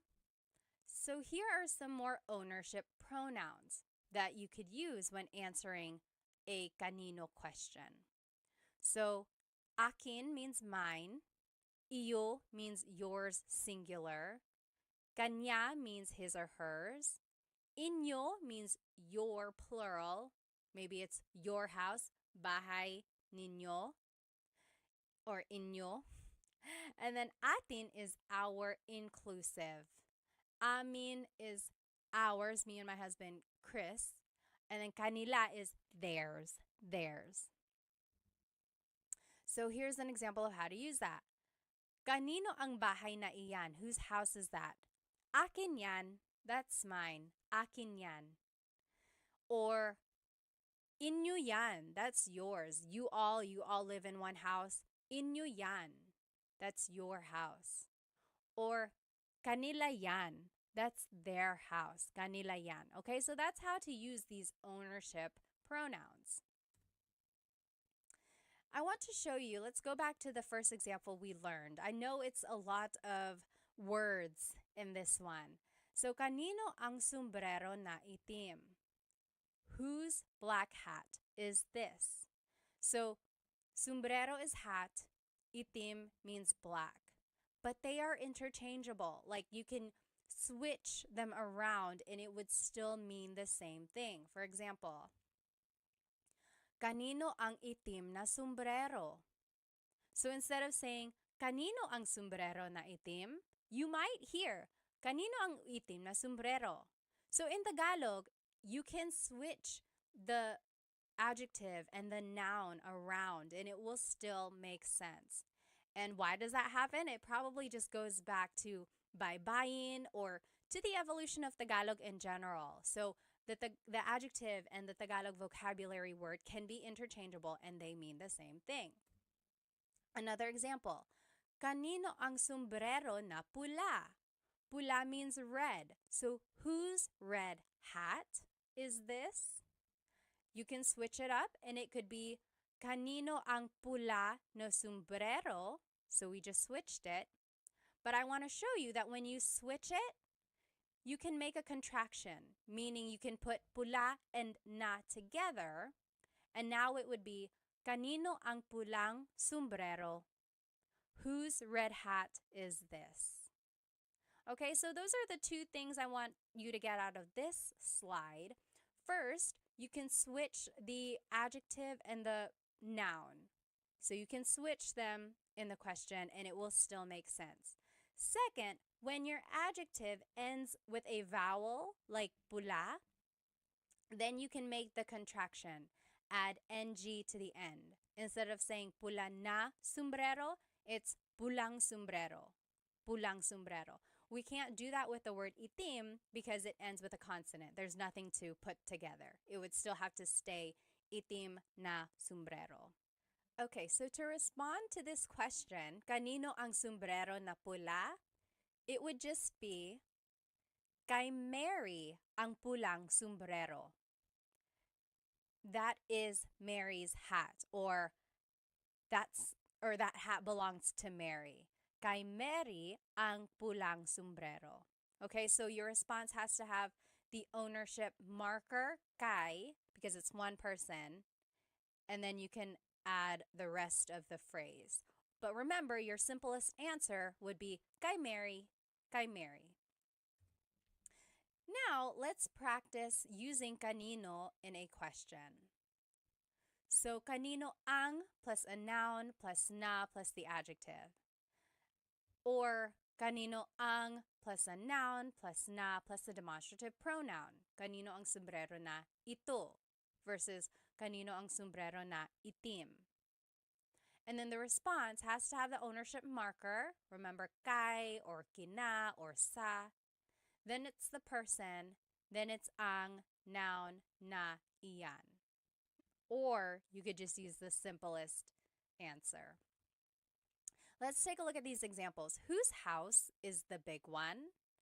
Whose house is the big one? Malaki means big. Bahay means house. It would be kanino ang, then it's the noun bahay, na malaki. So whose house is the big one? Kanino ang bahay na malaki? The response, here's another way to say it. Kanino ang malaking bahay? So this just goes back to the previous slide. Remember, the adjective and the noun can be switched. And if the adjective ends in a vowel, then you can make a contraction. Malaking bahay instead of malaki na bahay. Malaking bahay. And then the response would be, that's it. The response is actually example number 2. So pause the video now, answer the rest of these questions, and then we will go through it. Okay, welcome back. Number 2, that is Teddy's house. It would be, kay Teddy ang bahay na malaki na yan. Or kay Teddy ang malaking bahay na iyan. Or the simplest answer, kay Teddy. Kay Teddy. Okay, so see if you can recognize kind of where the noun would go, where the adjective would go, and then see that you can switch them up and it would still make sense. Next, number 3, whose child is that? Child in Tagalog is anak. Kanino ang anak na iyan? Kanino ang anak na iyan? So that's rule number 2. Kanino plus ang plus noun plus na plus the demonstrative pronoun. Or, kaninong anak yan? Kaninong anak yan? This second part is how it would be pronounced. I just want to show you how it would be pronounced. It's not technically the correct spelling of things, but that's how you would hear it or say it quickly. Kaninong anak yan? Whose child is that? Number 4, that is Chris and AJ's child. Kina Chris at AJ ang anak na iyan. Kina Chris at AJ ang anak na iyan. I want to point out kina, that is the ownership marker that you use when there's multiple people. And then the short answer, kina Chris at AJ. Kina Chris at AJ. Number 5, whose cell phone is this? Kanino ang cellphone na ito? So that's following sentence structure number 2. Kanino ang, the noun is cell phone, na, ito is the demonstrative pronoun. And just quickly speaking, someone might say, kaninong cell phone ito? Kaninong cell phone ito? So the na is dropped usually. Whenever someone is speaking quickly, the na is dropped. But I want to point out that technically there is a na. I don't think I would be a very good teacher if I didn't tell you the correct technology, like the technically correct way to say these things. But in colloquial speaking or in common conversation, the na is dropped. Kaninong cell phone ito? And then the response, that is my cousin's cell phone. Cousin in Tagalog is pinsan. Sa pinsan ko ang cell phone na iyan. So I want to point out sa is the ownership marker that you use because it's not a specific person, right? The person is unnamed. So sa pinsan ko ang cell phone na iyan. Or just in common conversation, you might hear, sa pinsan ko yan. Sa pinsan ko yan. Or even the shortest answer, sa pinsan ko. Sa pinsan ko. Okay, let's just look at all of the questions that we have learned here. So we learned ano means what, bakit means why, saan means where, sino means who, kanino means whose. Then we're going to learn these last 4 here. Next, paano means how. Paano means how. So paano plus a verb. Paano magluto ng adobo? How does one cook adobo? Paano magluto ng adobo? Or paano gumawa ng video? How do you make a video? How does one make a video? Paano gumawa ng video? So there's the paano question word, then it's a verb that follows. And then ng plus a noun. Another way to use paano is paano plus a pronoun plus a verb. So paano ka uuwi? Paano ka uuwi? Paano ka umuwi? How did you get home? Paano ka umuwi? Or, paano mo nalaman yung balita? How did you discover the news? Paano mo, there's the pronoun. Nalaman, there's the verb. Yung balita. And just to note, there's no particular response formation for these paano question words. There's no pattern or anything like that, because your answers will just be a statement using the appropriate tense of the verb. So just answer as if it's a statement, right? So that brings in all of our conjugation patterns and using the correct pronouns and things like that. So just make a sentence with what you know. Now I want to show you this other question word. We learned paano, but there's also gaano. This also means how, but in a different sense. For example, gaano plus an adjective plus ang plus a noun. For example, gaano katangkad ang anak mo? Even if you've never heard the word katangkad, but you know the word matangkad. Matangkad means tall. Hopefully you can kind of maybe guess that this is asking about the height of someone's child, right? So, gaano katangkad ang anak mo? How tall is your child? Let's see another example. Oh, the answer would be 5'10" siya. He is 5'10". 5'10" siya. Here's another example. Gaano kadalas ka namimili? Kadalas means often. Madalas means often. Namimili means to go shopping. So how often do you go shopping? Gaano kadalas ka namimili? Namimili ako linggo-linggo. I go shopping every week. Namimili ako linggo-linggo. So I want to point out that when it says to use an adjective, we're actually using the adjective with a ka prefix. So technically the adjective is matangkad, tall, matangkad. But when we're using it in a gaano question, we have to use the ka prefix, katangkad. Gaano katangkad ang anak mo? And the ka prefix is a way to show the quality of something. It's asking about the characteristic of that adjective. It's a little interesting. So when we're asking gaano katangkad, it's like asking about that person's adjective or that height. So yes, again, the prefix ka is used when measuring the extent of that adjective. And then just a pronunciation tip, if you happen to see gaano ang something, it's usually put together and it's gaanong. So gaanong katangkad ang anak mo?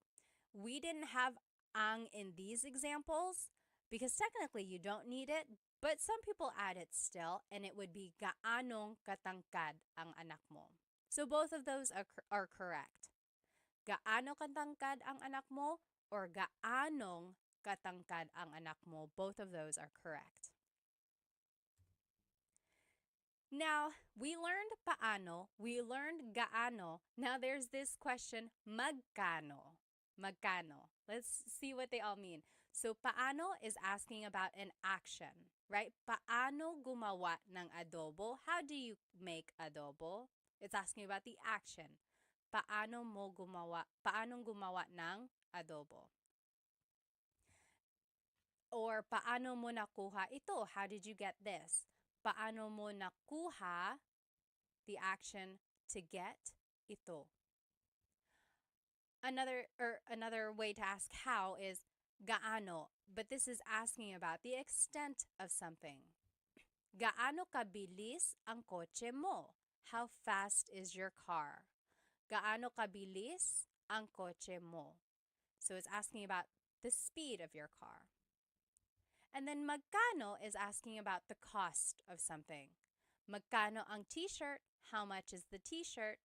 Or magkano po? How much is this po? Po is just a sign of respect. So how much is this? Okay, so very interesting. These words sound alike, but they are used for different situations. Now, here are just some other paano uses. So, paano nangyari yun? How did that happen? Paano nangyari yun? Yari means happen. And then yun means that. Paano nangyari yun? How did that happen? Or paano na ngayon? What now? Ngayon means now. So technically this is like, how now? It's a rhetorical question when something goes wrong. Like, oh no, I lost my job. Paano na ngayon? What now? What am I going to do now? And then just a pronunciation tip. It's technically paano, paano. When there are two vowels together, you say them separately. Paano. But when speaking quickly, Filipinos just say paano. Paano na ngayon? Paano na ngayon? Now, let's practice using paano and gaano in some questions. So, paano is with a verb. How do you do something?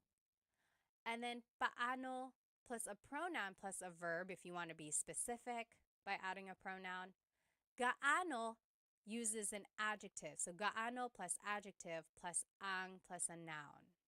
Okay, so just try to follow these sentence structures. And then here are the examples that I want us to do. Let's do number one together. How does one write a book? How does one write a book? Magsulat means to write. Libro is book. Libro is book. So how does one write a book? This is actually asking about an action. So we would use paano. Paano magsulat ng libro? Paano magsulat ng libro? How does one write a book? Go ahead and pause the video now and we will do the rest together. Okay, welcome back. Let's do number two. How did you make this? Ginawa means made. Paano mo ginawa ito? So that's following rule number two. Paano, then the pronoun, then the verb. Paano mo ginawa ito?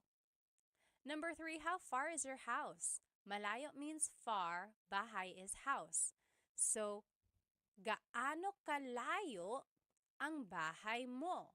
Do you see that it's asking about the distance of your house? So it's like an extent of that adjective. So, gaano kalayo ang bahay mo? That's why we're using gaano instead of paano, because we're asking about like an adjective related to your house. How did you get that? Nakuha means got. Paano mo nakuha yan? There's no adjective in this question, so we would just still use paano. And that follows rule number two. Paano mo nakuha is the verb yan. Number five, how big is their dog? Malaki is big, aso is dog. How big is their dog? So it's asking about an adjective, so we would have to use gaano.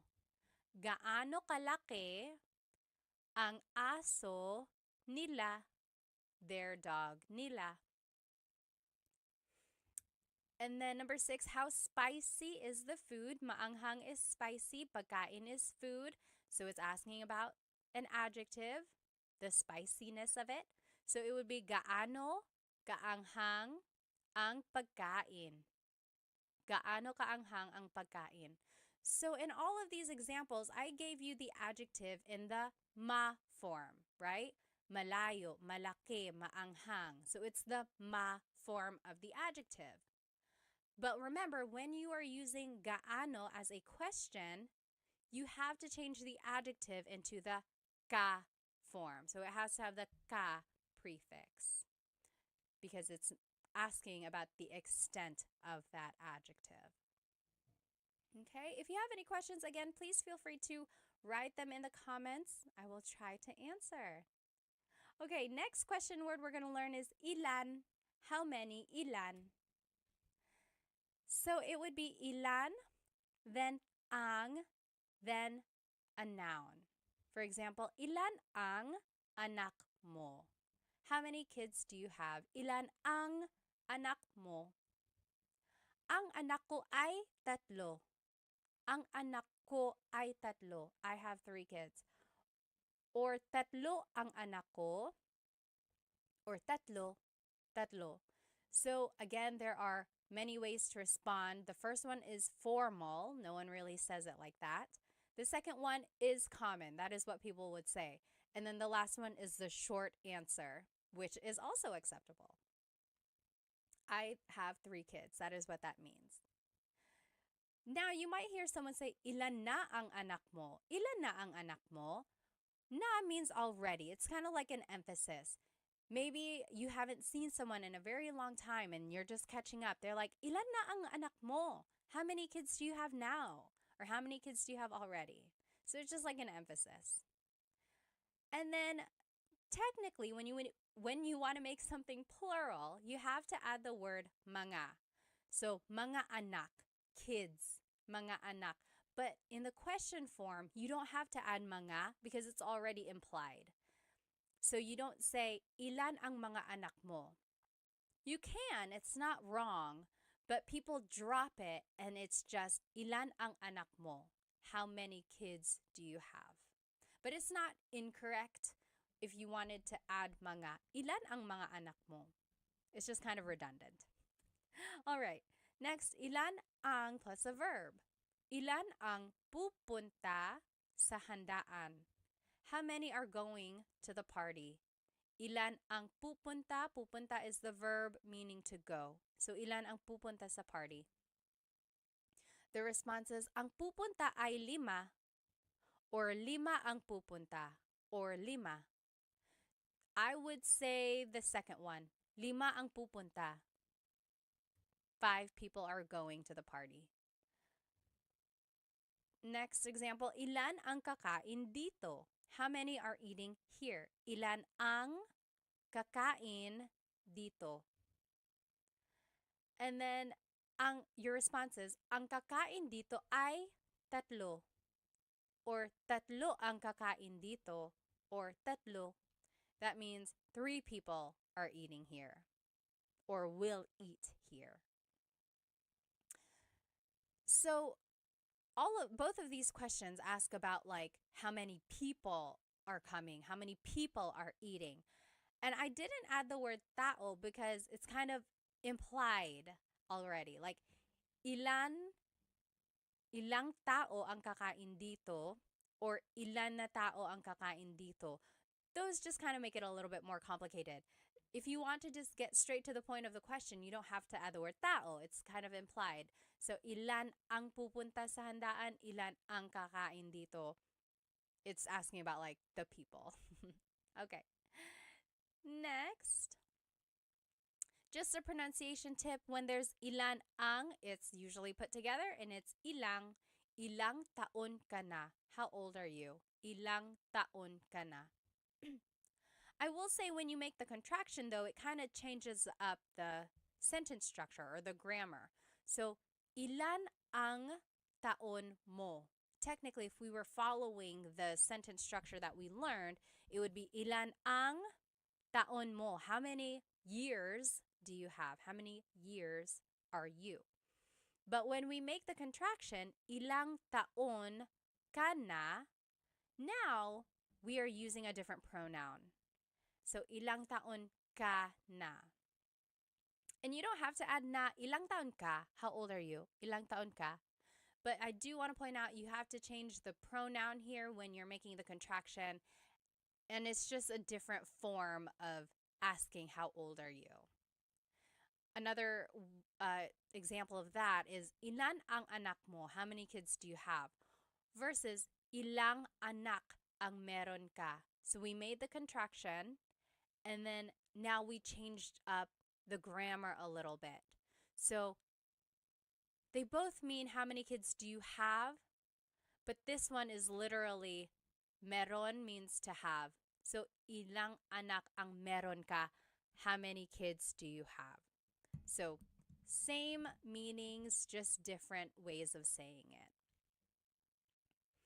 All right. Now, when you respond with an amount of something, you might hear or you might use this word lang or na.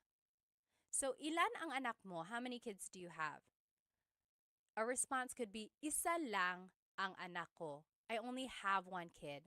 Lang means only. Isa lang ang anak ko. Or, na means already. Tatlo na ang anak ko. I have 3 kids already. Tatlo na. Tatlo na ang anak ko. Or another example, ilang donuts ang kinain mo? How many donuts have you eaten? Ilang donuts ang kinain mo? Or how many donuts did you eat? So, you could say, dalawa lang, only 2. Dalawa lang, only 2. Or, apat na ang kinain ko. I already ate 5. I've already eaten 5. Apat na ang kinain ko.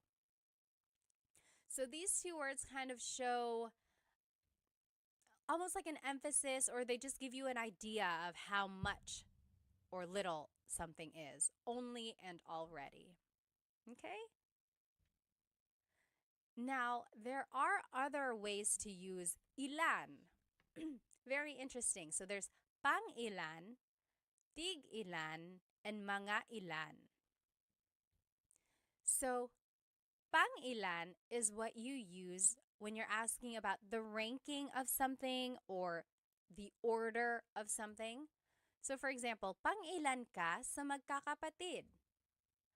In what order were you born amongst your siblings? So, were you the oldest? Were you the firstborn? Are you in the middle? Are you the last? Where were you in the order of your siblings? Pang ilan ka sa magkakapatid? Some responses, panganay ako, I'm the oldest. Panganay ako. Pangatlo ako, I'm the third. Pangatlo ako. Or bunso ako, I am the youngest. Bunso ako. So you'll see the response usually has pang in it because the question has pang. So pang is almost like in which or where. It's just asking about like the placement of things. Okay, so here's another example. Pang ilan ka sa contest? What place did you get in the contest? Pang ilan ka sa contest? Here are some examples. Una ako, I was first. Una ako. Pangalawa ako, second. Pangatlo, third. So again, there's that pang prefix that you use to answer when it's a pang question. Very interesting.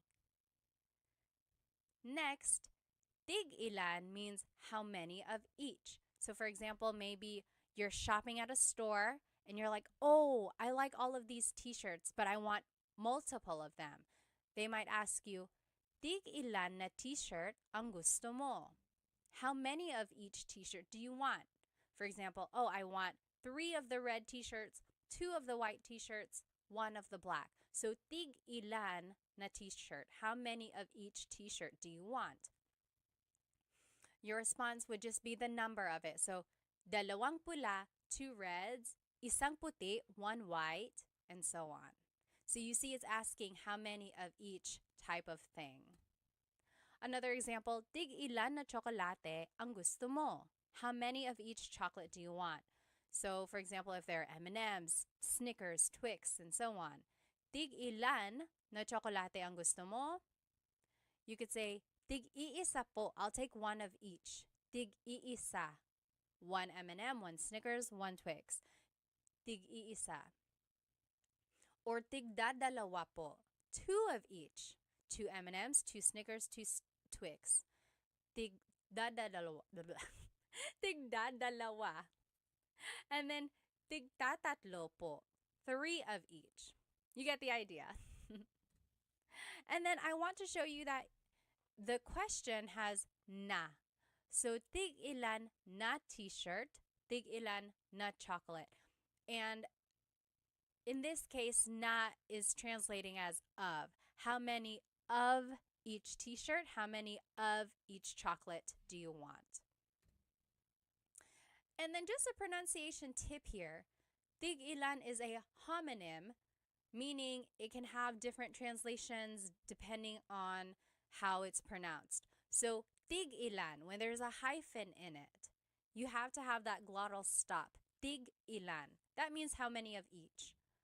When there's no hyphen, tigilan, tigilan. It's just one word, tigilan. That means to stop. For example, tig ilan t-shirt ang gusto nila? How many of each t-shirt do they want? Tig ilang t-shirt ang gusto nila? That means how many of each t-shirt do they want? But if you say, tigilan mo yan, that means stop that. Okay, so again, that glottal stop is important for proper pronunciation because they mean different things otherwise. And lastly, mga ilan means about how many. Mga ilan. So, mga ilan na tao ang darating? About how many people are coming. Mga ilan na tao ang darating. You could say mga 10 tao or mga 10 na tao. There's the contraction that you can make when the adjective or when the number ends in a vowel. Just add the ng at the end. So about 10 people, mga 10 tao. And up here, I just wanted to show you, you can make a contraction again. Instead of mga ilan na tao ang darating, it's mga ilang tao ang darating. About how many people are coming. So that's just a pronunciation tip. Make that contraction to make it flow a little bit better. Another example, ilan na tao ang darating? How many people are coming? Ilan na tao ang darating? 10. So that's just to show you the difference here. Mga ilan is about how many are coming versus ilan na tao ang darating. This is like definitive. 10 people are definitely coming. Versus mga 10, about 10. Okay, so when you add mga, it's asking about like an estimation. When you don't have mga, it's asking for a definitive answer. And then just another example of mga ilan na oras ang biyahe. Mga ilang oras ang biyahe. About how long is the trip? Mga 3 oras. It's about 3 hours. Mga 3 oras. So there is the na again, and then you can put it together so that it's just ilang. So mga ilang oras ang biyahe or mga ilang tao ang darating. All right. So this is just a review of how to use these different ilan questions. So pang ilan is a ranking question or asking about the order placement. Tig ilan is asking about how many of each. Mga ilan means about how many of something. Okay, now let's practice using ilan in some questions. So on the left side, you will see the different ways to use ilan. Ilan plus ang plus a noun. Ilan ang anak mo? Or ilan plus ang plus a verb. Ilan ang pupunta sa handaan? And here are some examples. Let's do number 1 together. How many cats do you have? Mga pusa is cats. It would be ilan ang pusa mo? Ilan ang pusa mo? Remember, you don't have to add mga, but you can. It's not incorrect. But just to be quick about it, and if you want to sound natural, you don't have to. So, ilan ang pusa mo? Ilan ang pusa mo? How many cats do you have? Pause the video now and you do the rest, and then we will go over it. All right, welcome back. Number 2, I have 2 cats. Dalawa ang pusa ko. So that's how you would respond to question number 1. I have 2 cats. Dalawa ang pusa ko. Number 3, how many are coming to the house? Darating means coming. So it would be ilan ang darating. So ilan plus ang plus a verb. Ilan ang darating sa bahay. Number 4, 4 people are coming to the house. Apat means 4. So 4 people are coming to the house would be apat ang darating sa bahay. Apat ang darating sa bahay. Remember, the short answer would be apat, apat. Number 5, how many friends do you have? Kaibigan is friends. Actually, kaibigan is friend. Mga kaibigan would be friends. Ilan ang kaibigan mo? Ilan ang kaibigan mo? How many friends do you have? Also, you could say, ilan ang mga kaibigan mo? Ilan ang mga kaibigan mo? That is also correct, but remember, you don't have to add it. Number 6, I have 10 friends. 10 means 10. 10 ang kaibigan ko. 10 ang kaibigan ko. Or 10 ang mga kaibigan ko. I have 10 friends. All right. Another way to answer this, meron akong 10 mga kaibigan. So I want to show you again, there are different ways to answer. There's a long form, there's a short form, there's an even shorter form, right? Just say the number by itself. So if you hear different responses, hopefully you can recognize some of the vocabulary words and just kind of go from there. This one is a fun practice. So I want us to match the question words with the correct example. Then we're going to translate and then give a response. So on the left side are the different question words. Pang ilan, tig ilan, mga ilan. On the right side are some example questions. How many of each hat do you want? About how many balloons are we going to buy? How many drinks have you had? Like, what number is that? Or what number of drinks is that for you? So we have to match what question word would go with that question, and then we will translate. So go ahead and do that. Pause the video and see if you can match and then translate and give a response. Okay, welcome back. Let's see. This is what the answers would be. Pang ilan goes with this question. How many drinks have you had? What number is that?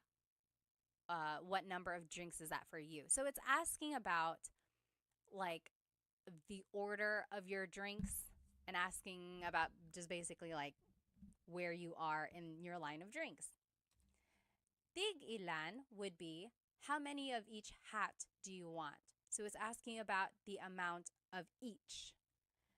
Mga ilan, about how many balloons are we going to buy? So it's an estimation. We don't know exactly. It's just about how many do you want. Okay, so hopefully you were able to match them. Now let's see if we can translate them. How many of each hat do you want? It would be, tig ilan na sombrero ang gusto mo? Tig ilan na sombrero ang gusto mo? And then your response could be, tig iisa po, one of each. Tig iisa. Next, about how many balloons are we going to buy? Mga ilan na lobo ang bibilhin natin? Or mga ilang lobo ang bibilhin natin? Your response, mga 5, about 5. Mga 5. How many drinks have you had? What number is this? What number of drinks is that for you? All of that is encompassed by this one question. Pang ilan na inumin mo na yan? Pang ilan na inumin mo na yan? Pang-apat na ito. This is my 4th. Pang-apat na ito. So do you see how that one is asking about the order of your drinks or like how many you've had? And then your response is just that order. So this is the 4th. Pang-apat na ito. All right. So those were different ways to ask for how many. This next question word, alin, means which. which, alin. So alin ang, excuse me, alin ang plus a verb. Alin ang plus a verb. So alin ang gusto mong damit? Yung pula or yung puti? Which dress do you like? The red or the white? Alin ang gusto mong damit? Your response would just be one of the choices. Yung pula ang gusto ko. The red is the one I like. I like the red one. Yung pula ang gusto ko. Or, yung pulang damit ang gusto ko. If you want to be specific, yung pulang damit ang gusto ko. So, yung pula means the red one. Yung pulang damit means the red dress, specifically. And then I want to point out, mong up here is just mo plus nang put together. So, alin ang gusto mo ng damit? Alin ang kinain mo? Yung cookie or yung cake? Which did you eat? The cookie or the cake? So, there's alin, then ang, then a verb. Alin ang kinain mo? Yung cookie or yung cake? Which did you eat? Your response, yung cake ang kinain ko. I ate the cake. Or, kinain ko yung cake. So those are the different ways you can respond. And then, of course, you can always put things together. So, alin ang becomes aling. So, aling gusto mo? Aling gusto mo? Alin ang gusto mo? Aling gusto mo? Alin plus an alin plus ang plus an adjective. Alin ang mas malaki? Yung bahay na pula o bahay na puti? It's kind of hard to see. Oh, there's the White House right here. It's to the left of the Red House. So, alin ang mas malaki? Which is bigger? Yung bahay na pula, the Red House, o yung bahay na puti, the White House? Mas malaki yung bahay na pula. Mas malaki yung bahay na pula. The Red House is bigger. Mas means more, or it's like the part of an adjective. Here's another way to describe an adjective. Alin ang pinakamalaki? Which is the biggest? Yung bahay na itim ang pinakamalaki. The black house is the biggest. So I just want to point out these two words, mas and pinaka. Those are called superlative adjectives. So let's take a look at this a little bit more. So big is malaki, bigger is mas malaki, biggest is pinakamalaki. Small is maliit, smaller is mas maliit, smallest is pinakamaliit. And then just one more example, pretty is maganda, prettier is mas maganda, prettiest is pinakamaganda. So those are the different ways you can describe something, especially in this alin question form, like which is bigger, which is the biggest. Now you can also use alin with a pronoun. So it's alin plus ang plus noun plus pronoun. Alin ang bahay mo? Which is your house? Alin ang bahay mo? Your response? Yung bahay na maliit ang bahay ko. Or yung maliit na bahay. Both of those mean the small house is mine. Yung bahay na maliit ang bahay ko. And then another example now with verbs.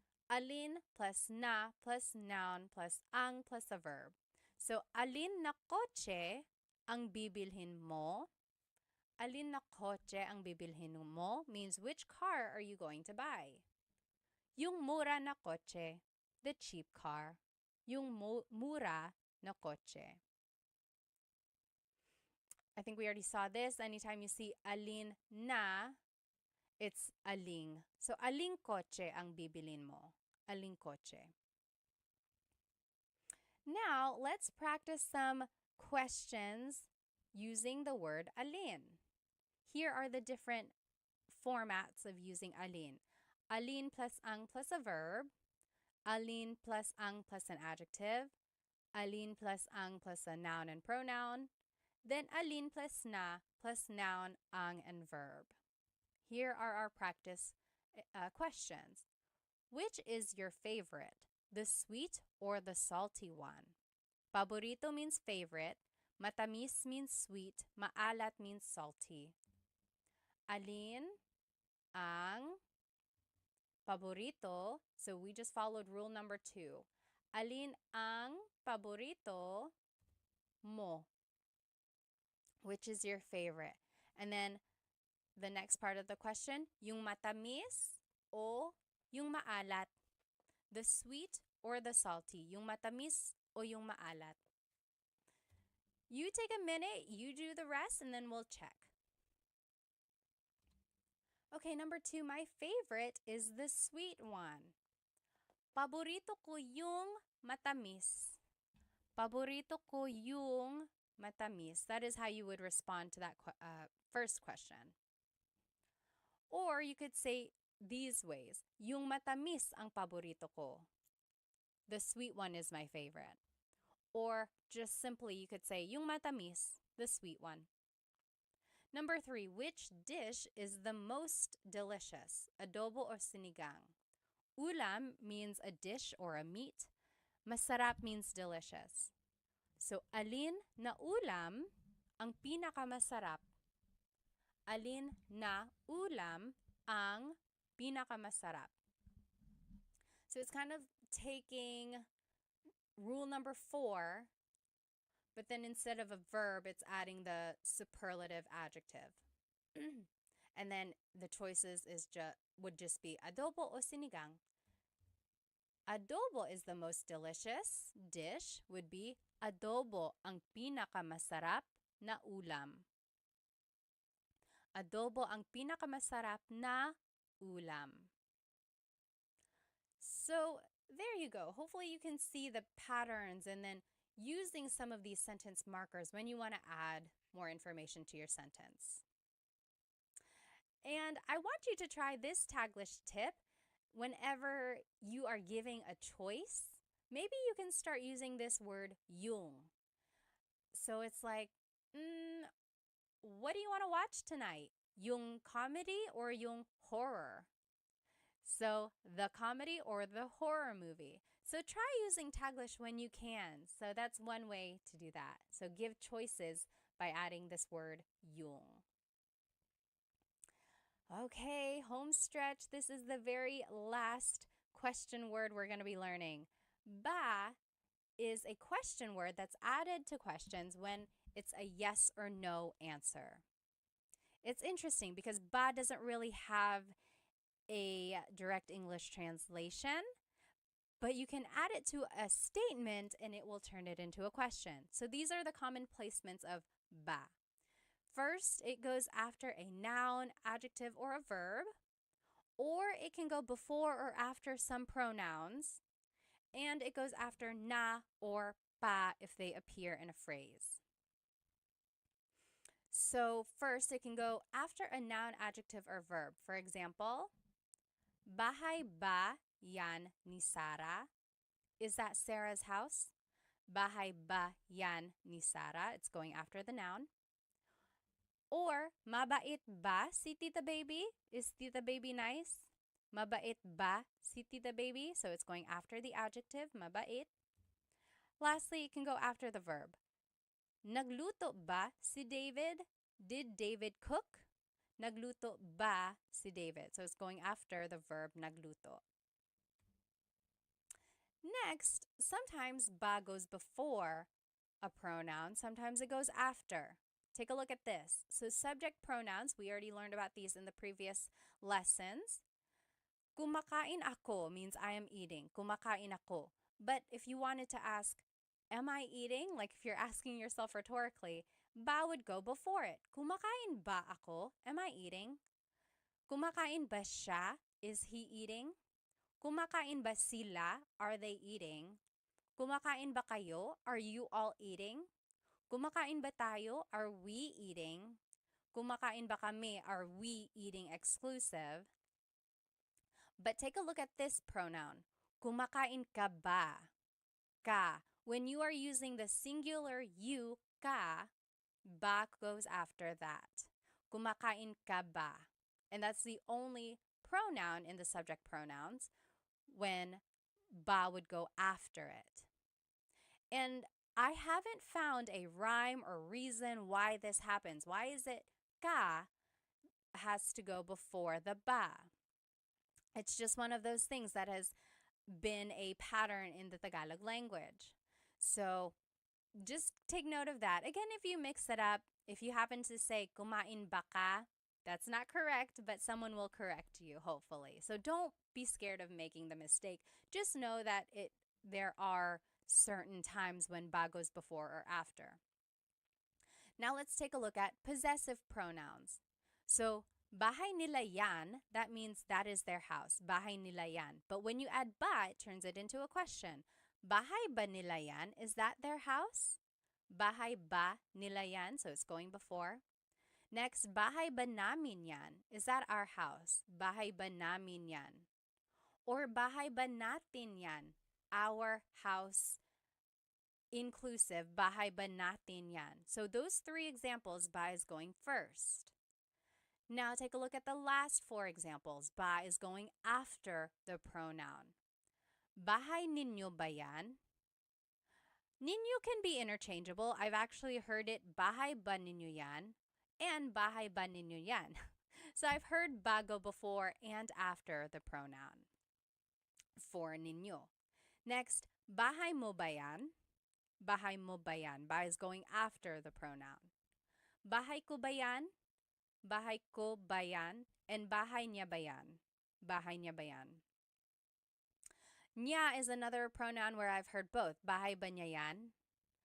But mo and ko usually go before ba. So it's tricky. This slide is just to show you that it can be tricky when using ba and pronouns. I would say practice it. Also listen to native Tagalog speakers or listen to Tagalog movies, and you will see you will hear where ba naturally goes. Okay? Again, it's unclear why ba goes before or after some pronouns. And there's no rhyme or reason that I know of. If anyone knows of a reason, please let us all know because I'd love to know. Next, ba goes after the words na or pa if they appear in the question. So na means already, na means already, pa means still. For example, natulog na ba si ate? Did big sister go to sleep already? Natulog na ba si ate? Or gising pa ba si kuya? Is big brother still awake? Gising pa ba si kuya? There's pa and it means still. Is he still awake? Kumain na ba kayo?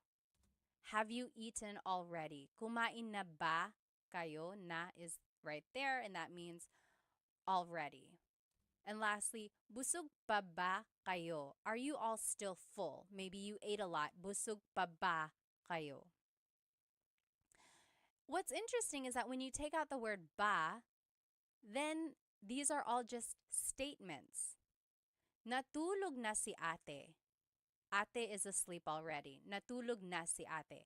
As soon as you add the word ba, it turns it into a question. Natulog na ba si ate? Did ate go to sleep already? Same with busog pa kayo. Busog pa kayo. You all are still full. You're full. You ate a lot. You're still full. Busog pa kayo. But as soon as you add ba, it turns it into a question. Busog pa ba kayo? Are you still full? Very interesting how this small word can make a big difference. So now here are just some other ba uses.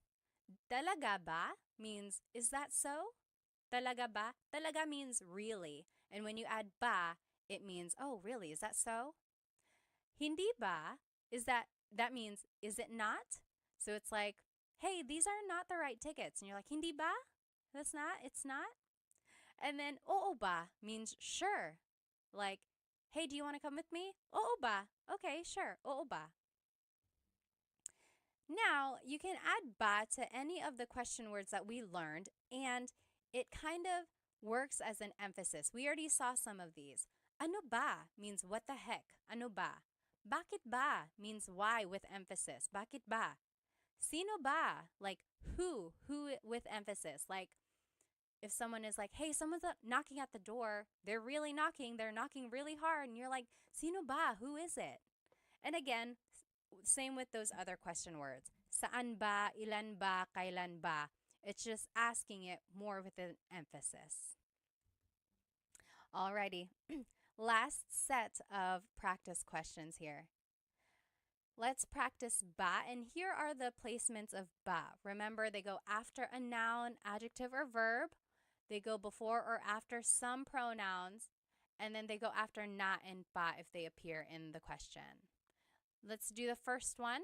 Kumain ka ng almusal. We have to change the statement into a question by adding ba. So, kumain ka ng almusal means you ate breakfast. Where would ba go? Kumain is a verb, so it would probably go after that. Let's see. Kumain ka ba ng almusal? So it actually goes after ka because it is the pronoun, one of the pronouns that go before ba. Tricky, right? It's just one of those things that we'll have to memorize. So, kumain ka ba ng almusal means you ate breakfast. Did you eat breakfast? Pause the video now and then we will do the rest in just a minute. Okay, welcome back. Number 2, nasa eskwelahan na ang mga bata. The kids are at school already. Nasa eskwelahan nasa eskwelahan na ang mga bata. The answer would be, nasa eskwelahan na ba ang mga bata? Nasa eskwelahan na ba ang mga bata? So there's the word na, ba would go after that. Next, galit si nanay, mother is mad. Galit ba si nanay? Galit is an adjective, so ba would just go after that. Rule number 1. Number 4, bahay yan ni Ate Mary. That is Ate Mary's house. Bahay yan ni Ate Mary. Where would ba go? It would go after the noun. Bahay ba yan ni Ate Mary? Is that Ate Mary's house? Number 5, aso mo yan. That is your dog.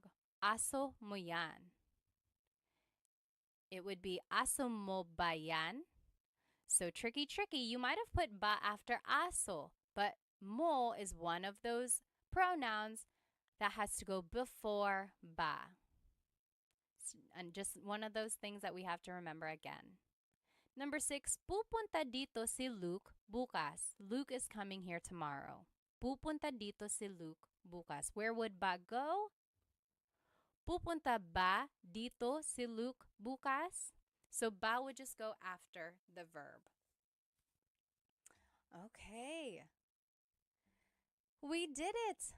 We learned all of the different Tagalog question words. There's a lot, isn't there?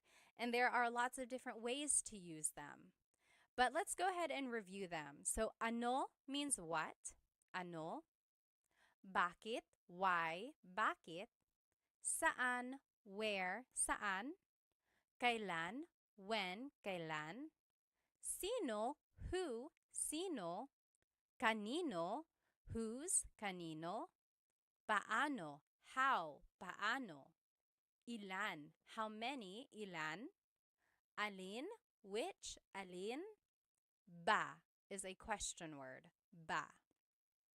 And then just to recap, here is everything we did in class today. We learned the different Tagalog question words. We learned the question formation of these words.